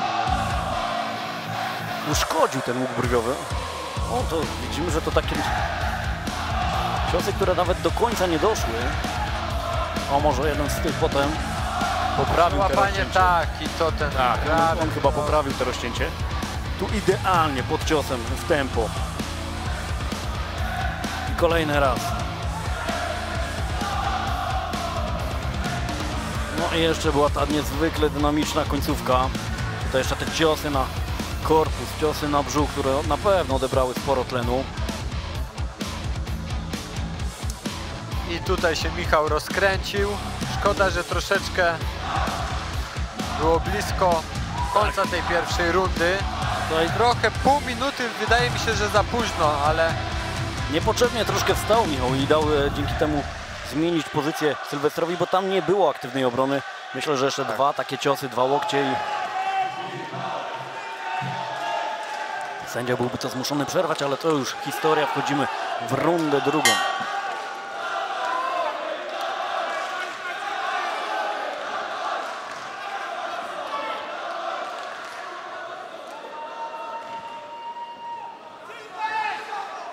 No, Hasny musi uważać na te obalenia, ponieważ tutaj w tej pierwszej rundzie zdecydowanie zaspał.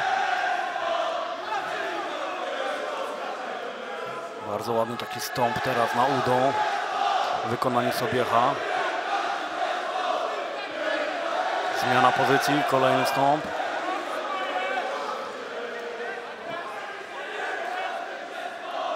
Tutaj widzimy, że Sylwester ostrożnie. Tak, ale bardzo też czujny w tej obronie jest. Tutaj wszelakie kopnięcia, uderzenia, no to blokuje, wysoko są te ręce. Ale to on ustawia Michała pod siatką, to on stara się wywierać presję. Myślę, że tutaj przewaga fizyki jest po prostu po stronie Hasnego. Jest zawodnikiem, który więcej kilogramów wniósł do klatki. Pięknie w tempo wejście. Próba wybronienia obalenia. Tutaj złapana głowa mocno. Oj, próba gilotyny. Rozpuszczenie i to teraz Hasny zanurkował po nogi.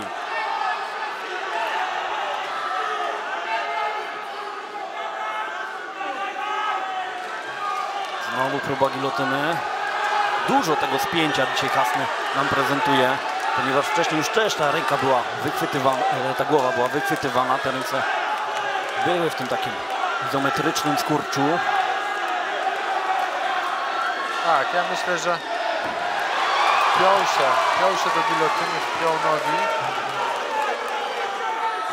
O, jest ciasno. O, jest ciasno, ale wychodzi cało sobie z tej opresji i znowu on jest zawodnikiem będącym na górze. Ładne te krótkie łokcie. Najpierw z lewej ręki, teraz prawa. Ciosy na korpus i kolejny taki śliski łokieć. Mądrze sobie walczy z góry. No, można powiedzieć, że walka jest naprawdę dynamiczna. I teraz, czy Michał będzie przechodził? Oj tak. I piękne są te łokcie. Pierwszy łokieć, spycha głowę Sylwester. Tutaj będzie próbował się wysuwać. Kolejny, no naprawdę tutaj mamy cały wachlarz łokci.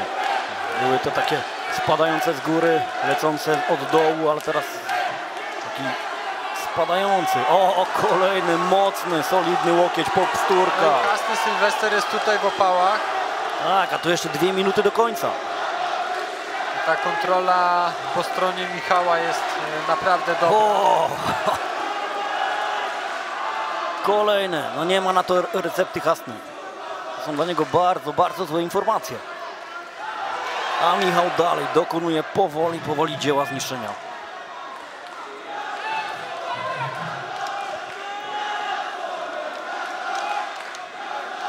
Ciasno kontrolując, idąc za tymi biodrami. Hasny próbuje uderzać z dołu, ale zupełnie inna wymowa jest tych ciosów z dołu, a tych lecących z pełnym impetem łokci. No ale mieliśmy okazję nie tak dawno na Stadionie Narodowym zobaczyć knockout z pleców. No tak. No niecodzienna rzecz. Pierwszych w historii na szczękę. I myślę ostatni. Takie rzeczy się nie zdarzają. Tutaj już minuta do zakończenia tego drugiego starcia. Cały czas z góry sobie zasypuje ciosami i łokciami swojego przeciwnika. Dosyć bezpiecznie stara się wygrać tą drugą rundę.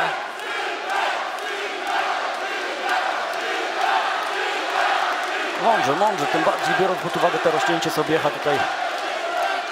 Trzeba po prostu być zawodnikiem z góry, trzeba zaznaczać swoją przewagę.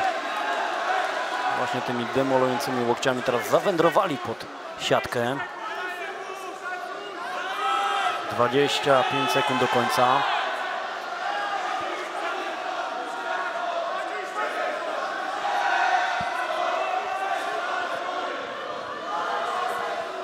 No i tutaj Hasny Sylwester powinien rozpinać nogi i próbować wypychać się jak najbardziej do siatki, uciekać, szukać tego trzeciego miejsca, trzeciego punktu podporu. No i koniec rundy drugiej. Ja myślę, że tutaj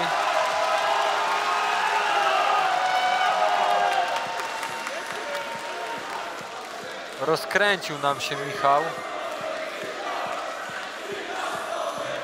Przed nami runda trzecia.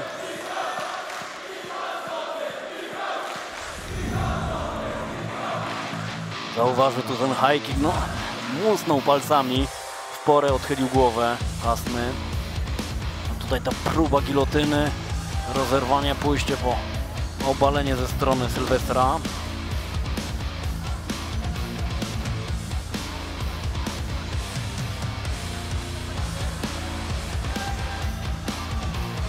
Jest większym, jest silniejszym zawodnikiem Sylwester Hasny od Michała Sobiecha. To tutaj... Michał się bije w kategorii niżej, więc... Tak, tutaj widać tą różnicę w kilogramach, które panowie dzisiaj wnieśli do klatki. Ale bardzo mądrze to Sobiech niweluje. Ja myślę też, że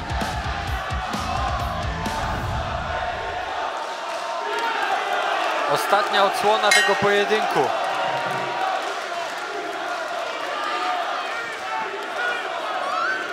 Sylwester tutaj bardziej agresywny wyszedł do tej rundy trzeciej.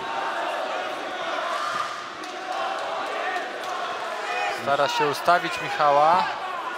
Że w tej strategii Sobiecha wiele się nie zmieni, czyli Najpierw stójka, ale Tu jest- wcześniej czy później będzie zanurkowanie po nogi przeciwnika. Tak, gdzieś tam próbował rzucić tego stąpa, próbował wbić jakiegoś takiego fronta, cofając się.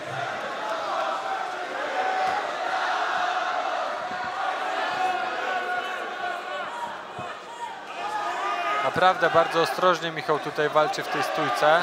Myślę, że poczuł te ręce. No i myślę, że też fakt, że te rozcięcie na tym łuku brwiowym powoduje, że no nie wchodzi. Pięknie w tempo. Idealnie. Pięknie w tempo obalenie Michał Sobiech i na plecach Sylwester Hasny. I czy coś tutaj się zmieni w tej trzeciej rundzie? Czy będzie... Oj, trójkąt, ale bardzo ładnie teraz wychodzi szybko z tego Michał Sobiech. Oj, Michał przechodzi do pozycji bocznej. Myślę, że czy tutaj będzie wejście za plecy.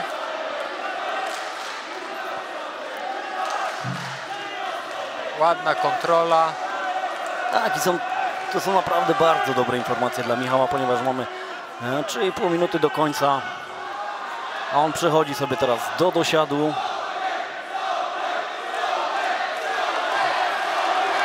Stara się zmniejszyć swojego przeciwnika tymi uderzeniami na korpus. Oj, tak, i myślę, że zaraz się odchyli i zacznie bić łokciami albo przejdzie za plecy. Myślę, że czeka właśnie na ruch Sylwestra. Oj, tak. Ale potężne te kolana. Straszne są te kolana, straszne. On chce, żeby mu się odkręcił.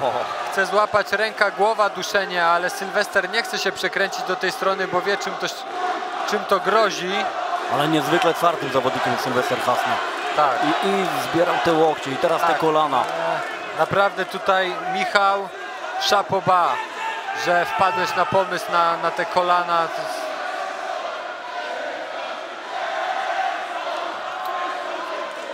Przejście pozycji. Czy będzie dosiad? Jest półgarda. No i praca Hasnego, wysuwanie się. Ponad połowa rundy za nami. Gdzieś tam powoli można myśleć również o trójkącie rękami. Ale zauważmy, Hasny cały czas gotowy do walki. On cały czas się kręci, cały czas uderza, cały czas próbuje wyjść. A Michał konsekwentnie. On wie, że prowadzi ten pojedynek. On wie, że on się śpieszyć nie musi. On nie musi tutaj walczyć o ten trójkąt rękami za wszelką cenę, ponieważ on tą walkę i tak wygrywa. Minuta 50 do końca. Tak, ja myślę, że on będzie konsekwentnie próbował wyjąć tą prawą nogę, przejść do pozycji bocznej. Nawet śmiem sądzić, że nie będzie szedł do dosiadu, ewentualnie za plecy. O, i tak jak widzimy, próba wpięcia za plecy. Tylko teraz czy Michał pójdzie? Tak, bardzo ładna kontrola. Wstał za Sylwestrem, nie pozwolił mu wstać. I dalej kontroluje to z góry. Idealnie Michał Sobiech wyłączył wszystkie atuty Sylwestra Hasnego. Teraz próba pójścia po kimurę ze strony Sylwestra. Wyłapał tam tą rękę, ale bardzo czujnie broni się Michał. Minuta do końca, cały czas za plecami Sobiech. Wpięta noga i teraz czy będzie próbował wpinać drugą, czy stąd będzie kontrolował rozciągnięcie, rozpłaszczenie i Hasny na plecach. Pozycja boczna. No i teraz tutaj widzimy Michał inicjuje łokcie.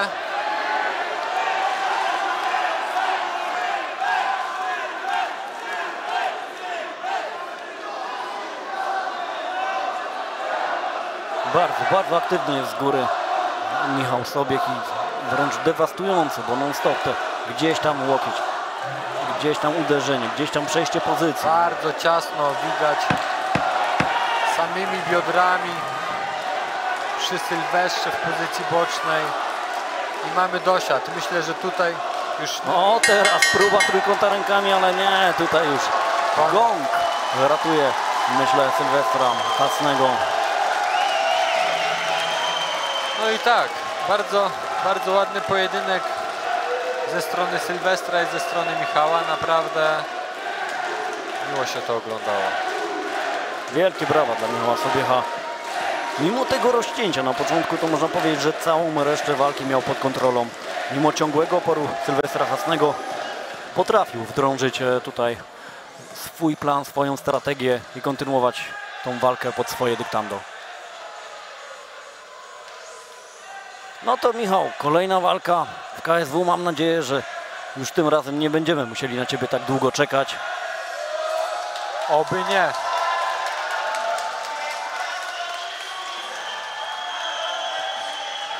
I przypominamy, jeżeli szukają Państwo dietetyka, to Michał sobie zaprasza. Tak jest. Myślę, że tutaj na pewno ogląda nas nie jedna osoba, która wykupiła to pay-per-view dla Michała.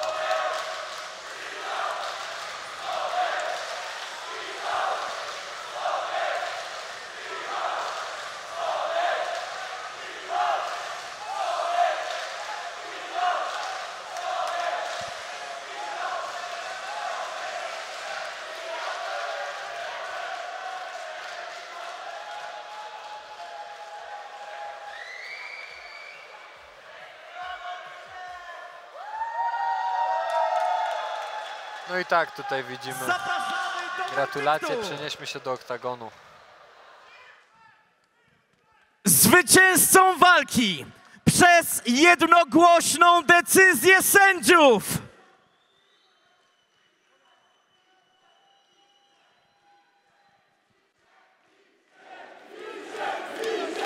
Michał Sobiech!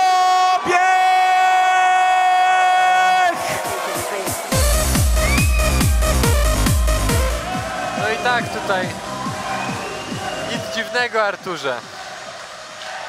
No Michał Sobiech tutaj naprawdę pokazał się rewelacyjnie. Kontrolował ten pojedynek, wygrał każdą z 3 rund. I powtórzę to, co już mówiliśmy, czekamy na jego powrót. Jak najszybszy powrót, bo to jest warte podkreślenia. Jak najszybszy powrót do klatki KSW. Tak, ja myślę, że tutaj ta odsłona Michała była taką bezpieczną odsłoną po tej długiej przerwie, po powrocie. Nie chciał też ryzykować. Widzieliśmy, że w tej stójce nie wchodził na takie mocne wymiany. No i pamiętajmy, jego rywal ponad 5 razy bardziej, ponad 3 razy bardziej doświadczony. I cięższy. Tak, to też było widać. Z kategorii wyżej. Bardzo mądrze rozegrany pojedynek.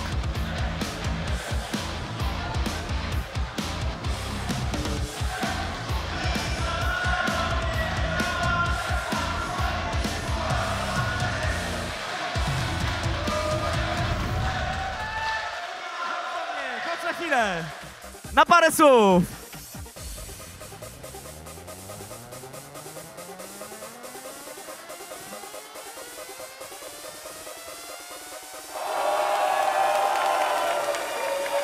Tłum się domaga, tłum musi dostać swoje. Krzyczeli, jesteśmy dumni, krzyczeli, dziękujemy. Czy ty chcesz podziękować swoim fanom? O rany, myślę, że dziękuję, to w ogóle nic nie znaczy. Nie wiem, co mam powiedzieć. Gdzieś oczyma wyobraźni byłem w tym miejscu po walce miliard razy, ale nic z tego nie pamiętam, co chciałem wam powiedzieć. Dziękuję. Dziękuję wam ogromnie. Niesamowite to jest. Dziękuję wam, jeszcze chwila. Filip, Marcin, Kamil Zawarski, Damian Herczyk, Rafał Mazur. Dziękuję wam, bo to wy mnie tworzycie. To dzięki wam tu jestem. I jeszcze jedno pytanie. Tak jest, to był naprawdę bardzo trudny pojedynek, przeciwnik mocny, ale ty byłeś bardzo, bardzo mocny. No i pytanie, czy czułeś, że przeciwnik był przygotowany na pełen dystans, bo tutaj już parę razy myśleliśmy, że ta walka skończy się, ale za każdym razem udało mu się wychodzić. Naprawdę bardzo dobra walka dla fanów tej dyscypliny. Ja nie będę przeklinał, ale to jest kawał z twardego chłopa, no biłem te łokcie, tam chyba wchodziły. Od pierwszej minuty, w ogóle pierwsza rzecz, na którą uważaliśmy na Sylwka, to był prawy cep, pierwsza akcja, widziałem 2 Sylwków od pierwszej minuty. Mówił, o kurwa, co teraz? Wsteczny, ale jakoś daliśmy radę. Naprawdę Sylwek jest, tak jak wiedzieliśmy z poprzednich walk, jest po prostu nie do zajechania. Nie da się go znokautować, poddać. Trzeba po prostu z nim na punkty wygrać. ale wygrałeś w świetnym stylu, panie i panowie, Michał Sobiech!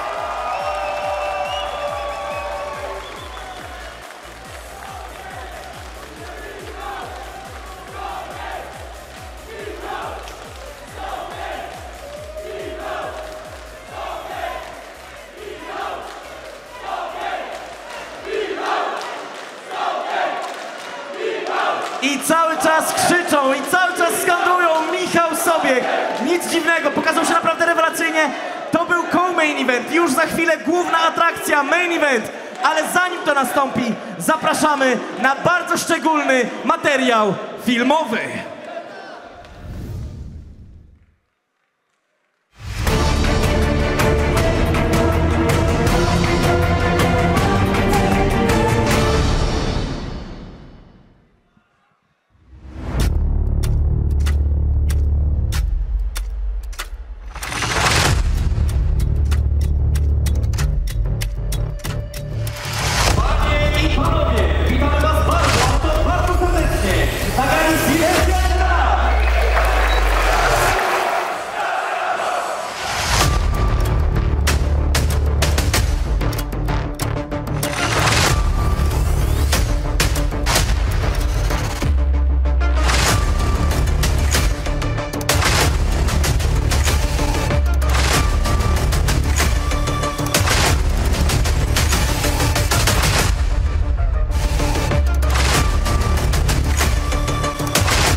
Siemanko, 23 września widzimy się właśnie tutaj, czyli w hali widowiskowo-sportowej Mosir, Silesian MMA, edycja 11.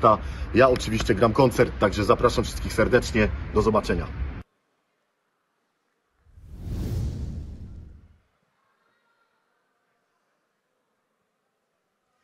Panie i panowie, zbliżamy się nieuchronnie do walki wieczoru. Zanim to nastąpi, przypomnijmy o sponsorach oraz partnerach. Strategiczny sponsor gali Montostal Silesia. Sponsorzy oraz partnerzy: Miasto Mysłowice, Dariusz Wójtowicz, prezydent Mysłowic, Pasja TV, przeliczkosztorys.pl, obsługa szkód komunikacyjnych, Aqua, woda sodowa, DBX Bushido, Show Your Strength, Panomedia, Grupa Wolf, zintegrowana służba ratownicza, Kombiasty Wideo. Panie i panowie, myślę, że w tym momencie jesteśmy gotowi na walkę wieczoru. Niesamowicie oczekiwany pojedynek o pas mistrzowski!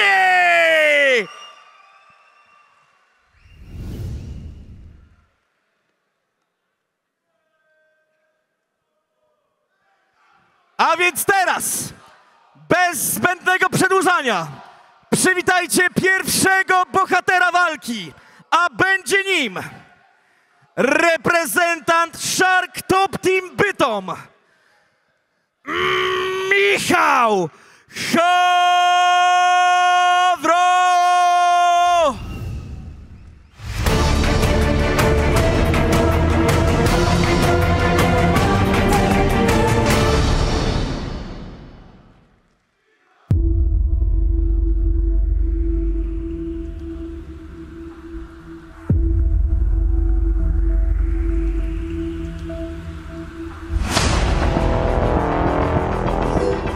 Siemanko, znajdujemy się na urokliwym bytomskim rynku, bo od jakiegoś czasu w Bytomiu nie tylko trenuję, ale także mieszkam i buduję swoją przyszłość.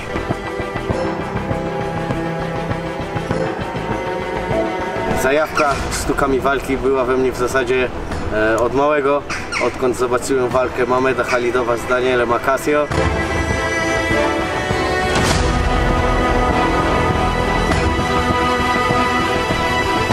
W wieku 14 lat, idąc za przykładem starszych kolegów, udałem się do klubu Spartan Chorzów. Tam zacząłem swoją przygodę od treningów K1 pod okiem Michała Królika. Jednakże odczuwałem pewien niedosyt, czegoś mi brakowało, więc bardzo szybko dodałem do tego parter pod okiem Maćka Poloka i treningi MMA, gdzie głównie skupialiśmy się na zapasach. Trenerem MMA był Maciek Sowa-Browarski.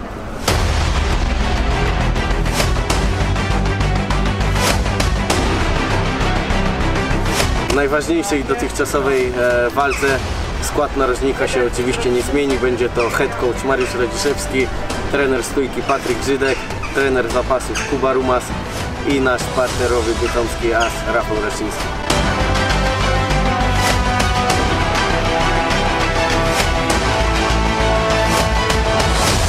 Jeżeli chodzi o szczyt moich marzeń w karierze MMA, jest to oczywiście pas mistrzowski UFC. Jan Błachowicz pokazał, że Polak potrafi. Wychodzę z założenia, że aby osiągnąć cokolwiek, trzeba mierzyć jak najwyżej, ustawić tą poprzeczkę jak najwyżej to tylko możliwe i do niej dążyć.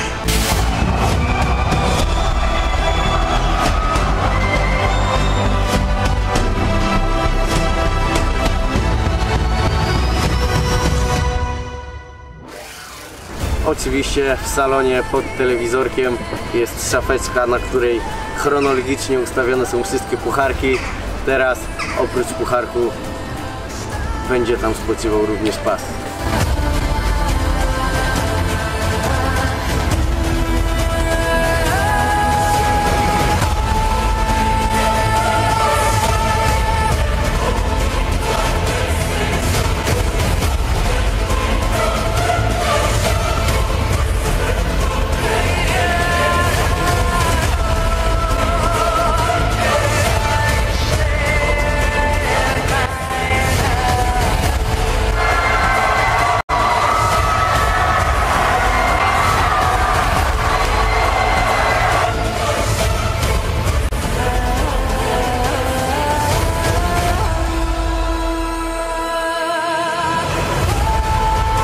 Moim przeciwnikiem będzie Cyprian Wieczorek. Zmierzymy się o pas kategorii 61 kg i pas oczywiście jest jakąś fajną wartością dodaną, czymś bardzo motywującym, ale o wiele bardziej niż pas mistrzowski motywuje mnie postać Cypriana, to jak dobrym jest zawodnikiem.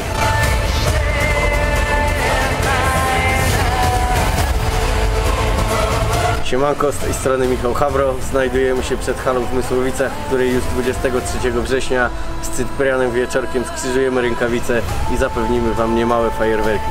Serdecznie zapraszam do zakupu biletów oraz subskrypcji pay-per-view.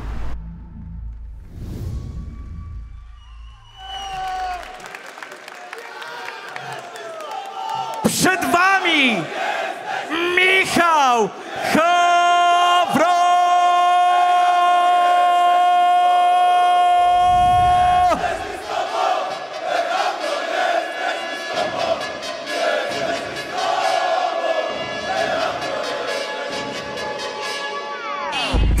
Make major moves. I really have to pay my dues. Didn't have to pay the plug, I just came right back in a day or two. Better if I call your bitch, she coming right now and she don't need a day or two. They're watching my latest moves. I should sell pay-per-views. I'm EFT, splitting a brick, only time I'm breaking through. She sent me the disappear vid of the post, I can even trace the nude. VIP, put it on PYT and they gotta take us through. Did me wrong, that's when I weren't looking, now they gotta face the truth. I'm a big step back, Benny weit vor. I'm a big step back. Look, kick door. Chicas with bodies, sie lieben die Bodies, sie lieben die Bossa, die Tune. I'm on my way, I'm a big step back. They're watching my latest moves. All eyes on me, baby, all eyes on me. Baby, you can't see, that means all eyes on me. Big dream, major die moves I mean. Look, ich breche Rekorde, carry das game like Harlem. I only make major moves. I really have to pay my dues. Didn't have to pay the plug, I just came right back in a day or two. Better if I call your bitch, she coming right now and she don't need a day or two. They're watching my latest moves. I should sell pay-per-views. I'm EFT, splitting a brick, only time I'm breaking through. She sent me the disappear vid of the post, I can even chase the nude. VIP, put it on PYT and they gotta take us through. Did me wrong, that's when I weren't looking, now they gotta face the truth. I only make major moves. Bad little bitty, she loose off the goose. It's a cold war, so I put straps on my use. Put your man on the news, they said I would lose. Swear I lost my mind when I lost my bro, can't lose my cool. Swear I love my guys, good feeling my thighs, she wet like a pool. Yeah, my verse with the brick, she giving me lip. Shoot her inside with the blick. Mommy, she thick, whole lot of grip. My upper stay praying, I slip. I only make major moves. My guy in the institute, shit, institutionalized. A jego przeciwnikiem będzie reprezentant Silesian Cage Club, Cyprian Wieczorek!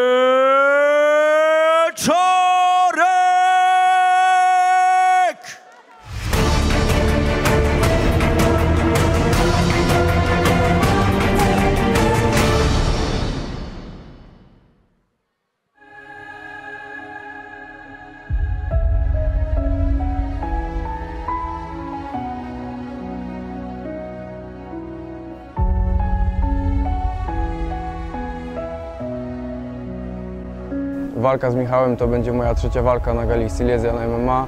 Tym razem walka będzie o pas, czyli najwyższy laur.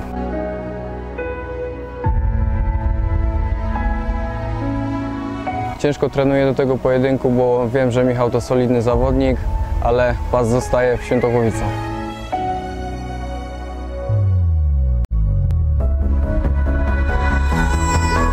Już 2 pojedynki na gali Silesian MMA wygrałem. Zamierzam przedłużyć pasce i zostawić pas w Świętochowicach.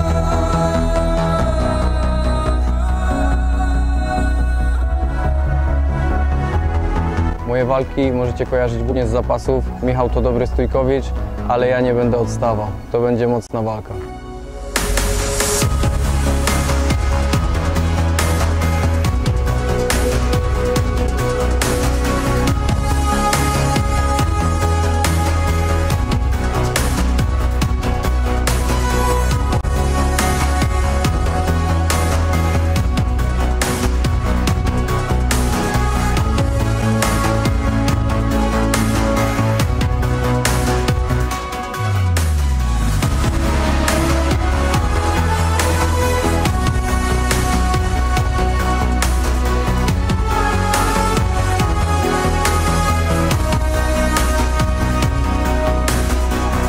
Zapraszam serdecznie wszystkich na galę Silesian MMA 11 w hali Mosir w Mysłowicach. Bądźcie ze mną, pas jest nasz.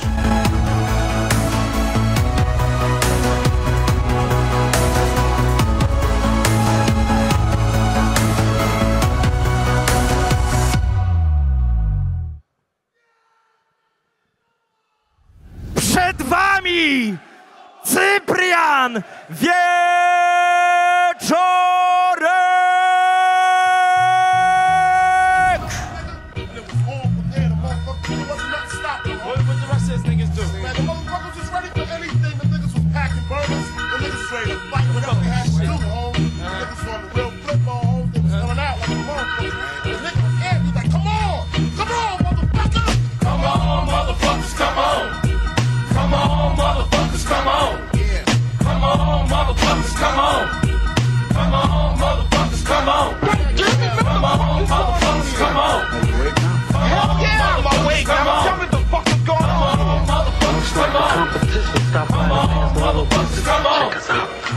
Let's go deeper to the phrase. Feel the sun rays off the forehead. Everything is real. Biggie put me on the joint, so I'ma be the big wheel. Watch it spin. Hey dad, place your bet on 7. Pitch the 106, 108, 110. Aż pięknie się ogląda coś takiego. Nie wiem, czy Państwo czujecie te emocje, ale tutaj na hali wrzy, na hali wrzy. A nawet wrze. Dzięki Artur za poprawę. Ważne, że temperatura to naprawdę jest bardzo, bardzo wysoka. Michał Hawron zmierzy się z Cyprianem Wieczorkiem, a walką tego, a stawką tego pojedynku jest pas Silesian MMA. No już za dużo, za długo chyba. W kategorii do 61 kg, ale pojedynek mistrzowski o pas, lecz na zasadzie 3 rund po 5 minut. No widzimy tutaj jeszcze kosmetyka, czyli Catmeni zajmują się Cyprianem Wieczorkiem, reprezentującym Silesian Cage Club, który stanie naprzeciwko Michała Hawro, reprezentującego Shark Top Team Bytom.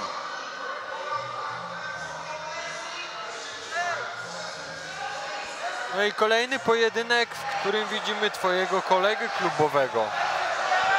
Tak, tak. No tutaj znowu obiektywny może nie będę, ale będę się starał. Cyprian Wieczorek jest moim klubowym kolegą. Niezwykły prospekt, bardzo dużo poświęca, aby trenować. i aby odnosić zawodowe zwycięstwa. No na pewno jest to jeden z takich młodych, utalentowanych zawodników, na których warto zwracać uwagę. Cyprian spodenki niebieskie, Michał spodenki żółte, Michał Hawro, Cyprian wieczorem walka, wieczoru o pas.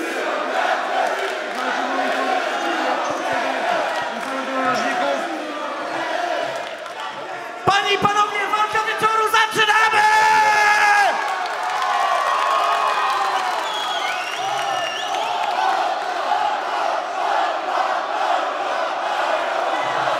Jakiś wrzut się tutaj kręci pod klatką. A, to wrzosek, pomyliłem. Runda pierwsza. No tak, Marcin Wrzosek, klubowy kolega Michała Hawro.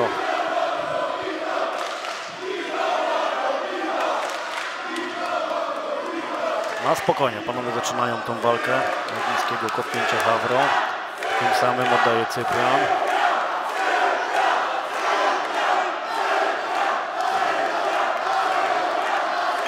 No i tutaj Hawro bardzo ładnie tą tylną nogą pracuje, próbuje zmylić. Były dwa kopnięcia na dół, oszukane frontalne, kolejne kopnięcie na dół. Oj, taki stąp w wykonaniu Wieczorka.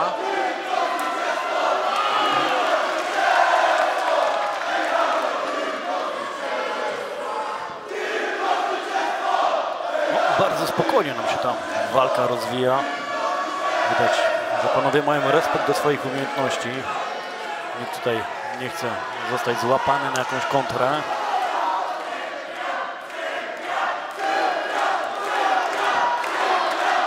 Dobry teraz low kick w wykonaniu Cypriana Wieczorka, poprawienie front kickiem, który był już zblokowany przez Hawro.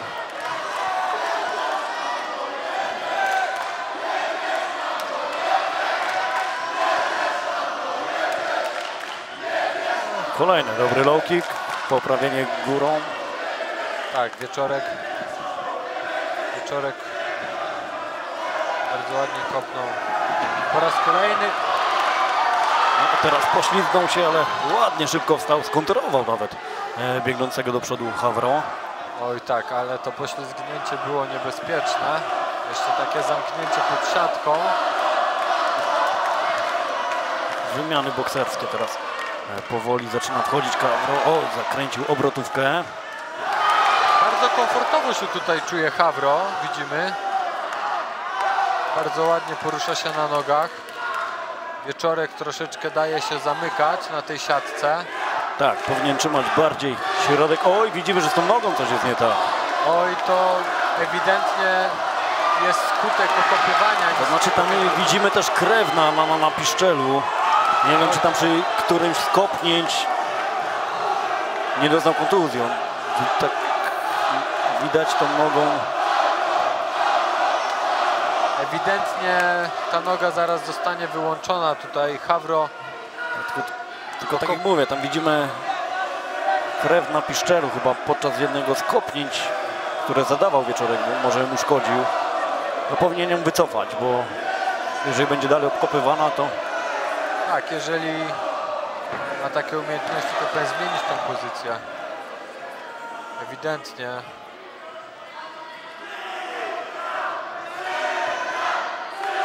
O, to jest dobra Hawro.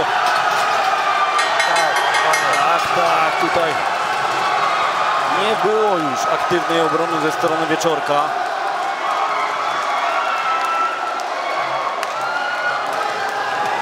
Piękny knockout. Bardzo mocny prawy wylądował na szczęce Wieczorka. Zobaczymy powtórkę.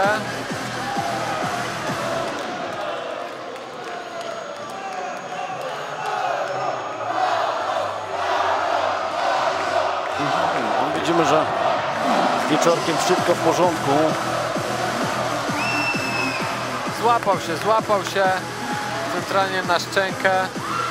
Bardzo mądrze Hawro tutaj zawalczył, bo wyłączył najpierw nogę, wyłączył mobilność i kiedy Cyprian już nie mógł odskoczyć, bądź ten odskok był zdecydowanie bardziej utrudniony, zaatakował bardzo mocną prawą ręką.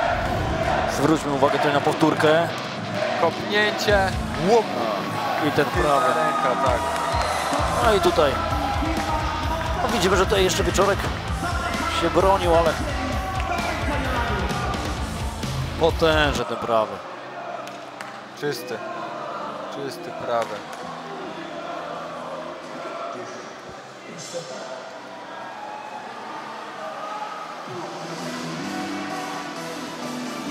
Tak, no i niedługo trwało to okopywanie niskie tej nogi. Tak. Ja tutaj twierdzę, że naprawdę do tej prawej ręki, która doszła, to kluczem były te niskie kopnięcia. Wyłączenie tej nogi. Tak. Wyłączenie mobilności.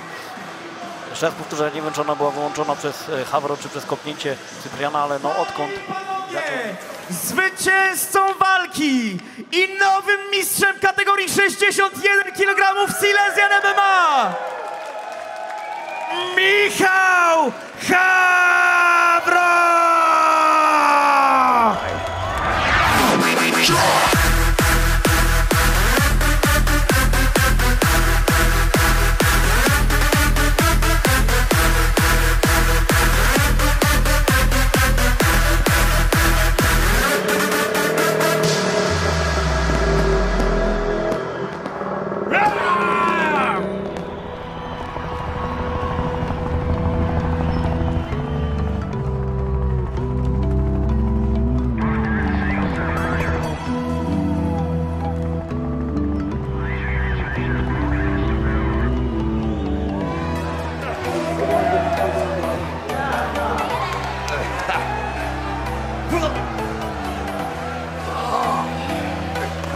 Okay, Dietrich, you step back.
Panie i panowie, jak wygląda mistrz szczęśliwy, uchachany, no i z biletem na kolejną swoją potężną potyczkę.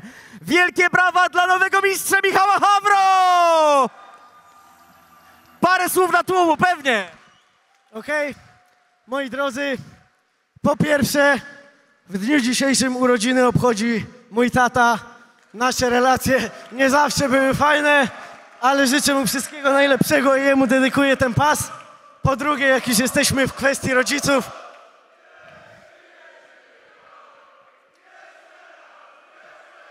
niech żyje nam, niech żyje nam. Jak już jesteśmy przy rodzicach, to uczyli mnie tego, żeby nie kłamać, więc nie potrafię udawać zaskoczonego.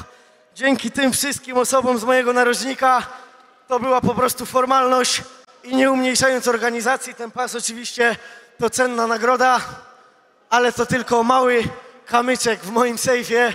Czas na kolejne kroki. MMA Atak, może KSW, panie Wojsławie, panie Martinie, panie Maćku, here I am. The Golden Boy is here! Dla innych sufitem, co dla mnie tylko podłogą. Dzięki ciężkiej pracy i moim bliskim. Au kurwa! A więc gratulujemy! Dzisiaj Silesian MMA, jutro MMA Atak, a później KSW i cały świat! Michał Hawro, nowy mistrz!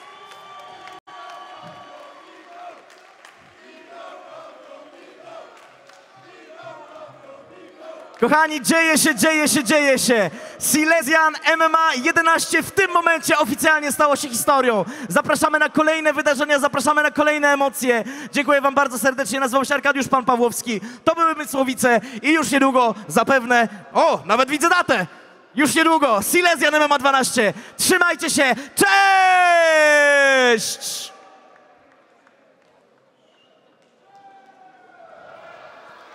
I Silesian MMA 11 przechodzi do historii. To była bardzo dobra gala obfita w bardzo dobre pojedynki. Tak. Niezmiernie miło mi było, Artur, móc mieć tę przyjemność, aby komentować galę z Tobą. Cała przyjemność po mojej stronie. Mam nadzieję, że widzimy się za niedługo po raz kolejny. Na Silesian 12. Dokładnie tak. Dziękujemy Państwu za uwagę. Przyjemność komentować to wydarzenie dla Państwa mieli Krystian Wilczak i Artur Kornik-Sawicki. Dziękujemy. Dobranoc. A Was zapraszamy na powtórki.